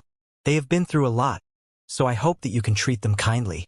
They do possess expertise in a field that the Combat Master Hall is lacking in, so it would be good to have the other combat masters to interact with them, allowing them to learn from one another. Xianxia nodded. That is my intention as well. Right, Principal Zhang, the other conferred Empire Combat Master Halls will be coming over for a friendly spar a few days later, so if you have some time, I would like to invite you to conduct a few lectures for our combat masters. Hall Master Xing said. The other conferred Empire Combat Master Halls will be coming over for a friendly spar? That's right. They should be arriving in 3 days' time. Hall Master Xing nodded. Zhang Xian's eyes lit up, and he hurriedly asked, how many Combat Master Halls will there be? Will they be bringing many concentrated high-tier spirit stones with them? He was currently about to go insane from a lack of money. If the conferred Empire Combat Master Halls that were coming over for the friendly spar were wealthy, he could try to think of a way to earn some from them. As soon as the words concentrated high-tier spirit stones came out of Zhang Xian's words, Hall Master Xing could immediately guess what the other party was thinking about, and a helpless smile surfaced on his lips. There are 3 conferred Empire Combat Master Halls coming over. They are of the same tier as our branch, so it's unlikely that they will have many concentrated high-tier spirit stones on them. Same tier. Indeed, there is a total of 8 conferred empires under the Empire Alliance. 4 of them belong in the upper tier, whereas the remaining 4, which includes our Qingyuan conferred empire, belong to the lower tier. The ones that are coming over for the friendly spar this time around belong to the latter group. The friendly spar is actually a selection exercise for us to select 20 candidates out of the 4 combat master halls for the opportunity to train in the Qianchong conferred empire, Hall Master Xing explained. In previous years, our Qingyuan Empire Combat Master Hall has only been able to acquire 2 slots at maximum, putting us at the lowest rank among the 4 combat master halls. But this time around, seeing that our combat masters have made massive improvements after training with the Xianxia faction, I hope to try to vie for a few more slots. Train at the Qianchong conferred empire? Is there some kind of blessed land for cultivation there? Zhang Xian asked. Back then, he had headed to the Huanyu Empire in order to access the cleansing lake, which was said to be beneficial to soul cultivation. Could it be that the Qianchong Empire had something similar to that as well? Speaking of blessed lands, there is indeed one of them there. The Qianchong Empire has a sword pool, which harnesses boundless sword intent and sword art. If a cultivator tempers themselves in the sword pool, it will sure enhance their fighting prowess by leaps and bounds. As such, this slot is very important to our Qingyuan Empire Combat Master Hall. On top of that, the headquarters also reward the conferred Empire Combat Master Halls according to the number of slots they obtain. The more slots a certain Combat Master Hall obtains, the more resources it will be entitled to, Hall Master Xing said. Resources. That single word triggered Zhang Xian's interest, and his eyes immediately lit up. Indeed, in the previous friendly spar, the Chongyuan conferred empire obtained the most slot, and the headquarters rewarded them with 100 concentrated high-tier spirit stones. Hall Master Xing replied. You said 100 concentrated high-tier spirit stones? Zhang Xian's hands began trembling in excitement. If he were to obtain so many concentrated high-tier spirit stones, it would definitely be more than sufficient for him to push for a breakthrough straight to the primordial spirit realm pinnacle. That's right. Hall Master Xing nodded. To be honest with you, while it's called a friendly spar, in essence it could be regarded as a military display for the Combat Master Halls as well. Each Combat Master Hall will send out the strongest expert for each cultivation level and pit them against one another. And to the side that obtains the most victories, the headquarters will not hesitate to award them more resources. In a sense, it serves to motivate the subordinate Combat Master Halls and Combat Masters to work more diligently than ever. Zhang Xian nodded in realization. If one were to view the Combat Master Hall as an army, this friendly spar would be similar to a tournament among the different units. In times of peace, competition could pressure the Combat Master Halls and their Combat Masters into pushing themselves to greater heights. Otherwise, without any concrete aims and goals for them to strive for, the morale and discipline of the Combat Masters could gradually slacken. If Principal Zhang can help offer some pointers to our combat masters and help them clinch the top position, I am willing to share half of the awarded concentrated high-tier spirit stones with you. That's already the most that I can give you within the limits of my authority, so I am really unable to share any more with you, Hall Master Xing said. The young man before him did not just possess superior fighting prowess, granting him nigh invincible might among his peers. His comprehension of combat and battle techniques had also achieved an unfathomable level. While he rarely offered any guidance to others, his pointers were always spot on, leaving one deeply enlightened by his teachings. If they could really engage his help, the Qingyuan Empire Combat Master Hall could very well surpass its previous results and reach a new peak. It was with this in mind that Hall Master Xing had offered Zhang Xian such generous terms upon seeing the latter. Deal! Before Hall Master Xing could finish his words, the young man before him had already interjected decisively. Was there any need to hesitate over the matter? What he was lacking at this very moment was concentrated high-tier spirit stones. Putting aside half of the total reward pool, even if Hall Master Xing had offered him just 1/3 of it, he would still have accepted the request without any hesitation. Seeing that Zhang Xian had agreed to the request, Hall Master Xing heaved a sigh of relief. It's settled then. If nothing goes wrong, the men from the other 3 combat master halls should be arriving within 3 days. Principal Zhang, I'll leave the training of the combat masters completely in your hands, so feel free to do whatever you want. Don't worry. I'll order them to abide by your commands unconditionally. You said earlier that the friendly spar is a fight among the strongest cultivator of each cultivation realm. May I know what the specific cultivation levels for the friendly spars are, and have the candidates been chosen yet? Zhang Xian asked. All in all, there are 20 candidates, and the cultivation levels range from Chrysalis Realm Primary Stage to Spiritual Perception Realm Pinnacle. All in all, 20 cultivation stages. We have already chosen the candidates, Hall Master Xing replied. Chrysalis Realm, Half Saint, Nascent Saint, Void Pursuit Realm, and Spiritual Perception Realm, and each realm consisted of Primary Stage, Intermediate Stage, Advanced Stage, and Pinnacle. This added up to 20 cultivation stages. Each Combat Master Hall would dispatch their strongest expert for each of the cultivation stages for the friendly spar, and the ultimate winner in that class would be entitled to the nomination slot. Where are they? Bring me over to meet them. Since Hall Master Xing had already chosen the candidates, the remaining part was rather simple. He would just have to find what each individual was skilled in and offer the other party pointers in that aspect so as to maximize the other party's fighting prowess. They are currently in the training hall. Hall Master Xing smiled as he quickly led the way over. The training hall was located in the vicinity of the martial arts division, and it was a place where combat masters sparred with one another in their free time. The hall was extremely spacious. There were 4 dueling platforms erected at the very center with a spectator stand at the outer perimeter.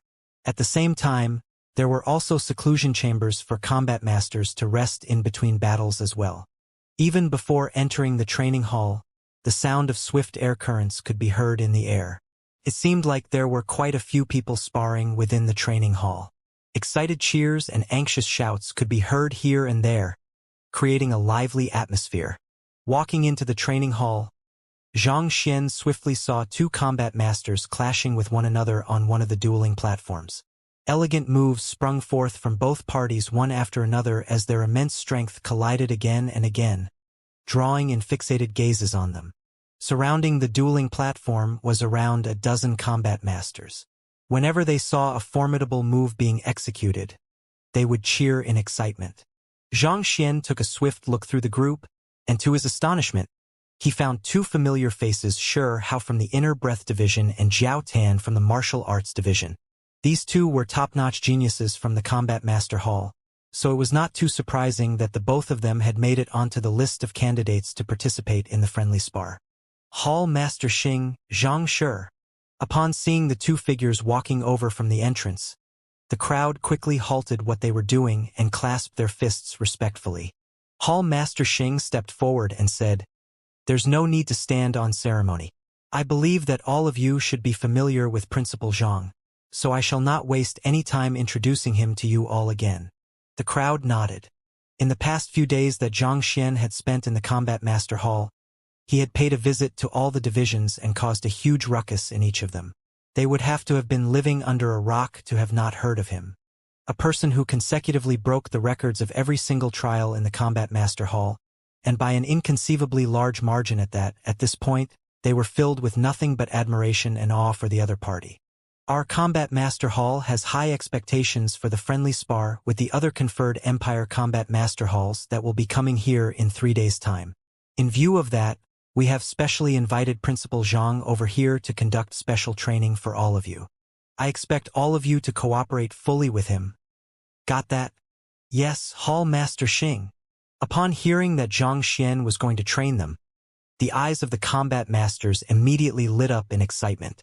They had witnessed the astounding might of the Xianxia faction with their very own eyes. To be taught by the person who had transformed an ordinary master teacher academy filled with ordinary master teachers into a power whose fighting prowess exceeded combat masters of the same cultivation. They could not help but shudder in excitement as they imagined how their fighting prowess would soar within the next 3 days. Principal Zhang, why don't you come up here and say a few words as well? Hall Master Xing invited with a smile. Xianxia nodded. Without wasting any time on pleasantries, he flicked his wrist and whipped out some rope before saying, Hall Master Xing, please tie my hands up. Ah! Hall Master Xing was stunned. Please tie my hands up. Hall Master Xing had no idea what Xianxia was up to, but the latter must have had his own reasons for making such a request. Thus, without any further hesitation, he pulled Xianxia's hands behind his back and tied them firmly together. Struggling a little, Xianxia nodded in satisfaction when he confirmed that he was unable to break out of his binds. Then, he leaped onto the stage and said, Suppress all of your cultivation to Chrysalis Realm primary stage and come at me together. After saying those words, Xianxia swiftly suppressed his Saint Tudan pinnacle cultivation down to Chrysalis Realm primary stage before standing patiently at a corner of the dueling platform. You want all of us to attack you together? Xianxia, you intend to fight all of us with your hands bound? Is this for real? Xianxia, I admire your strength. But to think that you will be able to fight against all of us with your hands bound, I have to say that you are really taking us too lightly. Seeing Xianxia's actions, the faces of the combat masters flushed crimson, and they could not help but narrow their eyes slightly in anger. No matter what, they were the geniuses specially picked out by the Combat Master Hall to participate in the friendly spar, the strongest combat masters in their power class. It was true that Xianxia possessed strength far surpassing theirs, and one-on-one, they would stand no match at all. However, to challenge all 20 of them with his hands bound, was he not mocking them? Why? You dare not accept my challenge. Despite Xianxia's provocations, none of the 20 candidates dared step forward. Thus, Xianxia glanced at them leisurely and continued. Since that's the case, I'll leave behind 2 footprints here. If any one of you can make me take a single step away from here, I'll consider it my loss. As he spoke, he stepped lightly on the ground, and 2 footprints appeared on the sturdy ground of the dueling platform. What pure Jinchi! The crowd widened their eyes at that sight. Given that the dueling platforms would have to endure the might of the cultivators fighting above it, they had been constructed with the most resilient of materials. On top of that, there were also several seals cast over them, such that even Saint Realm experts would struggle to make a mark on them. Yet, despite lowering his cultivation to Chrysalis Realm primary stage, the other party had left such a clear imprint on the dueling platform just by stepping lightly on it. Only a cultivator with unbelievably pure Jinchi could possibly concentrate their strength to their feet to such an extent. The purity of Xianxia's Jinchi is indeed incredible. However, to defeat all of us while neither using your hands nor moving your feet, even for an expert of your caliber, that should be an impossible task. After a short moment, a combat master suddenly harumphed before leaping onto the stage. Why don't I test it out first? If you are able to defeat me even like that, we will go against you all at once. The combat master was none other than Shi Hao. He was the young man who had suppressed his cultivation for 20 whole years to achieve a new record for the trial of inner breath, only to be outdone by Xianxia a few moments later.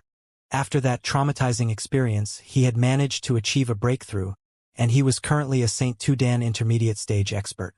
Hearing Hao's suggestion, the remaining combat masters nodded in agreement. As fellow peers, they were aware of the immense strength that Hao wielded, and they trusted deeply in his capabilities. Through watching the battle between him and Xianxia, they would be able to discern the fighting prowess of the latter with his hands bound and feet in place. Jai. After stepping onto the stage, Hao wasted no time with words and swiftly suppressed his cultivation to Chrysalis Realm primary stage, just like Xianxia. Zhang, please guide me, Hao said with narrowed eyes. Raising his hand, he sent a powerful burst of Jinqi toward Xianxia before charging forward. Even before Hao's figure reached Xianxia, the burst of Jinqi he had sent prior had already arrived. Hao knew of the strength that Xianxia possessed, so he did not hesitate to devote his full strength to the burst of Jinqi.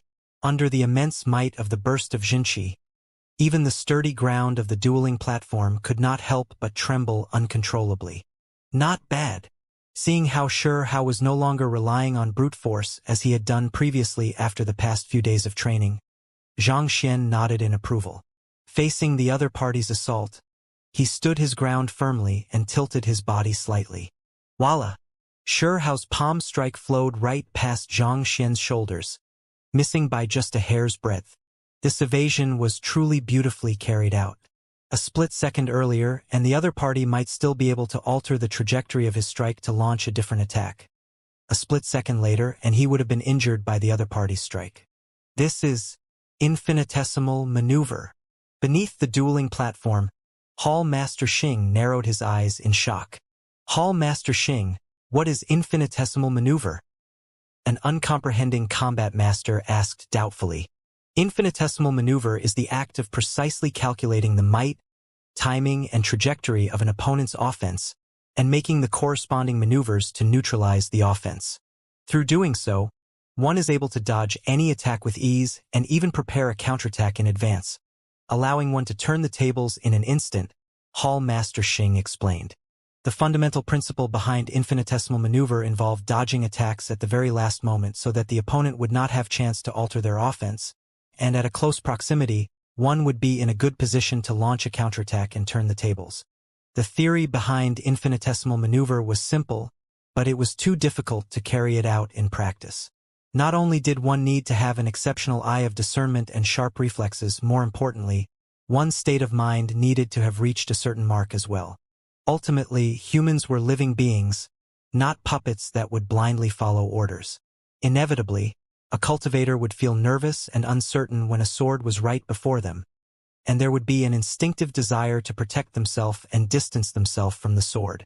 Even among leaving Aperture Realm experts, I only know of a very small handful who have reached such a realm, and even I have not reached this level yet.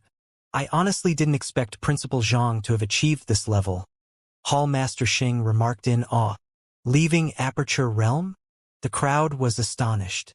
No wonder Xianxia was so formidable, shattering all the records in the Combat Master Hall. His talent in martial arts had indeed far exceeded theirs. While the crowd was still shocked by the matter, Xianxia, who had just dodged Hao's palm, began to launch his counterattack. At this point, Xianxia was already close to Hao as a result of latter's palm strike, and with a slight jerk of his shoulder, he lightly struck the other party's chest. Before Hao could even react, his figure had already retreated into the distance before crashing onto the ground. Hao swiftly got up, and with a pale face, he clasped his fist and bowed. I have lost. He knew that the other party had gone easy on him, or else things would not have ended so easily. If the other party had willed it so, he could have died from that shoulder jerk itself. Xianxia turned to the remaining combat masters and said, Come at me all at once. Voila!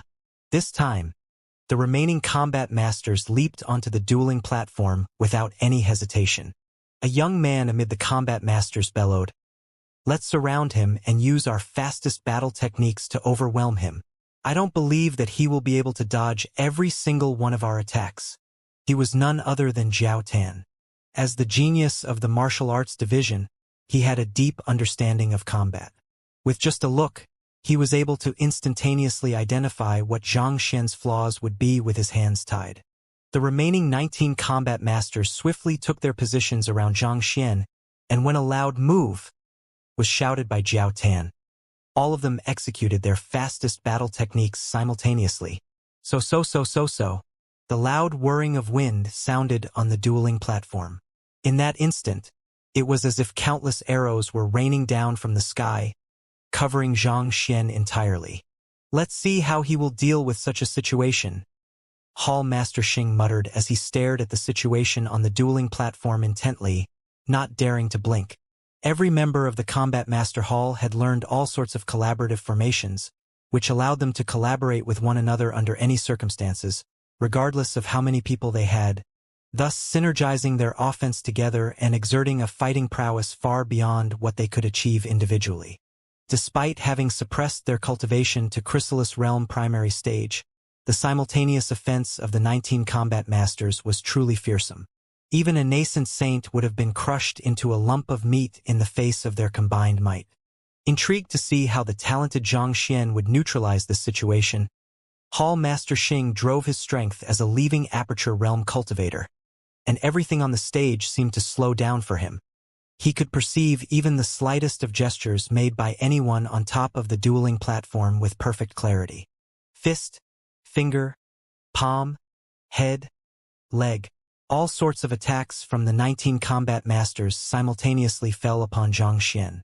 They were all the most talented geniuses of the Combat Master Hall, and under the incredible might of their collaboration, even the surrounding air seemed to have been thrown into a state of disarray, producing a series of sonic booms in the air. Seeing the storm-like offense carried out by the 19 combat masters, Hall Master Xing unwittingly imaged himself in Zhang Xian's position, and his body shuddered slightly in apprehension. Even with his current fighting prowess, he knew that he would not stand a chance against that barrage of attacks if he suppressed his cultivation as well. Looking intently to see how Zhang Xian would deal with such a situation, he saw the latter standing still on the spot instead, not moving in the least. It was as if he had not even realized the precarious situation he was in. This attack could deal significant damage to him even if he didn't suppress his cultivation, but he still isn't planning to avoid it? Hall Master Xing was appalled. However, in the next instant, his eyes suddenly narrowed in astonishment.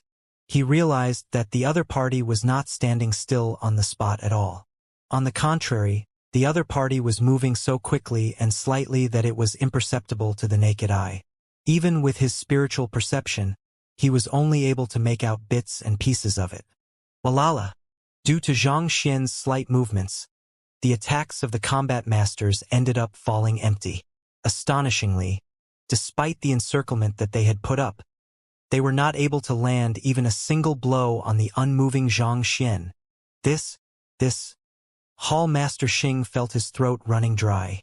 Back when he, Division Head Liao, and Division Head Wei had assaulted the other party at the Trial of Inner Demons, he clearly had not been that formidable. How could he suddenly have grown so much more powerful within 3 short days? In this instant, it seemed as if the young man had absolute control over the space around him. Regardless of whether the attack had come from the front or the back, he could perceive it with absolute precision and move accordingly. All right, it should be my turn now. At this moment, a nonchalant voice suddenly sounded from the dueling platform. That voice carried a quality that seemed as if it had come from the primordial era, reverberating deeply in his mind, leaving him feeling lightheaded.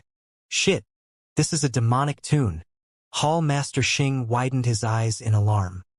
He was just about to warn the combat masters on the dueling platform when he saw that the eyes of the 19 on the stage were glazed. It was already too late. They had fallen in a trance. Voila! Following that, instead of making use of this opportunity to launch an assault, Zhang Xian swept a nonchalant gaze over the combat masters. His movements were poised and dignified, reminiscent of an emperor assessing his soldiers authoritatively or a strict teacher staring down on students who had skipped class. This seemingly simple gesture affected endless fear and deference within the hearts of the combat masters. Put on. One of the combat masters who had a lower soul depth could not take it any longer and caved in to Xianxia's gaze. He kneeled down onto the floor and pleaded for forgiveness. I was wrong, please forgive me. I will not dare to do it again. While the other combat masters did not cave in directly, their bodies were wobbling on the spot, an indication that their minds were swiftly approaching their limits. There's no need to continue the battle any longer. You have all lost. Hall Master Xing quickly leaped onto the dueling platform to halt the duel, after which he subconsciously turned his gaze toward Xianxia once more to assess the young man. Facing the assault of 19 men with his feet planted on the ground and hands tied behind his back, he was still able to fend off the storm-like barrage of attacks easily. Not only so, with just a single sentence he had incapacitated all of them, and with a gaze he had forced all of them into submission. This was too fearsome. Yes. It was only after hearing Hall Master Xing's bellow that everyone finally recovered from their trance. At this point, their robes were already completely drenched with sweat. Facing Xianxia once more, they subconsciously took a step back out of fear. They did not even realize when they had fallen into a trance. If the other party had borne ill intentions toward them, they would have been corpses by now. Paying no heed to the shocked combat masters, Hall Master Xing walked up to Xianxia and asked in bewilderment, Principal Zhang, you should have utilized the means of a terpsichore earlier, right? The other party's words had been imbued with the ability of a demonic tunist, that he could be certain of, but that sweeping gaze at the very end, he was not too sure, but it deeply resembled the ability of terpsichores. That's right. Xianxia nodded. Terpsichores are able to command such a powerful presence as well? Hall Master Xing frowned in incomprehension. In his mind, terpsichores were scantily dressed ladies who beguiled others through their dances, but Principal Zhang's gestures were reminiscent of a regal emperor, and his eyes carried authority that none would dare defy. Were terpsichores capable of doing this as well? The abilities of a terpsichore are not just centered around charm. If that was all there was to the occupation, Kong Shi would not have allowed this occupation to be classified as a unique occupation in the first place. Those who have reached the peak of terpsichorean arts are capable of influencing others with just a simple gaze or gesture, granting them unthinkable fighting prowess in battle. Xianxia said calmly as he undid the ropes behind him with a slight jerk of his hands. If terpsichores had to rely on their physical features and alluring dances to charm and attack other cultivators, they would have been unworthy of being one of the unique occupations. As the saying went, the greatest sound is silence, and the greatest form is formless. If the heritage of terpsichores had truly been that shallow, there was no way it would have been able to withstand the trial of time. I am enlightened, Hall Master Xing replied with his face slightly reddened in embarrassment. To be honest, as a combat master, he had always looked down on the terpsichore occupation. He had thought that they were a shallow occupation that used their physical traits to charm others, but the situation had clearly shown him that there was no such thing as an occupation being unworthy of respect. There were only people who were unworthy of respect. Turning his attention away from Hall Master Xing, Xianxia turned to the candidates once more and said, Despite coming at me together, none of you managed to touch me. Is there anyone who disagrees with the results and would like to give it another go? We dare not. We are completely in awe of you. Xianxia, we beseech you to teach us well. The crowd looked at Xianxia with impassioned, fiery eyes. If they had only been impressed by Xianxia's talent previously, after that battle, they had no choice but to acknowledge that they were inferior to the young man in every respect. It was almost as if they lived in two different worlds. To be able to learn from a person like that was indubitably something extremely fortunate. Seeing that the attitudes of the crowd had changed, Xianxia nodded in satisfaction. The reason he had chosen to have his hands and feet bound to fight with those combat masters was not to show off but to shake their confidence and win their trust instead. This would be extremely important if he wanted to induce a metamorphosis in them within just 3 days. Since no one wants to spar with me anymore, I'll begin the training exercise. Every single one of you will have a different task to deal with, and you must accomplish it within 3 days. If you fail, don't blame me not getting cruel. The crowd nodded. Yes. All of you are different from the members of the Xianxia faction. Their eye of discernment and combat sense were not too strong when they first joined the organization, so I could simply impart everything I knew to them. You guys are different. Having internalized countless battle techniques, my lectures on combat sense will likely have minimal effects on you. So, I can only resort to another method. Seeing the crowd agree to it, Xianxia flicked his wrist, took out a few pieces of paper, and swiftly jotted down 20 different training plans. All right, I have designed the training plans specially for each of you. Cultivate strictly according to your. The combat masters took the training plans and swiftly lowered their gazes to look at them excitedly. However, barely after taking a look, their eyes nearly bulged out of their sockets from shock. In the Elder Hall of the Combat Master Hall, Hall Master Xing has gone to find Principal Zhang? Division Head Wei frowned. Division Head Liao nodded. Indeed, if I'm not mistaken, Principal Zhang should have started training our combat masters by now. With Principal Zhang's help, I am reassured. Even average master teachers in the Hongyuan Master Teacher Academy have become experts on par with us, combat masters. After just a few sessions of tutelage, his capabilities are truly nothing short of being phenomenal. My thoughts exactly. It might just be 3 short days, but with his help, the fighting prowess of our 20 candidates would surely advance by leaps and bounds. Perhaps we might really be able to bring about a miracle this time around, Division Head Liao remarked. Having interacted with the Xianxia faction previously, he had a clear understanding of how frighteningly effective Zhang Xian's teachings could be. In just a few short months, not only was the fighting prowess of the Xianxia faction enhanced significantly, their comprehension of combat had also achieved a level comparable or perhaps even exceeding theirs. Shall we secretly take a look at how the training is going? Division Head Wei proposed out of curiosity. Secretly take a look? To be honest, I'm interested to see how Principal Zhang intends to train that lot. If we could learn a thing or two from him, we could emulate his methods and groom generation after generation of powerful combat masters. Division Head Wei stroked his beard with an excited gleam in his eyes. Your words do make sense. All right, let's head over there together. Moved by the idea as well, Division Head Liao stood up.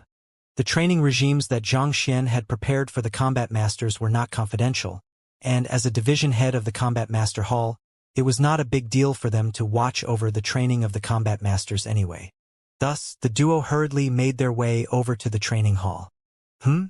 Why is the door open? The first thing that they noticed upon arriving in the vicinity of the training hall was that its massive doors were wide open. Typically speaking, when a training session was in place, the doors should have been tightly shut. Glancing at one another in confusion, the duo walked into the training hall, only to find that there was not a single silhouette to be found in the vast room. It was as if the 20 candidates had vanished into thin air. Where are they? The 2 division heads looked at one another in bewilderment. They had been informed earlier that the special training would be conducted in the training hall, so they had expected to see a lecture when they walked in. But did they change the location at the last moment or something? The duo scanned every nook and cranny of the training hall, but none of the 20 candidates were in sight. A moment later, Division Head Wei raised his finger toward one of the isolated chambers and said, "Why don't we ask the cleaner over there?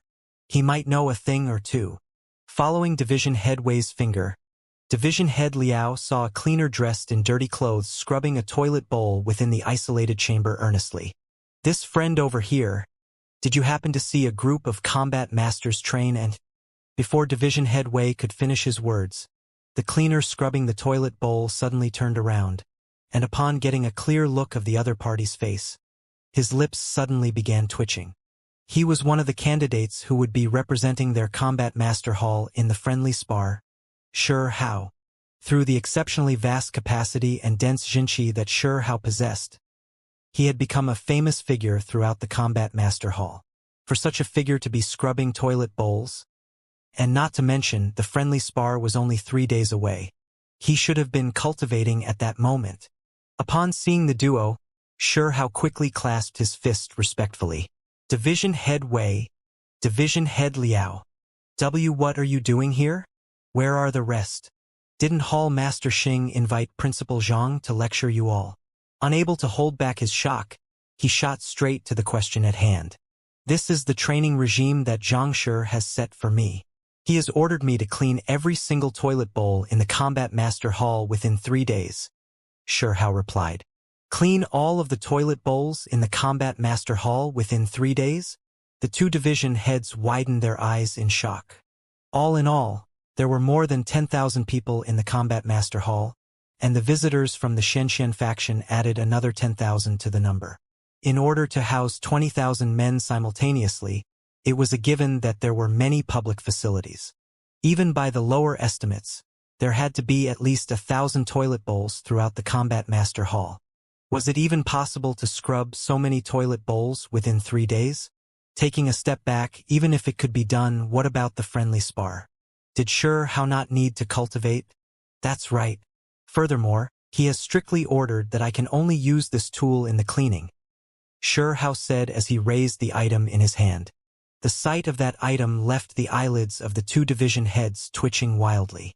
Astonishingly, what was in the other party's hand was not a scrubbing brush or anything of that sort but a feather duster. The softness of a feather duster made it suited for cleaning dust, but to clear off the grime and filth that was firmly attached to the toilet bowl. Could it be done? Pardon me, division heads, but I don't have much time to spare. I have to finish scrubbing all of the toilet bowls within 3 days, or else a pitiful fate will be awaiting me. I have to get to work now.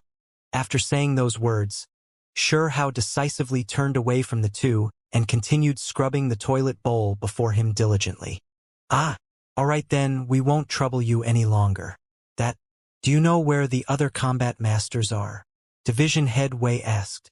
Without raising his head, Sure Hao replied, Jiao Tan is busy smacking flies buzzing around the bathroom outside, and Qin Xiao is trying to catch birds. As for the rest, I'm not too sure. However, they should be within the vicinity, so you can try looking for them. Smacking flies? Catching birds? The bodies of the two division heads swayed from side to side as the vision before them abruptly darkened. Shouldn't they have been listening to a lecture at this very moment? Weren't the combat masters supposed to be attending a crash course to raise their fighting prowess as much as possible over the next 3 days? But scrubbing toilet bowls, smacking flies, and catching birds, it was as if the world had gone bonkers. Perplexed, the duo walked out of the training hall with confusion clearly written on their faces. They were intending to search for the fly-smacking Jiao Tan and bird-catching Qin Xiao when they saw a young man following behind a female combat master with a bright smile on his face. Big sister, don't leave. Why don't we explore the intricacies of the human body together? Pa! Hey! If you are unwilling, just say so. There's no need to resort to violence. That big brother over there, are you interested in exploring the intricacies of the human body together? Scram! Roger that. Upon seeing this sight, Division Head Wei subconsciously turned his gaze to Division Head Liao, and just as he had expected, the latter's lips were twitching wildly, and his face was so reddened that it seemed as if he would burst into tears at any moment. If I'm not mistaken, that young man over there is your student Lu Jianling, right? That's indeed my student. He has always been a rather shy and introverted person, so why would he be chasing after ladies and uttering such brazen words? Not to mention, why in the world is he chasing after men as well? Division Head Liao covered his face from the utter shame as he instinctively walked away in a different direction. He was afraid that his student would actually run up to him and invite him to explore the intricacies of the human body together. His old heart would not have been able to take that blow. On the other hand, Division Head Wei looked at the sight a little longer and gulped down a mouthful of saliva before catching up with Division Head Liao. The duo continued walking forward, and before long, they saw a young man standing before a tree, driving his Xianxia furiously. He seemed to be undergoing some kind of intense training. This should be Dong Rui from the Guardian Division. He has managed to temper his physical body to an astonishing degree, such that swords and sabers will struggle to leave a scratch on his body. Division Head Wei remarked with a nod. It was gladdening to see someone normal among the insanity. Otherwise, if they were to continue seeing more madness before them, they feared that they would suffer a mental breakdown soon. Division Head Liao heaved a sigh of relief. He was just about to continue speaking when Dong Rui suddenly finished conditioning himself. He began scrambling up the tree with his 4 limbs, and upon reaching the very top, he let go. Paji! He fell head first into the ground, reminiscent of a carrot planted in the earth. Putong! Dong Rui had to struggle a fair bit before he was able to pluck himself out. He applied some medicine on himself before walking up to the tree once more, conditioning his body, and repeating the cycle. Paji! Once again he fell head first to the ground, and this time blood sprayed out of his head. The 2 division heads felt as if they were going insane. What were they doing instead of training? These combat masters were geniuses who they had specially picked out to participate in the friendly spar, and the Combat Master Hall had high expectations of them. Everyone was waiting for them to bring glory back to the Combat Master Hall, and yet, all of them had suddenly gone insane at this crucial moment. Proceeding forward, they encountered more and more bewildering sights. One was sprawled within a bathing vat, acting like a corpse. One had buried himself in the ground, not moving in the least. It did not take long for them to find all 20 geniuses, but it was like all of them had become psychopaths, carrying out actions that no sane human would ever do again and again. Instead of the arrival of a miracle that they had anticipated, it seemed like a cataclysm had struck their Combat Master Hall instead. Hall Master Xing, what is going on? Unable to take it any longer, the 2 division heads headed straight to Hall Master Xing's residence, only to see the latter staring blankly into the sky. Hall Master Xing turned around to look at them with a deeply helpless look. I have no idea either. It was then that the duo realized that the head of the usually dashing Hall Master Xing was completely ruffled like a bird's nest. There were dark bags beneath his eyes, as if he had not slept for a few days straight. Principal Zhang is the one who made the call, and he requested that I not interfere in the training regime. I also have no idea what he's up to either. At this moment, Hall Master Xing was truly on the verge of a mental breakdown. He had thought that Xianxia would put their combat masters through some special intensive training, but the moment that he saw the papers listing the training regimes, he had nearly lost his mind. Special it was indeed, but this was way too freaking special. Are you sure that this can still be considered training? Are you secretly plotting the downfall of our Qingyuan Empire Combat Master Hall instead? You don't know either? Then, are we going to just let him fool around like that? Division Head Wei exclaimed. I tried talking to him about the matter too, but he said that, if we don't trust him, we should have just trained the candidates ourselves. I also hesitated for very long before deciding to leave it be. Hall Master Xing replied with a bitter smile. In his many years as the head of the Combat Master Hall, this was the first time that he had seen something as mystifying as this. But since he had asked for Xianxia's help, it was only right for him to trust the other party. But the 2 division heads wanted to protest, but they had no idea where they should start. A long time later, Division Head Wei finally found the words to speak. Is Principal Zhang really training our combat masters? I have no idea either. But my thought is that since it's unlikely that 3 days of training by us will make any substantial difference in the results of the friendly spar, therefore we might as well just allow him to do as he pleases. Perhaps, who knows? There might really just be a miracle. While Hall Master Xing said those words, his shaking head was more than enough to show his skepticism. Their Qingyuan Empire Combat Master Hall had been in a weak position for a very long time. While they would be dispatching their greatest geniuses to participate in the friendly spar, it was still questionable whether or not they would be able to obtain even 2 slots. Since that was the case, they might as well place their bets on Xianxia and pray for a miracle. Considering the unthinkable feats that the latter had pulled off in the past, it was not out of the question. It seems like this is our only option at the moment. Division Head Wei took a look around, but Xianxia was not in sight, so he asked, "Oh right, where's Principal Zhang?" He just obtained his 7-star physician and appraiser emblem, and he said that he would be paying a visit to the Master Teacher Pavilion to apply for his promotion to 7-star Master Teacher. Hall Master Xing replied. Promotion to 7-star Master Teacher? The duo was slightly taken aback by those words. We invited you to train our combat masters, and yet, after turning all of them into lunatics, you even ran off to the Master Teacher Pavilion by yourself. Isn't this a little too much? The 2 division heads looked up into the sky as well, and a very long time later, a deep sigh escaped from their mouths. Just as Hall Master Xing had said, Xianxia was currently in the Master Teacher Pavilion. To him, training the combat masters was just a minor issue. What was more important for him was to be promoted to 7-star Master Teacher. He needed that promotion in order to vie for the nomination slot to the Sanctum of Sages and find Luo Ruoxin. This was the only chance he had. Otherwise, once Luo Ruoxin was married in the 3rd month of the next year, everything would be over. Walking through the vast hall of the Master Teacher Pavilion, Xianxia headed straight for Wuxia's residence. Due to him having cleared the Empire building, he could apply for his promotion to 7-star Master Teacher directly without undergoing the examination. It would be troublesome to explain that matter to the others, so he decided to find Wuxia immediately and have the latter clear it for him. Before Xianxia could enter Wuxia's residence, he heard the voice of an old man from within the room. Wuxia, if it wasn't for Vice Pavilion Master Tian noticing the trap laid by the otherworldly demons, our Master Teacher Pavilion might not exist.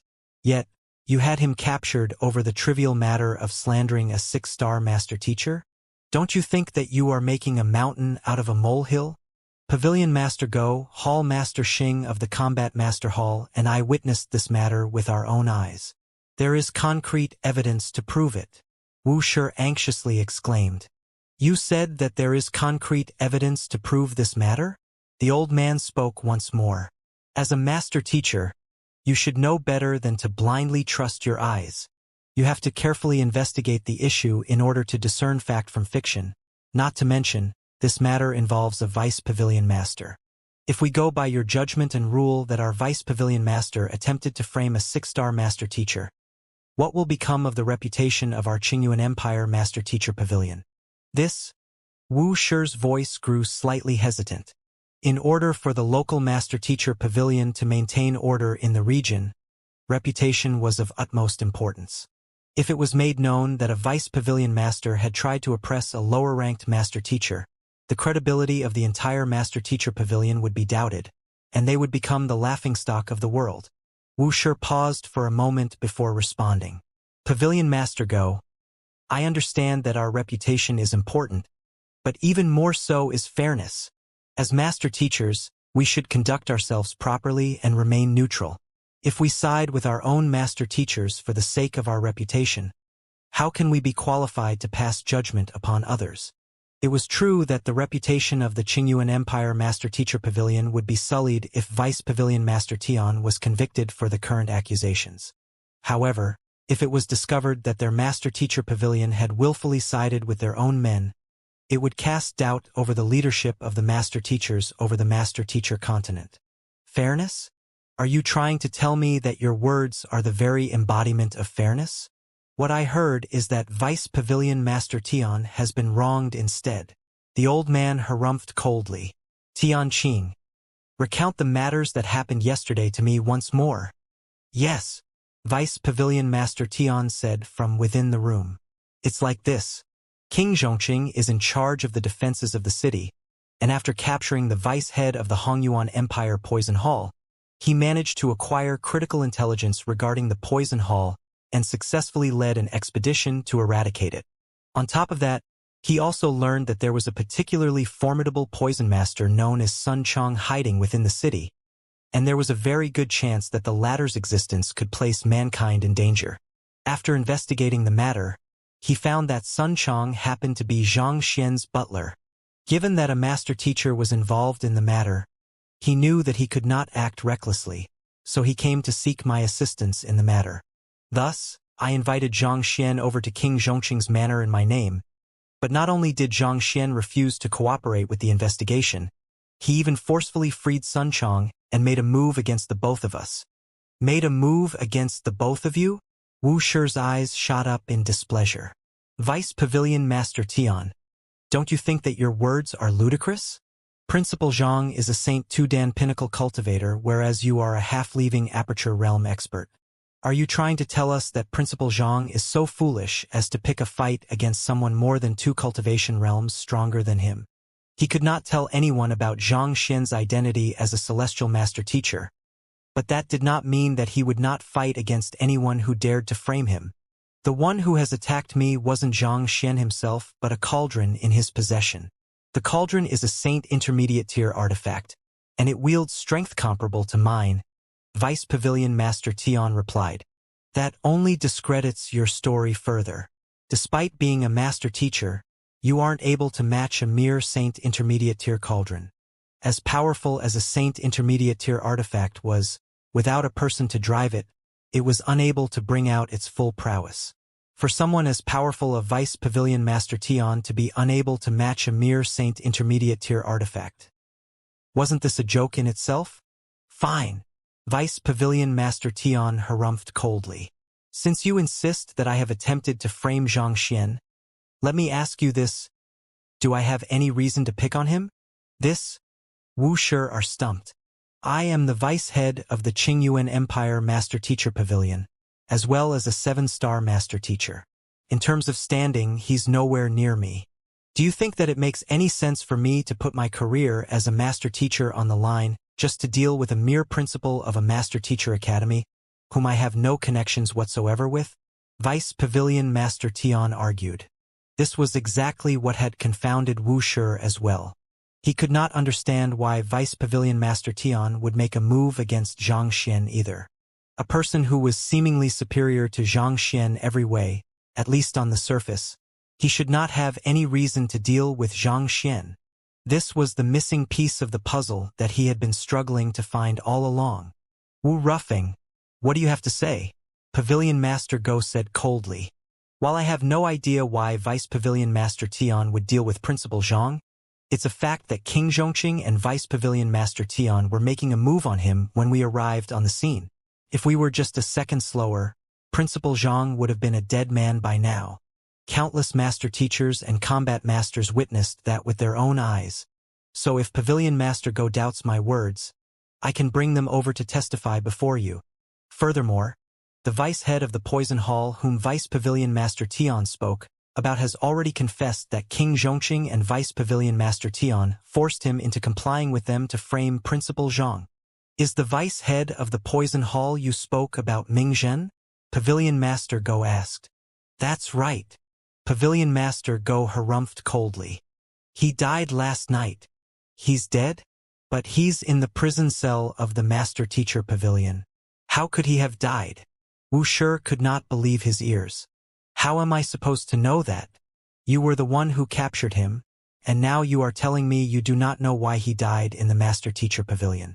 Don't you think that you should be the one explaining the matter to me? Pavilion Master Go replied in a frosty tone. Pavilion Master Go, are you doubting me? Wuxia's eyes widened in disbelief. It's not that I want to doubt you, but think about what has happened. Do you think that it's possible for me to not doubt you? You claimed that Xianxia has betrayed the Master Teacher Pavilion and requested for permission to capture and investigate him, and I granted you permission for that. Yet he passed away in your custody.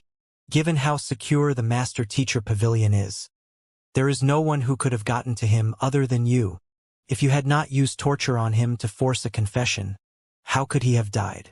Furthermore, I have also investigated the affairs of that Xianxia, and you seem to have gone through a life-and-death situation with him. Considering the deep ties between the both of you, I cannot help but suspect that you are intentionally siding with him in order to protect him, perhaps even making a false testimony in his favor. Pavilion Master Go harumphed. It hasn't been long since you have been promoted to a Vice Pavilion Master, so I understand that you might be eager to prove yourself to replace Vice Pavilion Master Tian. But no matter what you do, you need evidence. Look at the mess you have caused, and you still expect me to believe you. Seeing that Pavilion Master Go was doubting him, Wuxia anxiously explained himself. I swear on my name as a master teacher that I have been perfectly impartial in this matter, and I have no interest in usurping Vice Pavilion Master Tion's position. Enough! I do not wish to talk about this matter anymore. I don't care how the both of you fight with one another, but you had better not do anything that will harm the reputation of our Qingyuan Empire Master Teacher Pavilion. Pavilion Master Go interjected coldly. It has been 500 years since I became the Pavilion Master, and while I have not accomplished anything outstanding my time, I have not erred in my leadership either. It's already nearing my retirement date, and I hope to leave the Master Teacher Pavilion in peace. I do not want to retire as a laughingstock of the town, so I do not want to see anything happen till then. You hear me? Not expecting Pavilion Master Go to suddenly pin such a severe accusation on him, Wuxia panicked. Pavilion Master Go, I am really not doing this for power. While I have braved through a life-and-death situation with Principal Zhang, I would not dream of willfully siding with him over something as important as this. Enough! I have already said that I do not want to interfere in the matters between the both of you. You can do whatever you like. Just do not make our Master Teacher Pavilion appear to be a joke before others.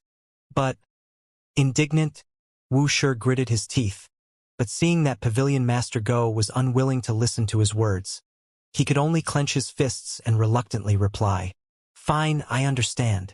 That had better be the case. All right, send a man to bring Xianxia over here right now to clear things up. If he's willing to listen, I can still consider giving him the benefit of the doubt. Otherwise, just on the grounds of insubordination alone, I will have him condemned for his entire life." Pavilion Master Go instructed. However, before he could finish his words, a voice suddenly sounded. "There's no need to send anyone. I'm already here." Following which a young man walked in. Xianxia. He had only gone there to take the 7-star Master Teacher examination. But who would have thought that he would hear those words instead? He could almost feel his blood boiling from the rage within him. Initially, he had thought that Pavilion Master Go had only been blinded by the words of Vice Pavilion Master Tion.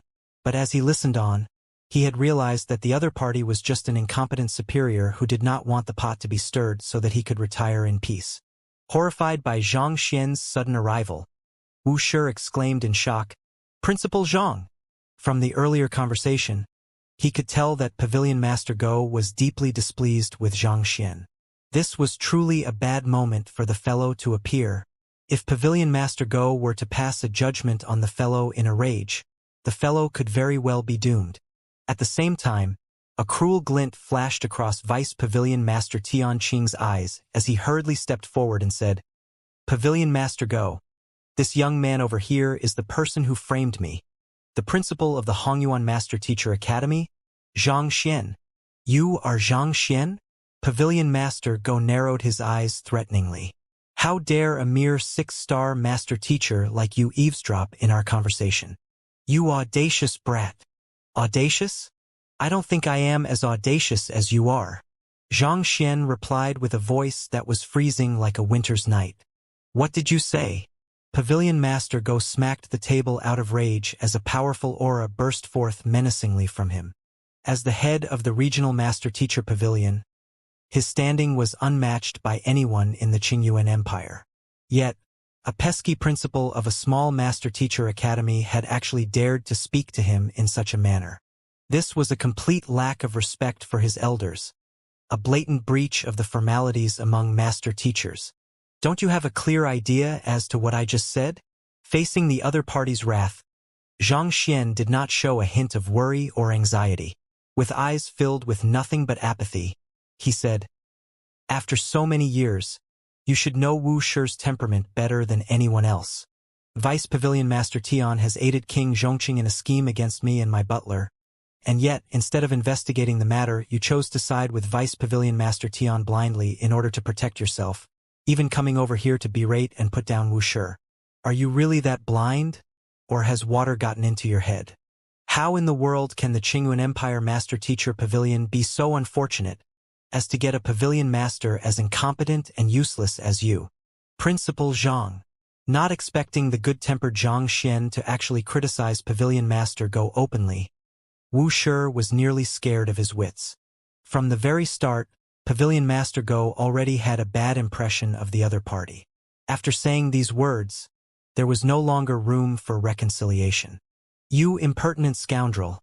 How dare a mere 6-star master teacher like you insult our Pavilion Master? Pavilion Master Go! I shall have him apprehended for breaching the formalities of master teachers right now and cripple his cultivation." Vice Pavilion Master roared furiously as he charged forward to nab Xianxia. "Qing Tian, you dare?" Wuxia bellowed furiously as he quickly stepped forward to protect Xianxia. "There's no need for that," Xianxia replied coldly as he waved his hand lightly. Pong! Before Vice Pavilion Master Tian could process what was going on, he was already smacked into the wall.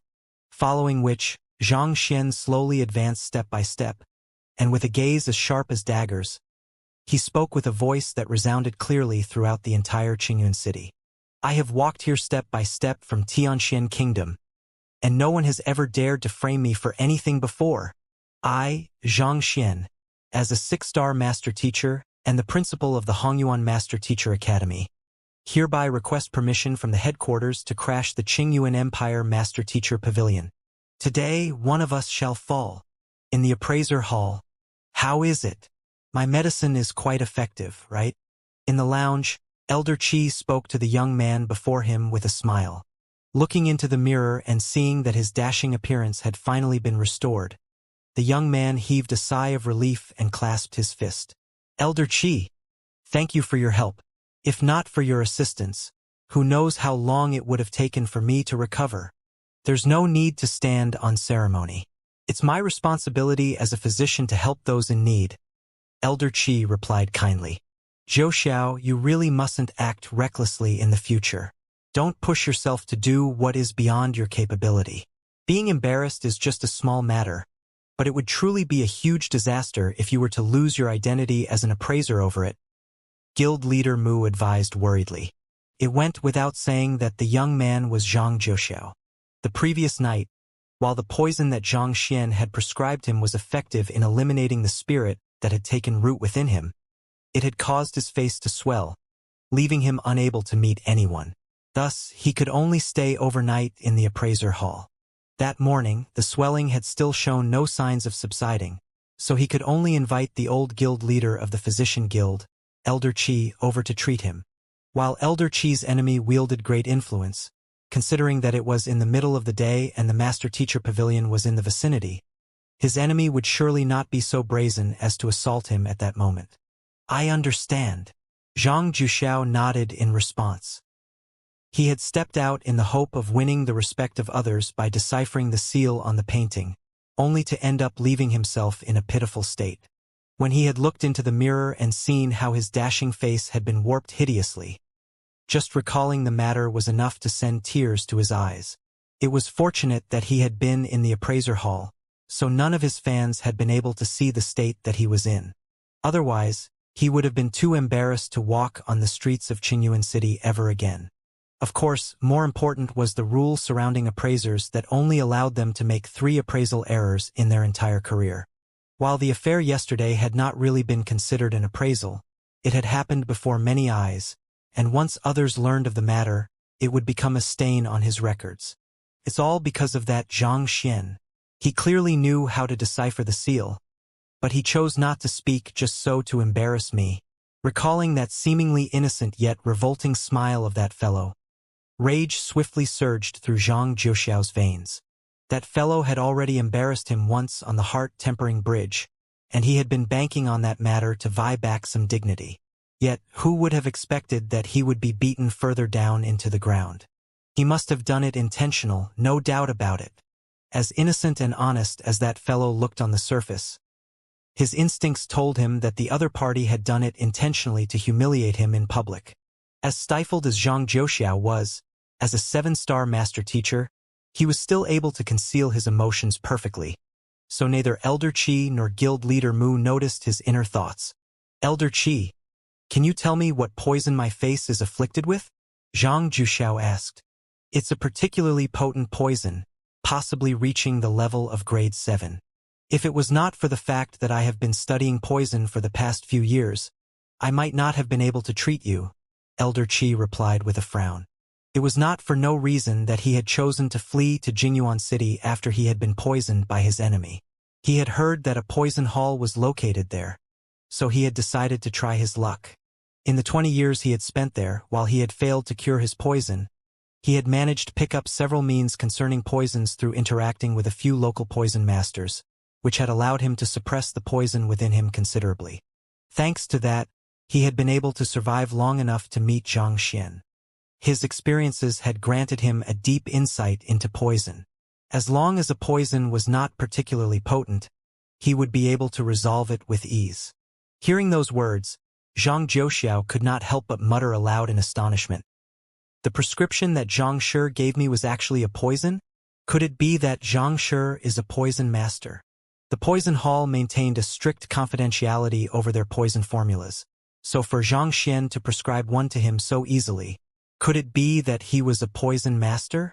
Hearing a familiar name, Elder Qi could not help but ask, "May I know who the Zhang Shi you mentioned is?"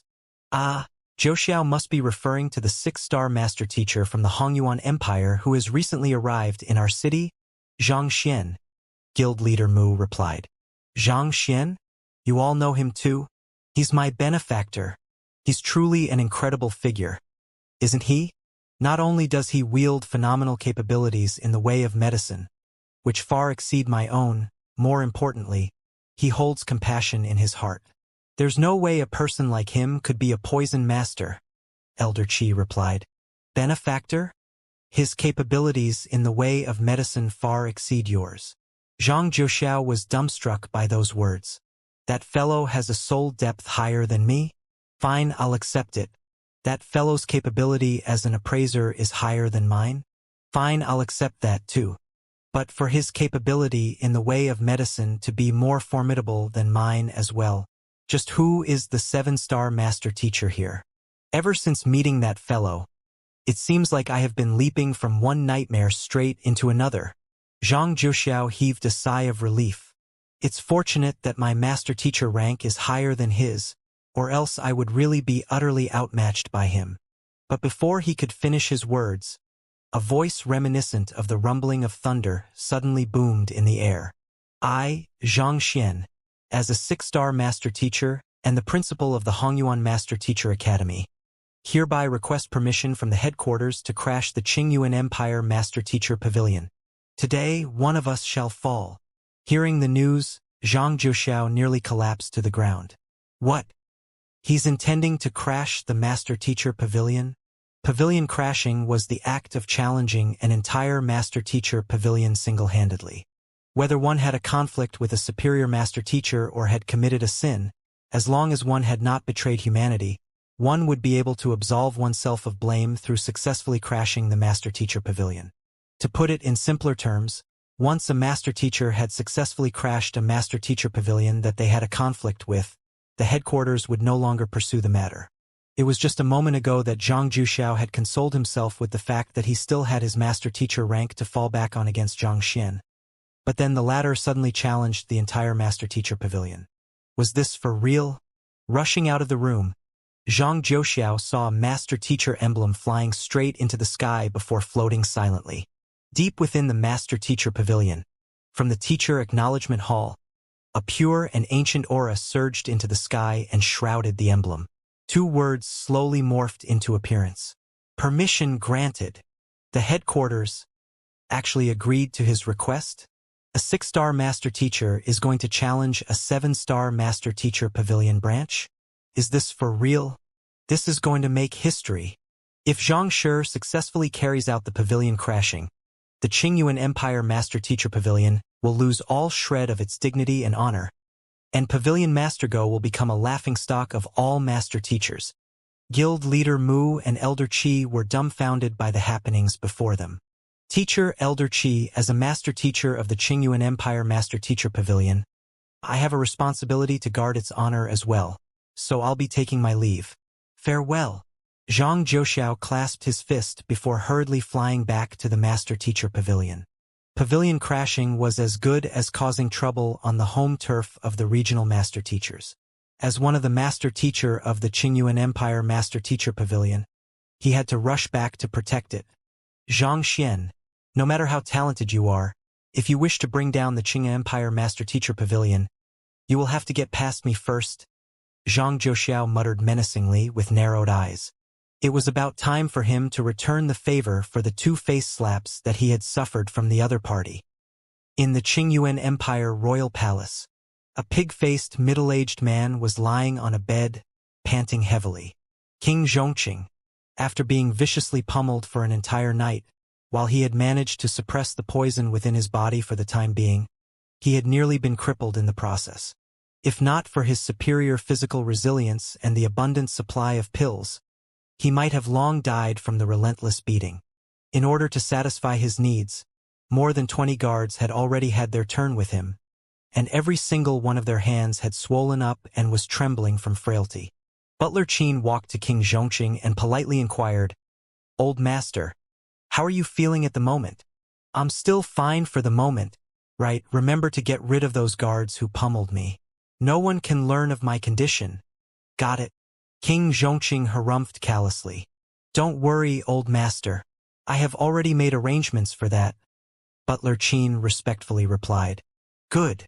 Struggling to sit up, King Zhongqing began meditating to recuperate from his injuries.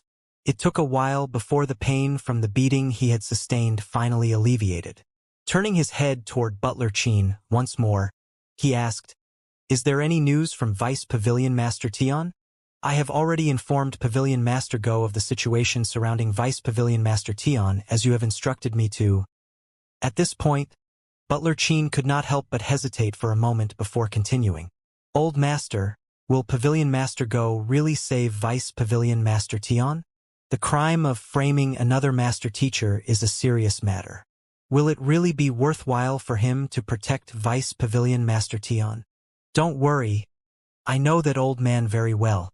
He'll definitely save Vice Pavilion Master Tian." King Zhongqing sneered coldly. "As long as Vice Pavilion Master Tian remains in power, no one will be able to touch me. Humph. I will make sure Wu Ruffing and Zhang Xian pay the price for their actions." "I see." Butler Qin heaved a sigh of relief.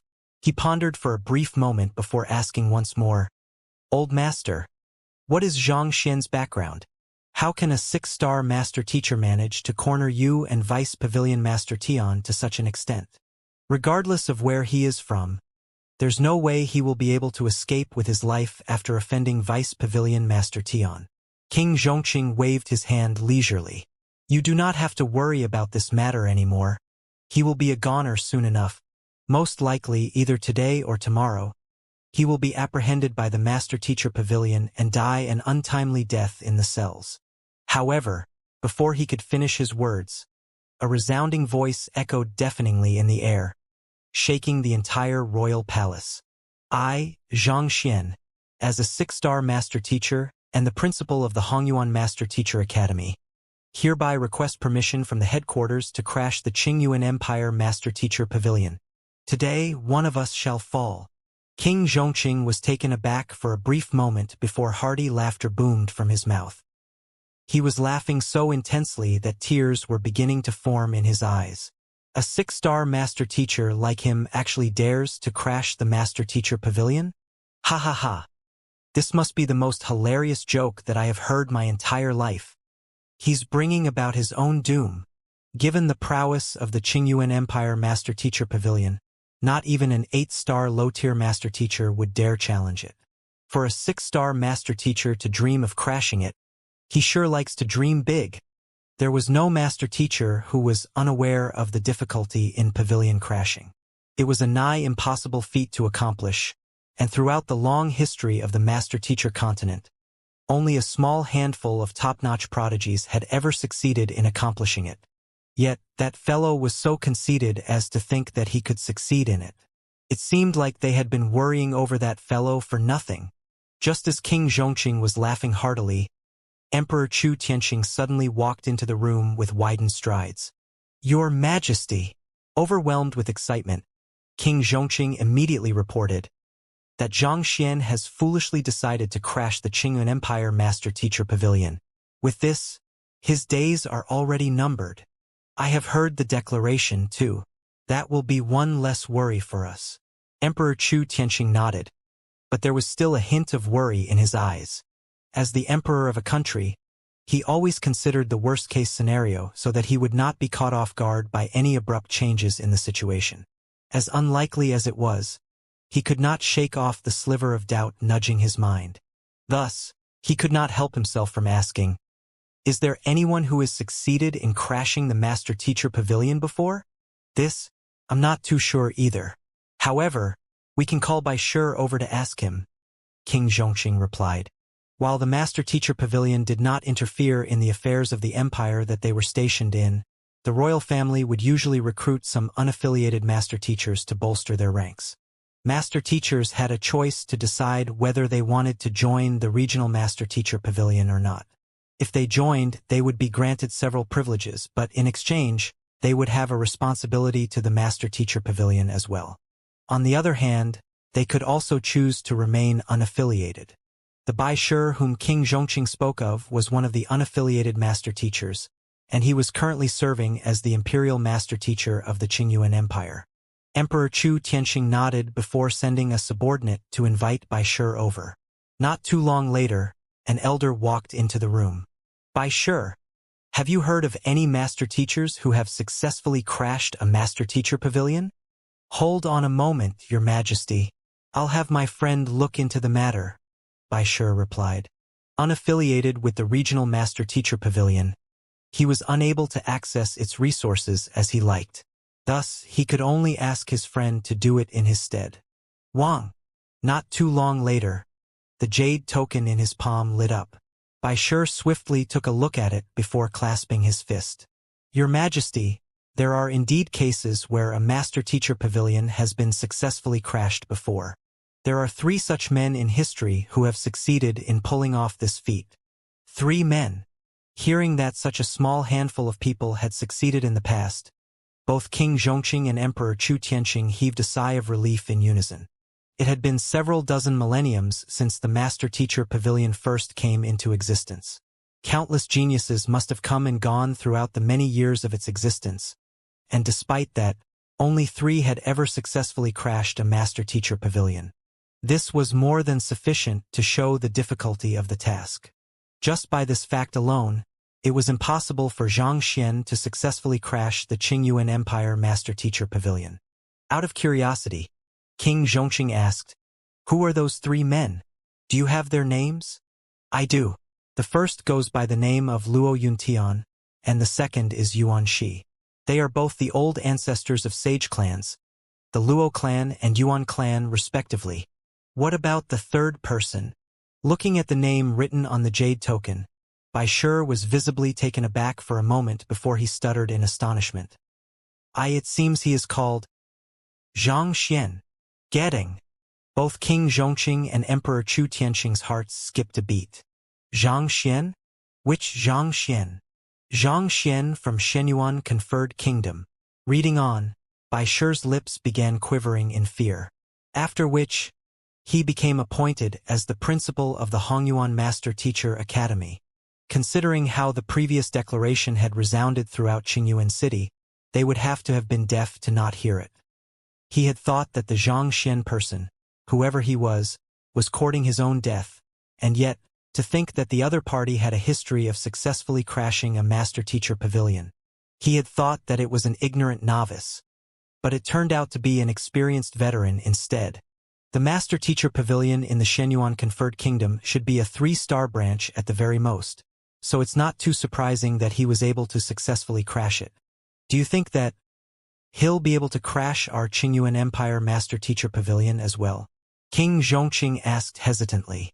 "I can't say for sure. However, since he has a previous experience in pavilion crashing, I believe that he should understand how difficult the matter is. Since he dares to challenge the Qingyuan Empire Master Teacher Pavilion, it is likely that he is confident that he will be able to successfully crash it." Bai Shi replied with an apprehensive frown. Overwhelmed with anxiety, King Zhongqing howled in desperation. "There's no way he can succeed. He mustn't succeed." Bai Shi shook his head and sighed deeply. "I don't know whether he'll succeed or not, but regardless of the results, the Qingyuan Empire Master Teacher Pavilion can be said to be a goner already." Injustice was rife in the world, even within the Master-Teacher Pavilion. Despite the rules put in place by the Master-Teacher Pavilion, it was unable to avoid it altogether. Throughout history, many geniuses had fallen not at the hands of powerful enemies but from the schemes of their peers.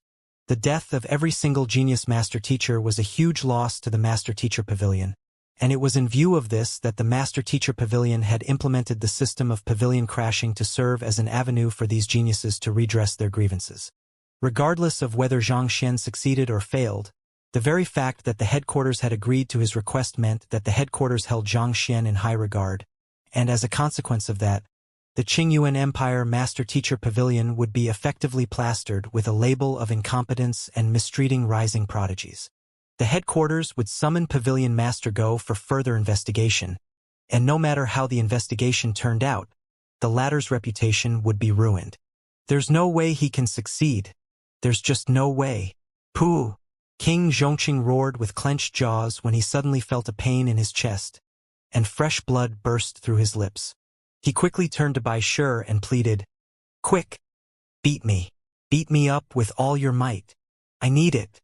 I need it right now!" Bai Shi, Emperor Chu Tianxing. In the Qingyuan Empire Master-Teacher Pavilion, seeing the two words in the sky, Wuxia felt his vision darken. He did think that Pavilion Master Go had displayed a lack of fairness in this matter, but still, no matter what, this was where he had grown up and spent several centuries in. He already considered this place his home, and he could not bear to see someone wrecking it. However, he knew that it was already too late to say anything. Given the present circumstances, Xianxia had no choice but to choose this course of action. Xianxia was only a 6-star master teacher, whereas Pavilion Master Go was a 7-star master teacher, as well as the head of the regional master teacher pavilion. If the latter really attempted to indict him for some crime, the only way Xianxia could have possibly salvaged himself was through crashing the entire master-teacher pavilion. Wuxia stood in a daze for a long while, and all the frustrations and helplessness he felt within him eventually materialized in the form of a deep sigh. On the other hand, Pavilion Master Go was so angered by the course of events that his entire body was trembling in rage.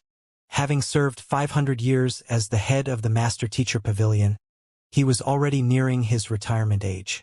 He had thought that he could spend the end of his career in peace and retire with a perfect record, but who would have thought that he would actually end up stepping on a huge landmine at the final juncture? He knew that regardless of the outcome of the pavilion crashing, the Qingyuan Empire Master-Teacher Pavilion's reputation was doomed to be sullied. Do you know what it means to crash a Master-Teacher Pavilion? Suppressing the exploding rage within him, Pavilion Master Go glared at the young man before him with gritted teeth. If looks could kill, the world would have withered there and then. You are asking me that question? Humph! As if there was lightning within his eyes, Xianxia glared at Pavilion Master Go with a frightening gaze as he spoke. For mankind, I, Xianxia, descended alone into the subterranean gallery to mend the seal leading to the otherworldly battlefield. For mankind, I hunted down the 10 kings of the Qingtian lineage one after another, averting a potential crisis. For mankind, I have groomed the students of the Hongyuan Master Teacher Academy and granted them strength comparable to the combat masters. I have devoted my life to protecting mankind, putting myself in precarious situations time and time again, and I have never regretted my actions. And yet, the Qingyuan Empire Master Teacher Pavilion dares to humiliate me like this. I only hope that the headquarters give me an opportunity to redress my grievances. Since you are incompetent and useless, choosing to cover up for those who have sinned just to avoid stepping into muddied waters, I'll just have to use my own methods to resolve this matter. As for whether you are embarrassed by this matter or not, why should I care about that? Choked by Xianxia's words, Pavilion Master Go spurted a mouthful of blood. He had thought that the figure whom he was dealing with was a mere 6-star master teacher, and a few words of criticisms would surely have made the latter bow obediently before him. Never in his dreams had he expected the other party to be such a fearless troublemaker. Pavilion Master Go, I hate to say this, but you have really done wrong this time around. Wuxia closed his eyes and shook his head. While others might have been unaware of it, He knew that the young man before him was a celestial master teacher and a celestial saint, a figure whose standing was on par with Kong Shi's. Putting aside the head of a branch, even the head of the master teacher pavilion headquarters would dare not humiliate the other party in such a manner. Humiliating a figure like that was no different from undermining the authority of the heavens. If the other party were to take such an insult lying down, how could he possibly stand dignified before the masses ever again? Hearing the words spoken by Wuxia, Pavilion Master Go's face warped in fury, and he spat furiously through gritted teeth. You said that I have done wrong? Humph! Do you think that it'll be that easy to crash our Qingyuan Empire Master Teacher Pavilion? Sound the bells. Since things had already reached that point, there was no way that he would let the other party get away so easily. Dong dong dong dong. Shortly after his bellow, for resounding chimes echoed from the depths of the Master Teacher Pavilion, indicating the arrival of a pavilion-crashing challenger. Hong long long. In just 15 minutes, all of the 6-star and 7-star Master Teachers had returned to the Master Teacher Pavilion with grim expressions on their faces, as if soldiers preparing to march onto the battlefield. There are 2 steps to pavilion crashing. Firstly, the challenger must defeat all the Master Teachers in the Master Teacher Pavilion. Secondly, the challenger must successfully clear the Master Teacher Tower. Currently, all of the 6-star and 7-star Master Teachers in our Qingyuan Empire Master Teacher Pavilion are present here. If you wish to crash our pavilion, you will have to first trample past on their dignity. At which point, Pavilion Master Go slowly swept over the gathered Master Teachers with his gaze before bellowing authoritatively, Master Teachers of the Qingyuan Empire Master Teacher Pavilion, someone has come to challenge our dignity. What shall we do? Annihilate him. Make him learn that our Master Teacher Pavilion is not a place for him to fool around. How dare a 6-star Master Teacher act so brazenly as to challenge our Master Teacher Pavilion? See how I eradicate him with a flick of my hand. Upon understanding what was going on, the Master Teachers howled furiously. Seeing that morale was high among the Master Teachers, Pavilion Master Go nodded in satisfaction. Good. Let's begin then. There were dozens of thousands of 6-star Master Teachers in the Qingyuan Master Teacher Academy, and their might was no joking matter when combined together. No matter how talented or powerful Xianxia was, their forces were more than enough to grind him down eventually. Who will go first? Allow me. As a member of the Master Teacher Pavilion, I wish to strike down the brazen fool who dares challenge us. Shortly after those words were spoken, a loud was sounded from the air as a young man descended from the sky. Xianxia. He had just rushed over from the appraiser hall. Good. Pavilion Master Go nodded. Xianxia was the offspring of a sage clan, the Zhang clan. Even though he was just part of the side family, his talent was unrivaled by any other in the Qingyuan Empire. On top of that, as a 7-star Master Teacher, he had many means up his sleeves. Without a doubt, it would be a piece of cake for him to deal with Xianxia. Pavilion Master Go secretly sent a telepathic message to Xianxia. There's no need to show him mercy. Let him learn the heavy price he must pay for daring to crash our Master Teacher Pavilion. Pavilion Master Go, rest assured. I know what to do. With a frown, the aura surrounding Xianxia grew stronger and stronger as he turned to look at the young man not too far away with narrowed eyes. From the moment he met the fellow the day before, the fellow had embarrassed him time and time again. Since that was the case, he would resolve this humiliation once and for all with a fight. A duel between Master Teachers can come in many forms. A challenge of soul depth, a fight in supporting occupations, a direct showdown, a lecture. Since you are the challenger, I have the right to choose the type of challenge, Xianxia said as he walked confidently toward Xianxia before eventually stopping 5 meters in front of the ladder. As the offspring of the Zhang clan, he had been able to take many shortcuts in his cultivation, resulting in his state of mind being less tempered than others. However, he was confident that his capabilities in all other aspects were top-notch, and he would not lose to anyone. Since that fellow had dared challenge the Qingyuan Empire Master Teacher Pavilion, he would make that fellow learn that he was not to be trifled with. In no mood to entertain Xianxia, Xianxia waved his hands impatiently. Speak.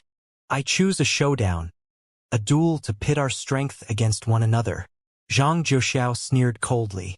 A duel was the most direct and easiest way for him to establish his superiority. As a member of the Zhang clan, he had cultivated many powerful battle techniques, so defeating a fellow whose cultivation was beneath his was truly no big deal. Zhou Xiao, you mustn't. On the other hand, hearing that Zhang Jiuxiao was proposing to have a direct fight instead, Pavilion Master Go immediately recalled how Xianxia had sent Vice Pavilion Master Tian flying with a flick of his hand, so he quickly sent a telepathic message over anxiously.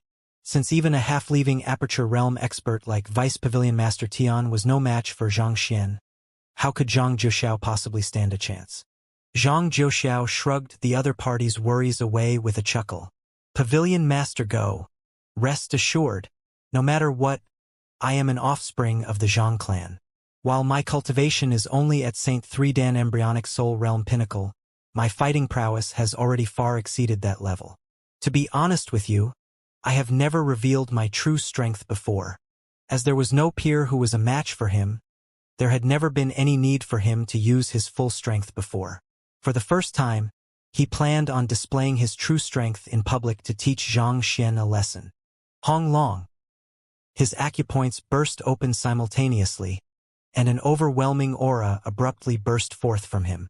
In the blink of an eye, his cultivation had already exceeded the boundary of St. 3 Dan Pinnacle, reaching St. 4 Dan. Primordial Spirit Realm? When did Zhang Jiuxiao achieve a breakthrough? It seems like he has been concealing his true strength all along. To reach the Primordial Spirit Realm beneath 30, he is truly fearsome. He isn't the most formidable genius of our Qingyuan Empire Master Teacher Pavilion for no reason. There's no way that 6-star Master Teacher can possibly be a match for him.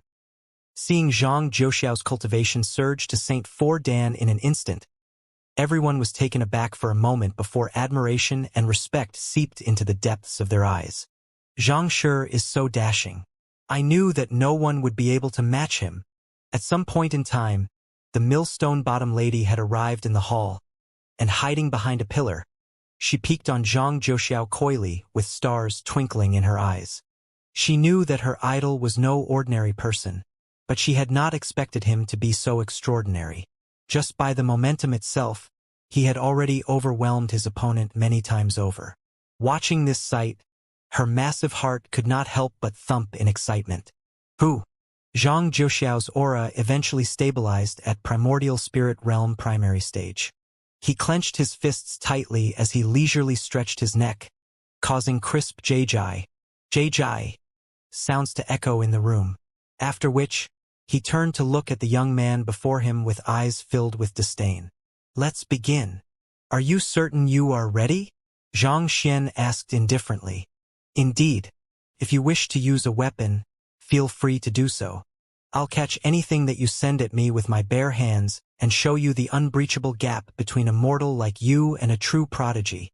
Zhang Jiuxiao harumphed coldly as he channeled his jinqi toward his hands, creating a golden shimmer around them. Weapon. A derisive smile emerged on Xianxia's lips as he said impatiently, I don't have time to waste on you. Since you are ready, I'll start now. He was extremely busy.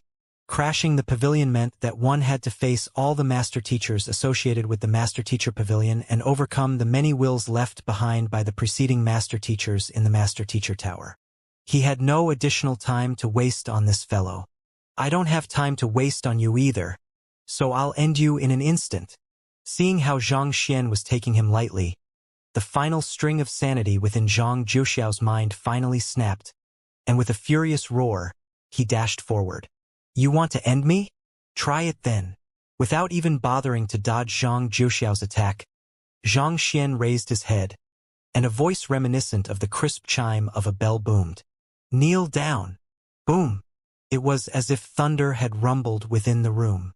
In an instant, the momentum that Zhang Jiuxiao had built up for his offense vanished without a trace, and before anyone could process what was going on, the other party abruptly plummeted from the sky and crashed to the ground.